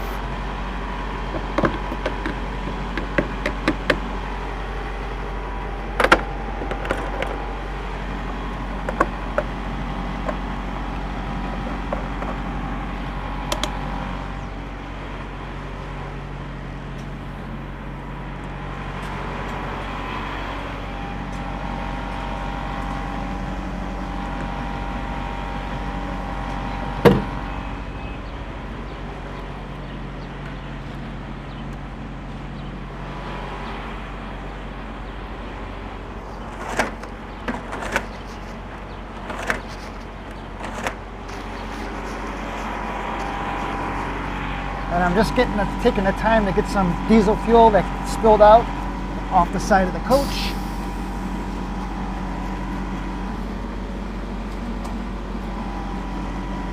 Again, another reason to wear gloves.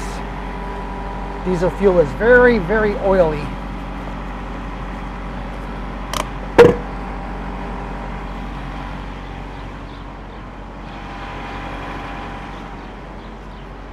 Garbage can, there it is.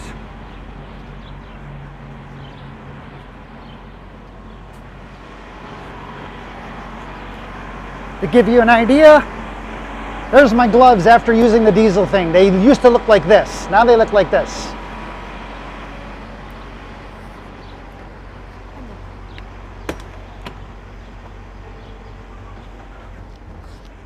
Always wipe off your feet when you come in. Again, the diesel fuel on the ground. These are just tips for you guys. Lock the door. And then what you do... Oh, and here's a tip from the significant other. If you do go out, take your cell phone with you. Are you just moving up? I'm moving on. And then this is another tip. After you're done fueling, even if you have to go inside to pay, we don't because we use our card. Always move forward and get yourself out of the bay, because then another semi can come behind you and start to fuel.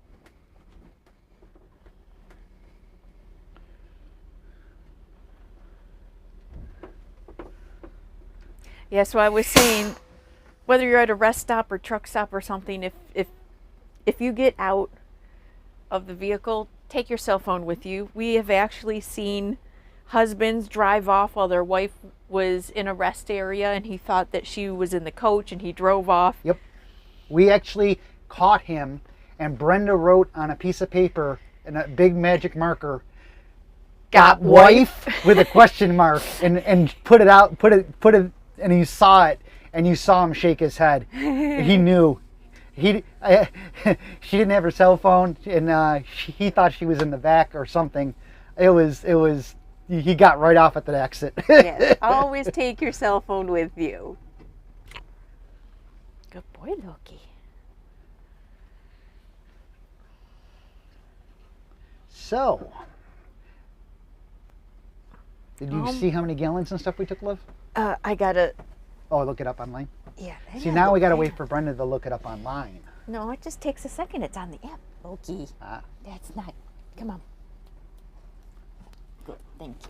Gotta put your bed down first. There you go. Ooh, your gloves smell like fuel. Okay.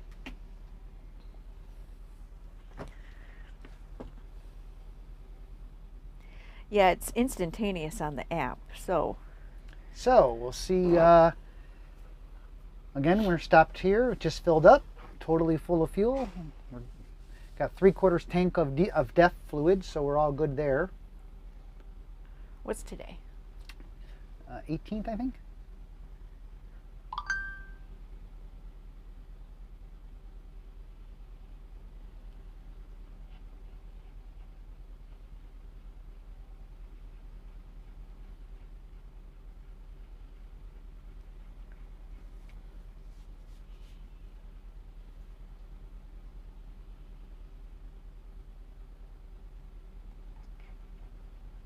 I'm just setting up my, putting my fuel mileage stuff into my scan gauge D system so I can see things like how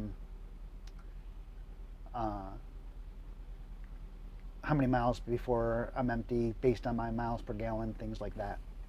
Of course, it's not showing me. I told you. See, I told you you were going to run into that. It takes me, it usually is instantaneous. I warned you. Give it a minute I know. we shall see. Hey, doggy.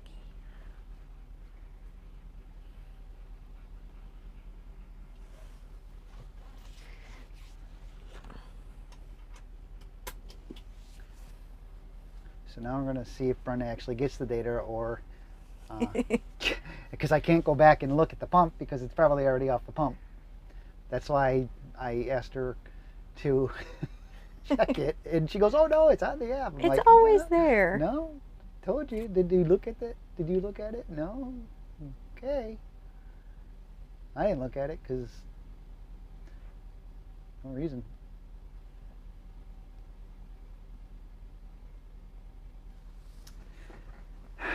Anything, my love? It's got March 10th on there.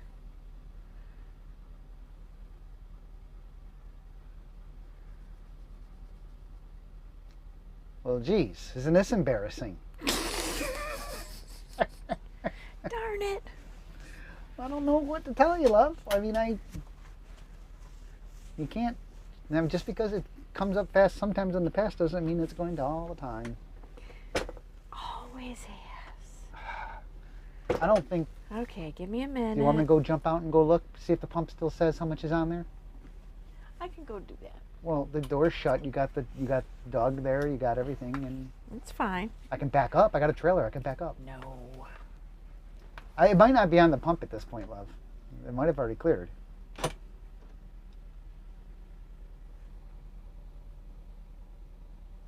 All of this for you, our followers, our subscribers. Brenda's literally going to jump. Loki, stay. Klutz. Brenda's actually jumping out without waiting, without pulling back the step or anything, and she's going to go see if it's still on the display. I'm not kidding you. She's going back there to look.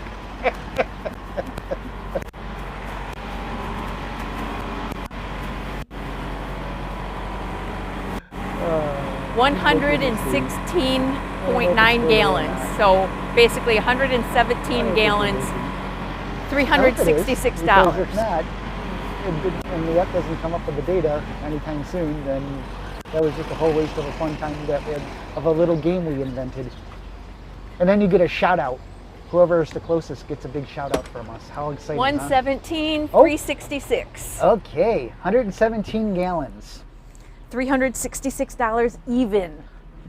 And that was their price. But you told the people to calculate it on our price. Yes. So how many gallons? What did I say, 117? 117 gallons times $2.61. So that, and you people should not right now, you should not be putting out, you should not be telling us the winning bids at this point. Louis Martin had 345. Yeah, I gotta.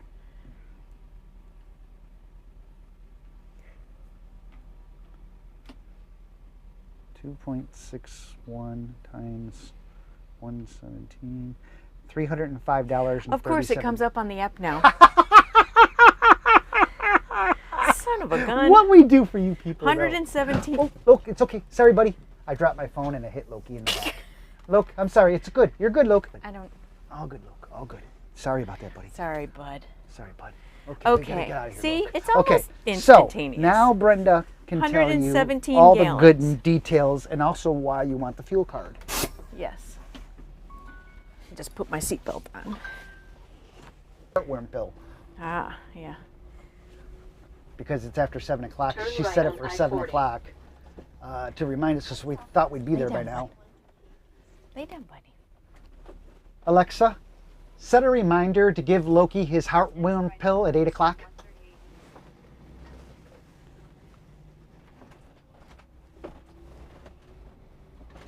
I don't know if it heard me. Okay, so what did I say? It was $366 even? Yes. Our price, $305.94. That's pretty darn good. We saved $60.71. Wow, $60.71 savings. That's awesome. On 117 gallons. We paid $2.61 a gallon. So our price was short entrance ramps. Wow. $305.94. So $305.94 is going to be what I'm looking for, and everybody's over.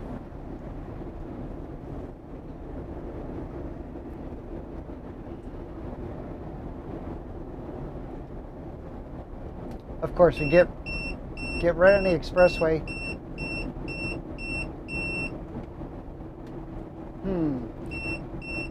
So Both I of think them. I think that's just cooling down. Yeah. David, I can't pronounce your last name. He had it close. Everybody was over, but he has $320.50.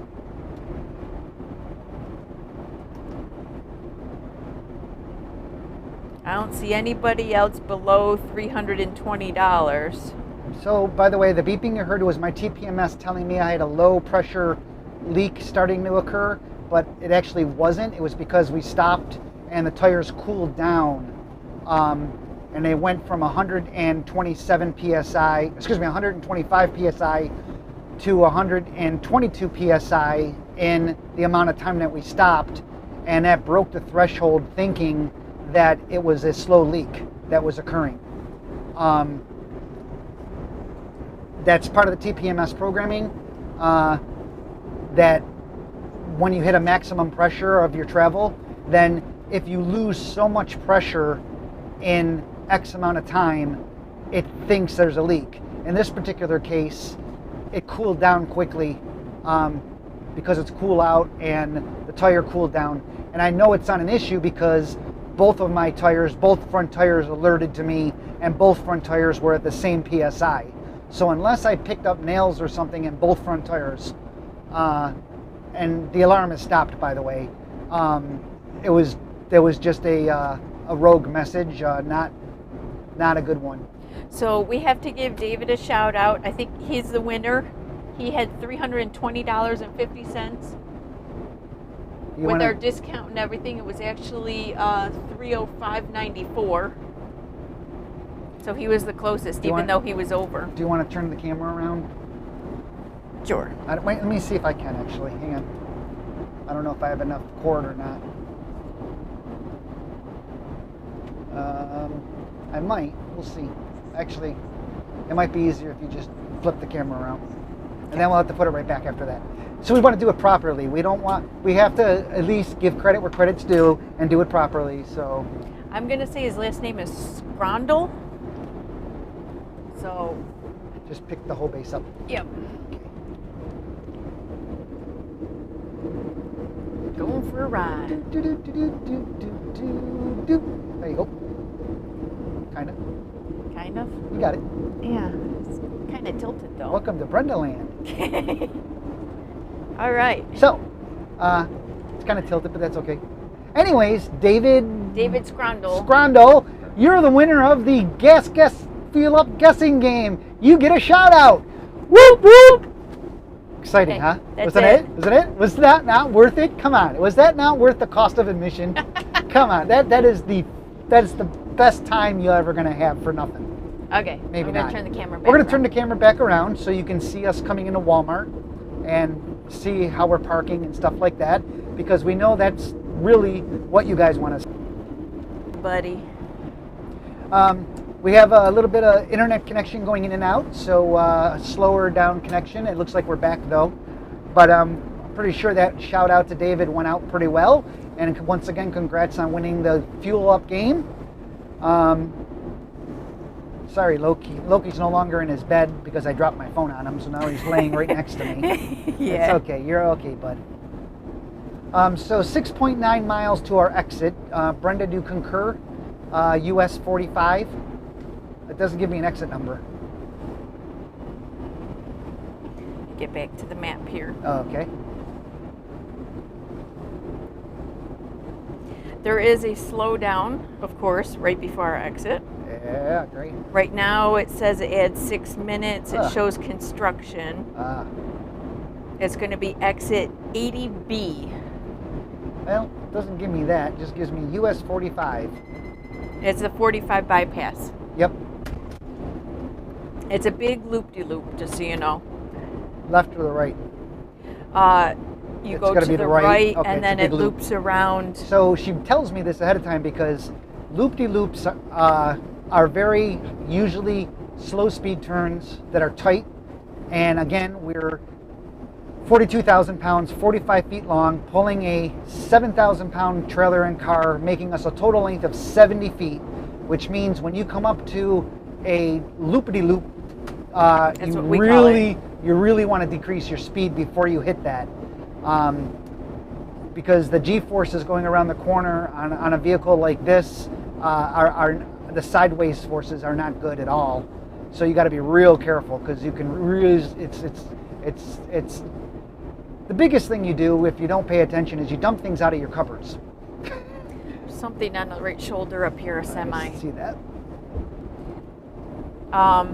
Yes, to answer, was it John Bloxham? Yes, we were at a TA. The EFS discount card app tells you it's either a Love's or TA or a Petro or something. They have some independent shops Love, too. read the sign because I think this is what you were referring I'm to. looking. Okay, no, just letting you know. Crew's working on road. Right lane closed ahead. Okay. I hope we can still get off though.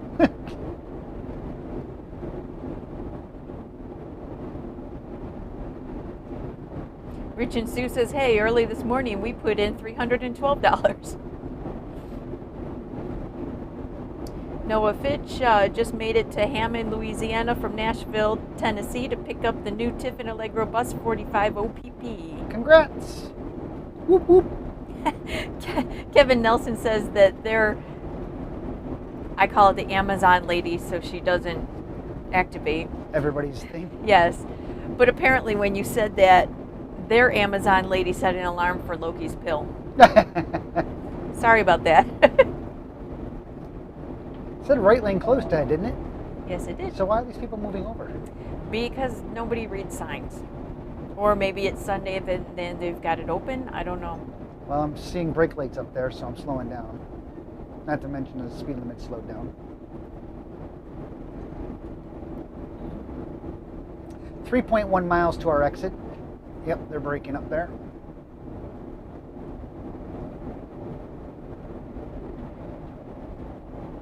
Right lane closed. So yeah, why aren't they not moving over?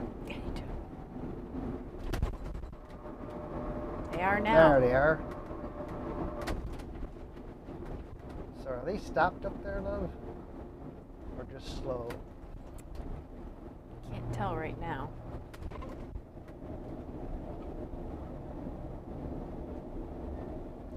So yeah, we've had stopped traffic today for a bad crash that involved a helicopter having to come in. We had rain that we didn't expect. That was a bummer because that messed up the car and the coach. Yeah, just enough to Just enough. make it dirty. Yeah.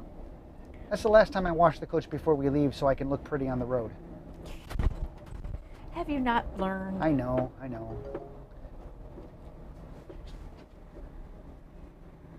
Yep, we are stopping.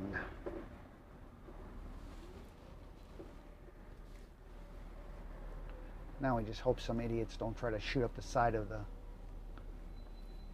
Oh, they will. There's always someone. So, we've had one road stop today. This is our second. Hopefully this is just people merging on up here. The problem being is it's 2.2 miles I have to get off. I don't know how far up this construction goes. Hopefully they didn't close the bypass or anything.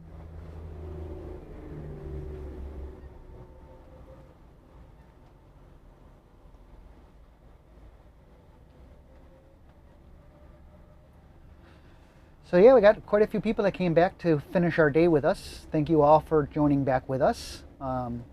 If you haven't done so and you'd like to, I'd please appreciate a thumbs up on the video. We do a lot to do these live drives for you. And those thumbs up kind of help our ranking in Google, or excuse me, in YouTube. And if you're new to our channel and just finding us and saying, what the heck is going on here? Why am I watching somebody driving? It's because it's one of the things we do.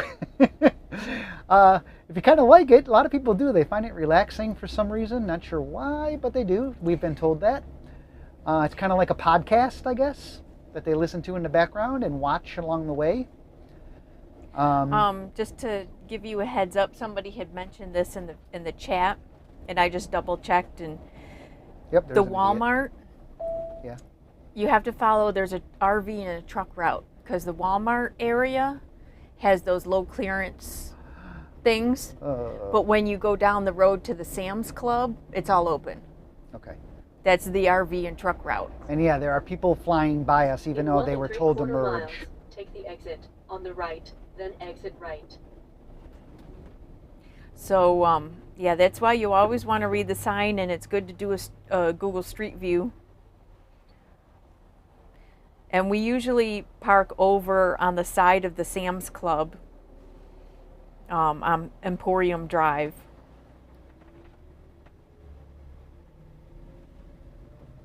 I moved over to block dumb people from shooting up the side because the road is really tight up here and two cars came flying up. The one in front of us is one of them. And there was two others that were coming up. So I moved over to be... They should have merged like everybody else back there when they were told. And then you wouldn't have the slowdowns that occur, or the possible accidents that occur.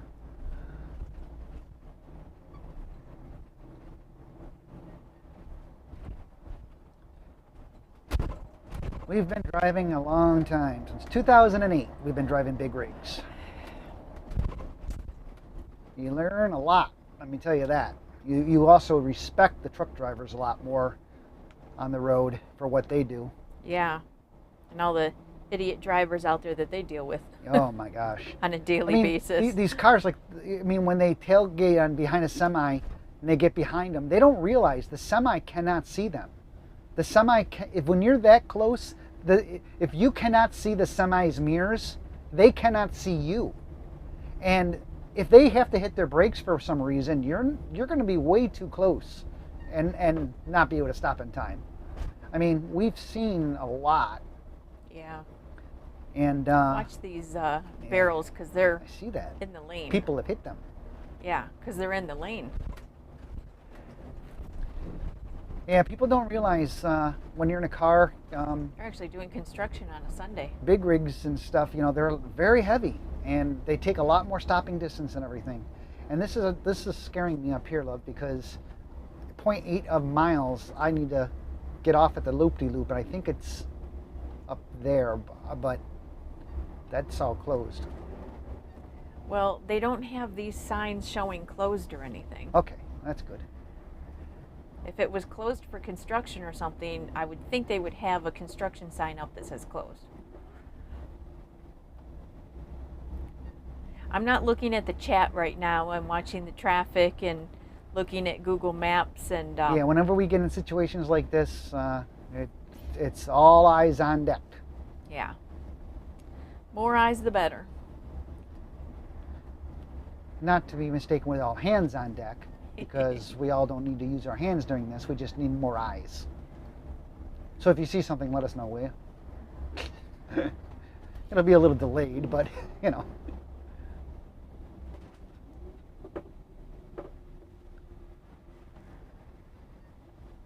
I'm surprised they're doing construction on a Sunday. Well, Sunday night.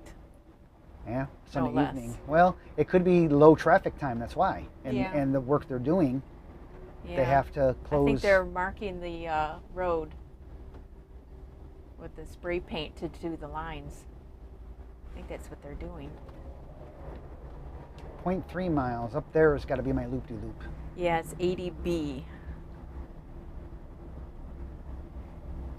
Yep, there you go. Stand around, guys. All right, is anybody getting off up there, love? I don't see anything. That's not good. They didn't say this Take exit the was exit closed. on the right, then exit right. There's a roller up here. Yeah. So, guys, they didn't tell us this exit was closed. Exit 80B, it has a construction sign, but we can't get there right now. All right. Well, we're kind of stuck. We cannot get off the exit. There is a exit 80, but they're but- paving. but they're paving, so we can't go over there. And they never had a sign about it. So there goes our exit. Okay.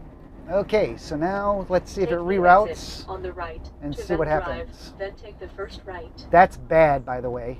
They should be telling you, when an exit is closed. You can go down to the next exit, do the loop-de-loop, and come up. Yeah, it looks like it's open the other way. What if it? I don't know if it's open. Oh, the we other can way. go the In back 1.25 road. miles, It's okay, take I exit got it. 82B You got it? on the right to US 45 north. Yeah, it's trying to get us back on the expressway, but I'm not sure that's a good idea because I didn't see if. Well, maybe that's the exit right there. Actually, can't read the sign backwards. I got it. Okay. So this is another thing you experience in a motor coach. Aren't you guys glad you joined us again? You get to see this excitement. Hopefully this entrance up here is open.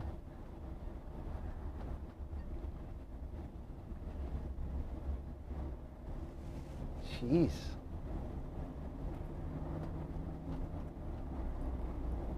Yeah, that's pretty bad. Not to have a, exit closed ahead. Yeah, because this is the way that we would get back on. We want to get off.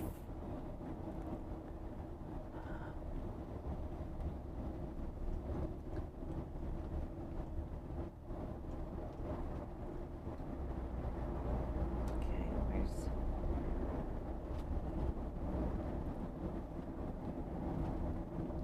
In all reality, he didn't say exit closed, so I could have cut right across them. They probably just wouldn't have liked me going across their freshly laid asphalt. Okay, so this might be your exit here. 82. 0.4 miles, 0.5 miles. It wants me to get off 82B. Yes. Okay, this is 82. This is not it. Yeah, because we're going to get off here and we're going to go that back road, which I remember leaving last year. I remember that. Because that's where we're going to end up. Okay. Take exit 82B on the right to US 45 north. Yeah, because this one just merges that way. See, this there's is a Waffle House over there. Oh. So this is another good reason. Where's the exit? The exit's Up gone. where, no, it's up where that semi's going, love. No, it says 30 feet. Right here. That's the exit. They redid the whole road. They redid the whole road. So there's no exit. There's no more exit. That exit's gone. Wow. Okay. Exit 83 on the right to Campbell Street. I can do then that take and I the can first backtrack. left. Yeah. You good with that? Yeah, because then we'll get back on the expressway and we'll get off where I don't we know. were. Yes, where we were supposed to. Well, no, I don't know if that was open. Yeah, I see it right here. No, I don't know if the other one was open. Going back. Because it wants me to get up and get back on. And that's what you want me to do, correct? Yes. Okay. I'm just hoping the exit is, I couldn't tell if it was open or closed back there. They actually removed the entire exit. So it's gone. It's not even there. 82B wasn't there anymore. Turn left at the stop sign, then take the first left. Woohoo, what will happen? And this is why also Having it's always good Google to Maps. yes, but what I was going to say was it's always good to arrive in the daylight. Okay, construction over a bridge. How am I that way, love? All clear. Nobody coming. Hey, buddy. Turn left on I-40 West. Oh, that was a good one. Okay. Hey, bud. Okay, so now we're backtracking. We're going to backtrack here.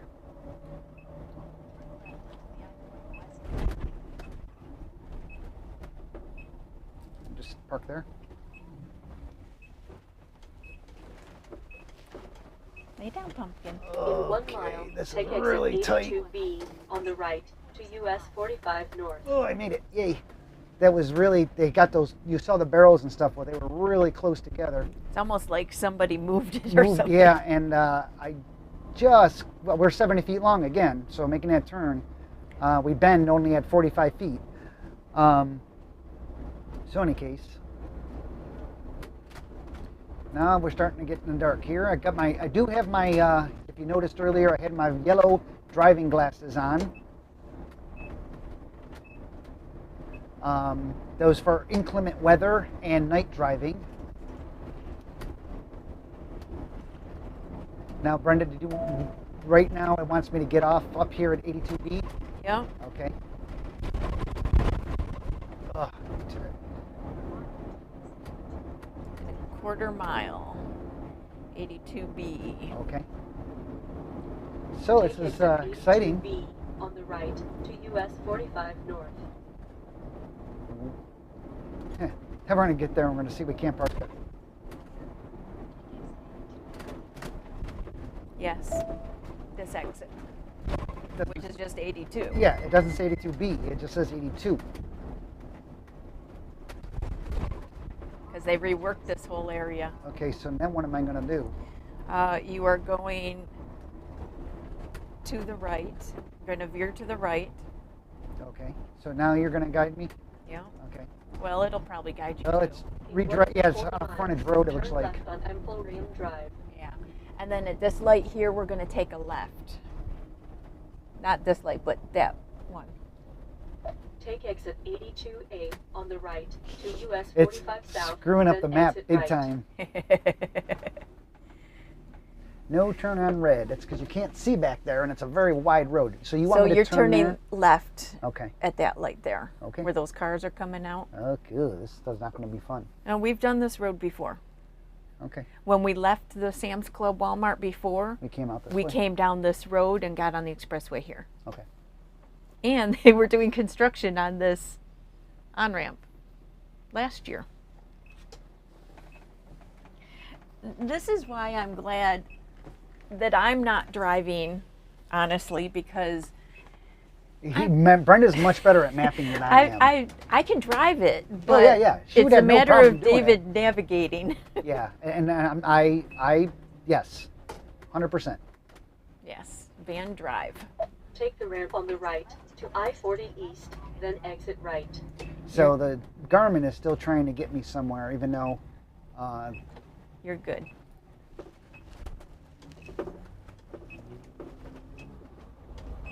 We're coming up the back way, basically. Yep.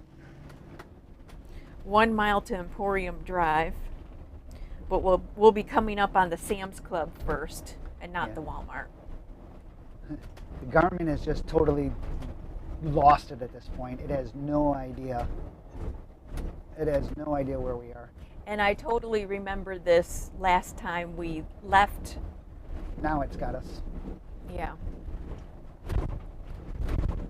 Because now we're on a road that exists. Yeah. There's a Cracker Barrel, which, by the way, RVs can stop at. They do have RV parking, but You'll just not for our length. Not for anything this big. If you're in a Class C or a small pull camper or something, you could stay at a Cracker Barrel overnight. Ugh. Talk about construction. They need to work on this road. So, Bren, what is my next turn, left or a right? You're going on Emporium Drive. Which is a left or a right? It's gonna be a left. Okay. I just don't want to. I want to make sure I'm in the right lane. You were in the correct lane. Okay. Thank you. Ah, excitement, adventure. Aren't you guys Yay. glad you rejoined us? Turn left on Emporium Oh, the Drive. camera moved because of all the bumps, love. Okay. Oh, wait, let me see if I'll I can get it. spin it. Let's see if I can spin it so you don't have to. Okay. Yeah, so here's a look. There's a Lowe's up here. Oh, it's wiggly. There's the Lowe's. Now Emporium Drive's coming up. 0.3 miles, 0.2 Yeah. miles. It's probably going to be right on the other side of this rug store place. Okay. Yeah, the Fazoli's. Turn left at the traffic light. So this is where you're going to turn left. And then we're going to go. Ooh, Hang on. They're coming around that corner quite fast. yes. Then what am I doing? And then we'll see the Sam's Club on the right. Okay. There's a In store 1/4 called mile, Nirvana. arrive at 2120 Emporium Drive on the right. I plotted us to the Sam's Club. Okay. Yeah, it's gonna be. You see that back Oh, of that camera, semi? can you? Yes. Do you see the back of that semi? Oh, there's another camper there. Oh, That's sugar, where we're going. Sugar. Yeah. Okay. Yep. So Brenda's going to try to fix the camera real quick. It's wiggling around, but you can still see. All right, but this is where you're turning. I love. see. Love. I see.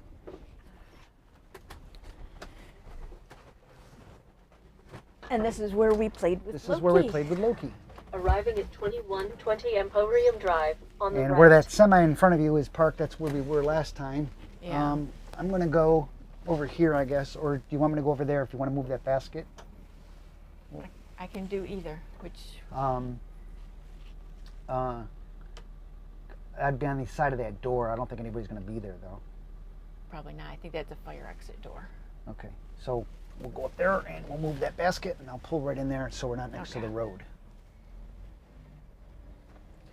These are the Or you decisions. can go right in here, but it's always best. It's better to be on an outside of something so you can open your slide and stuff. So Brenda's gonna move that. And the good news is we have a trailer, so I can adjust and I can back up if need be. And then when we leave, we're gonna go back out that road. Okay. Actually, I'll be okay getting in here. Make it around that. Yeah. Got You it just right want to around give yourself enough room to swing out. it. No loitering. Loitering. Loitering.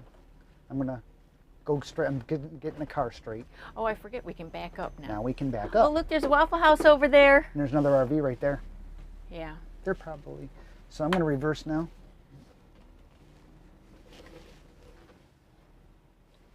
Did you want to park behind them, or are you good over here? No, I'm good. I'm better over here. Yeah. Okay. Crisis averted. Crisis averted. And we are here. We are locked. We are, Yeah, so sometimes, Google Maps isn't always up to date. no. They're- Well, yeah. they're Google doing or, construction. Or of course the Garmin. So where's the stairs? They're there. We can open our slide, no problem there. Oh, yeah, we got tons of room over here. Okay, so I just grabbed the computer again. Hey, buddy. Why is this so loose? Oh, the stand became loose. That's why. Ah. Hang on, people. We're going for a ride. The tripod came loose. Ugh. So, we made it. We made We're here. it. We're at Sam's Club. There's another Class A over there. There's another behind us. There's 2 semis there. There's an Airstream up there. So we're in a good company for tonight, and we'll be good to go for tomorrow morning. Not sure what time we're going to start out, but I think at 10 a.m. we're going to go live is what I have scheduled. So in any case, we hope you enjoyed your travels with us today, and I'm glad you got to see what happens in real life when we drive and go to arrive somewhere and you can't get off at your exit. You need to figure it out as you go, and you can't always rely on the GPSs. Yes, day 2 is scheduled for 10 a.m. Yes. So, any case, hey, if you like what we do, please give us a thumbs up. If you're not a subscriber, please click subscribe. We'd love to have you as one of our subscribers. Aww. Any case, don't take these off. It's much brighter. yeah, it's better when these are our driving glasses. See, everything's better when you have those on. See how nice it looks? It's really good in the rain and everything because it just brightens everything up. It knocks out all the blue spectrum light, yeah. so which is the most corrosive light. We have those on our blog. Yeah, they're on our blog. Just Amazon, like $25 or something. Yep. Any case, we're gonna get out of here. Hi, I'm David. I'm Brenda. We're from OutsideOurBubble.com, and right there is Loki. Loki, up, look up. Here's Loki. Hey, buddy. Loki. He's stretching. Loki, come here, bud. Come here, bud. Come here. Say goodbye. Quick. Up. Visit. Loki, visit.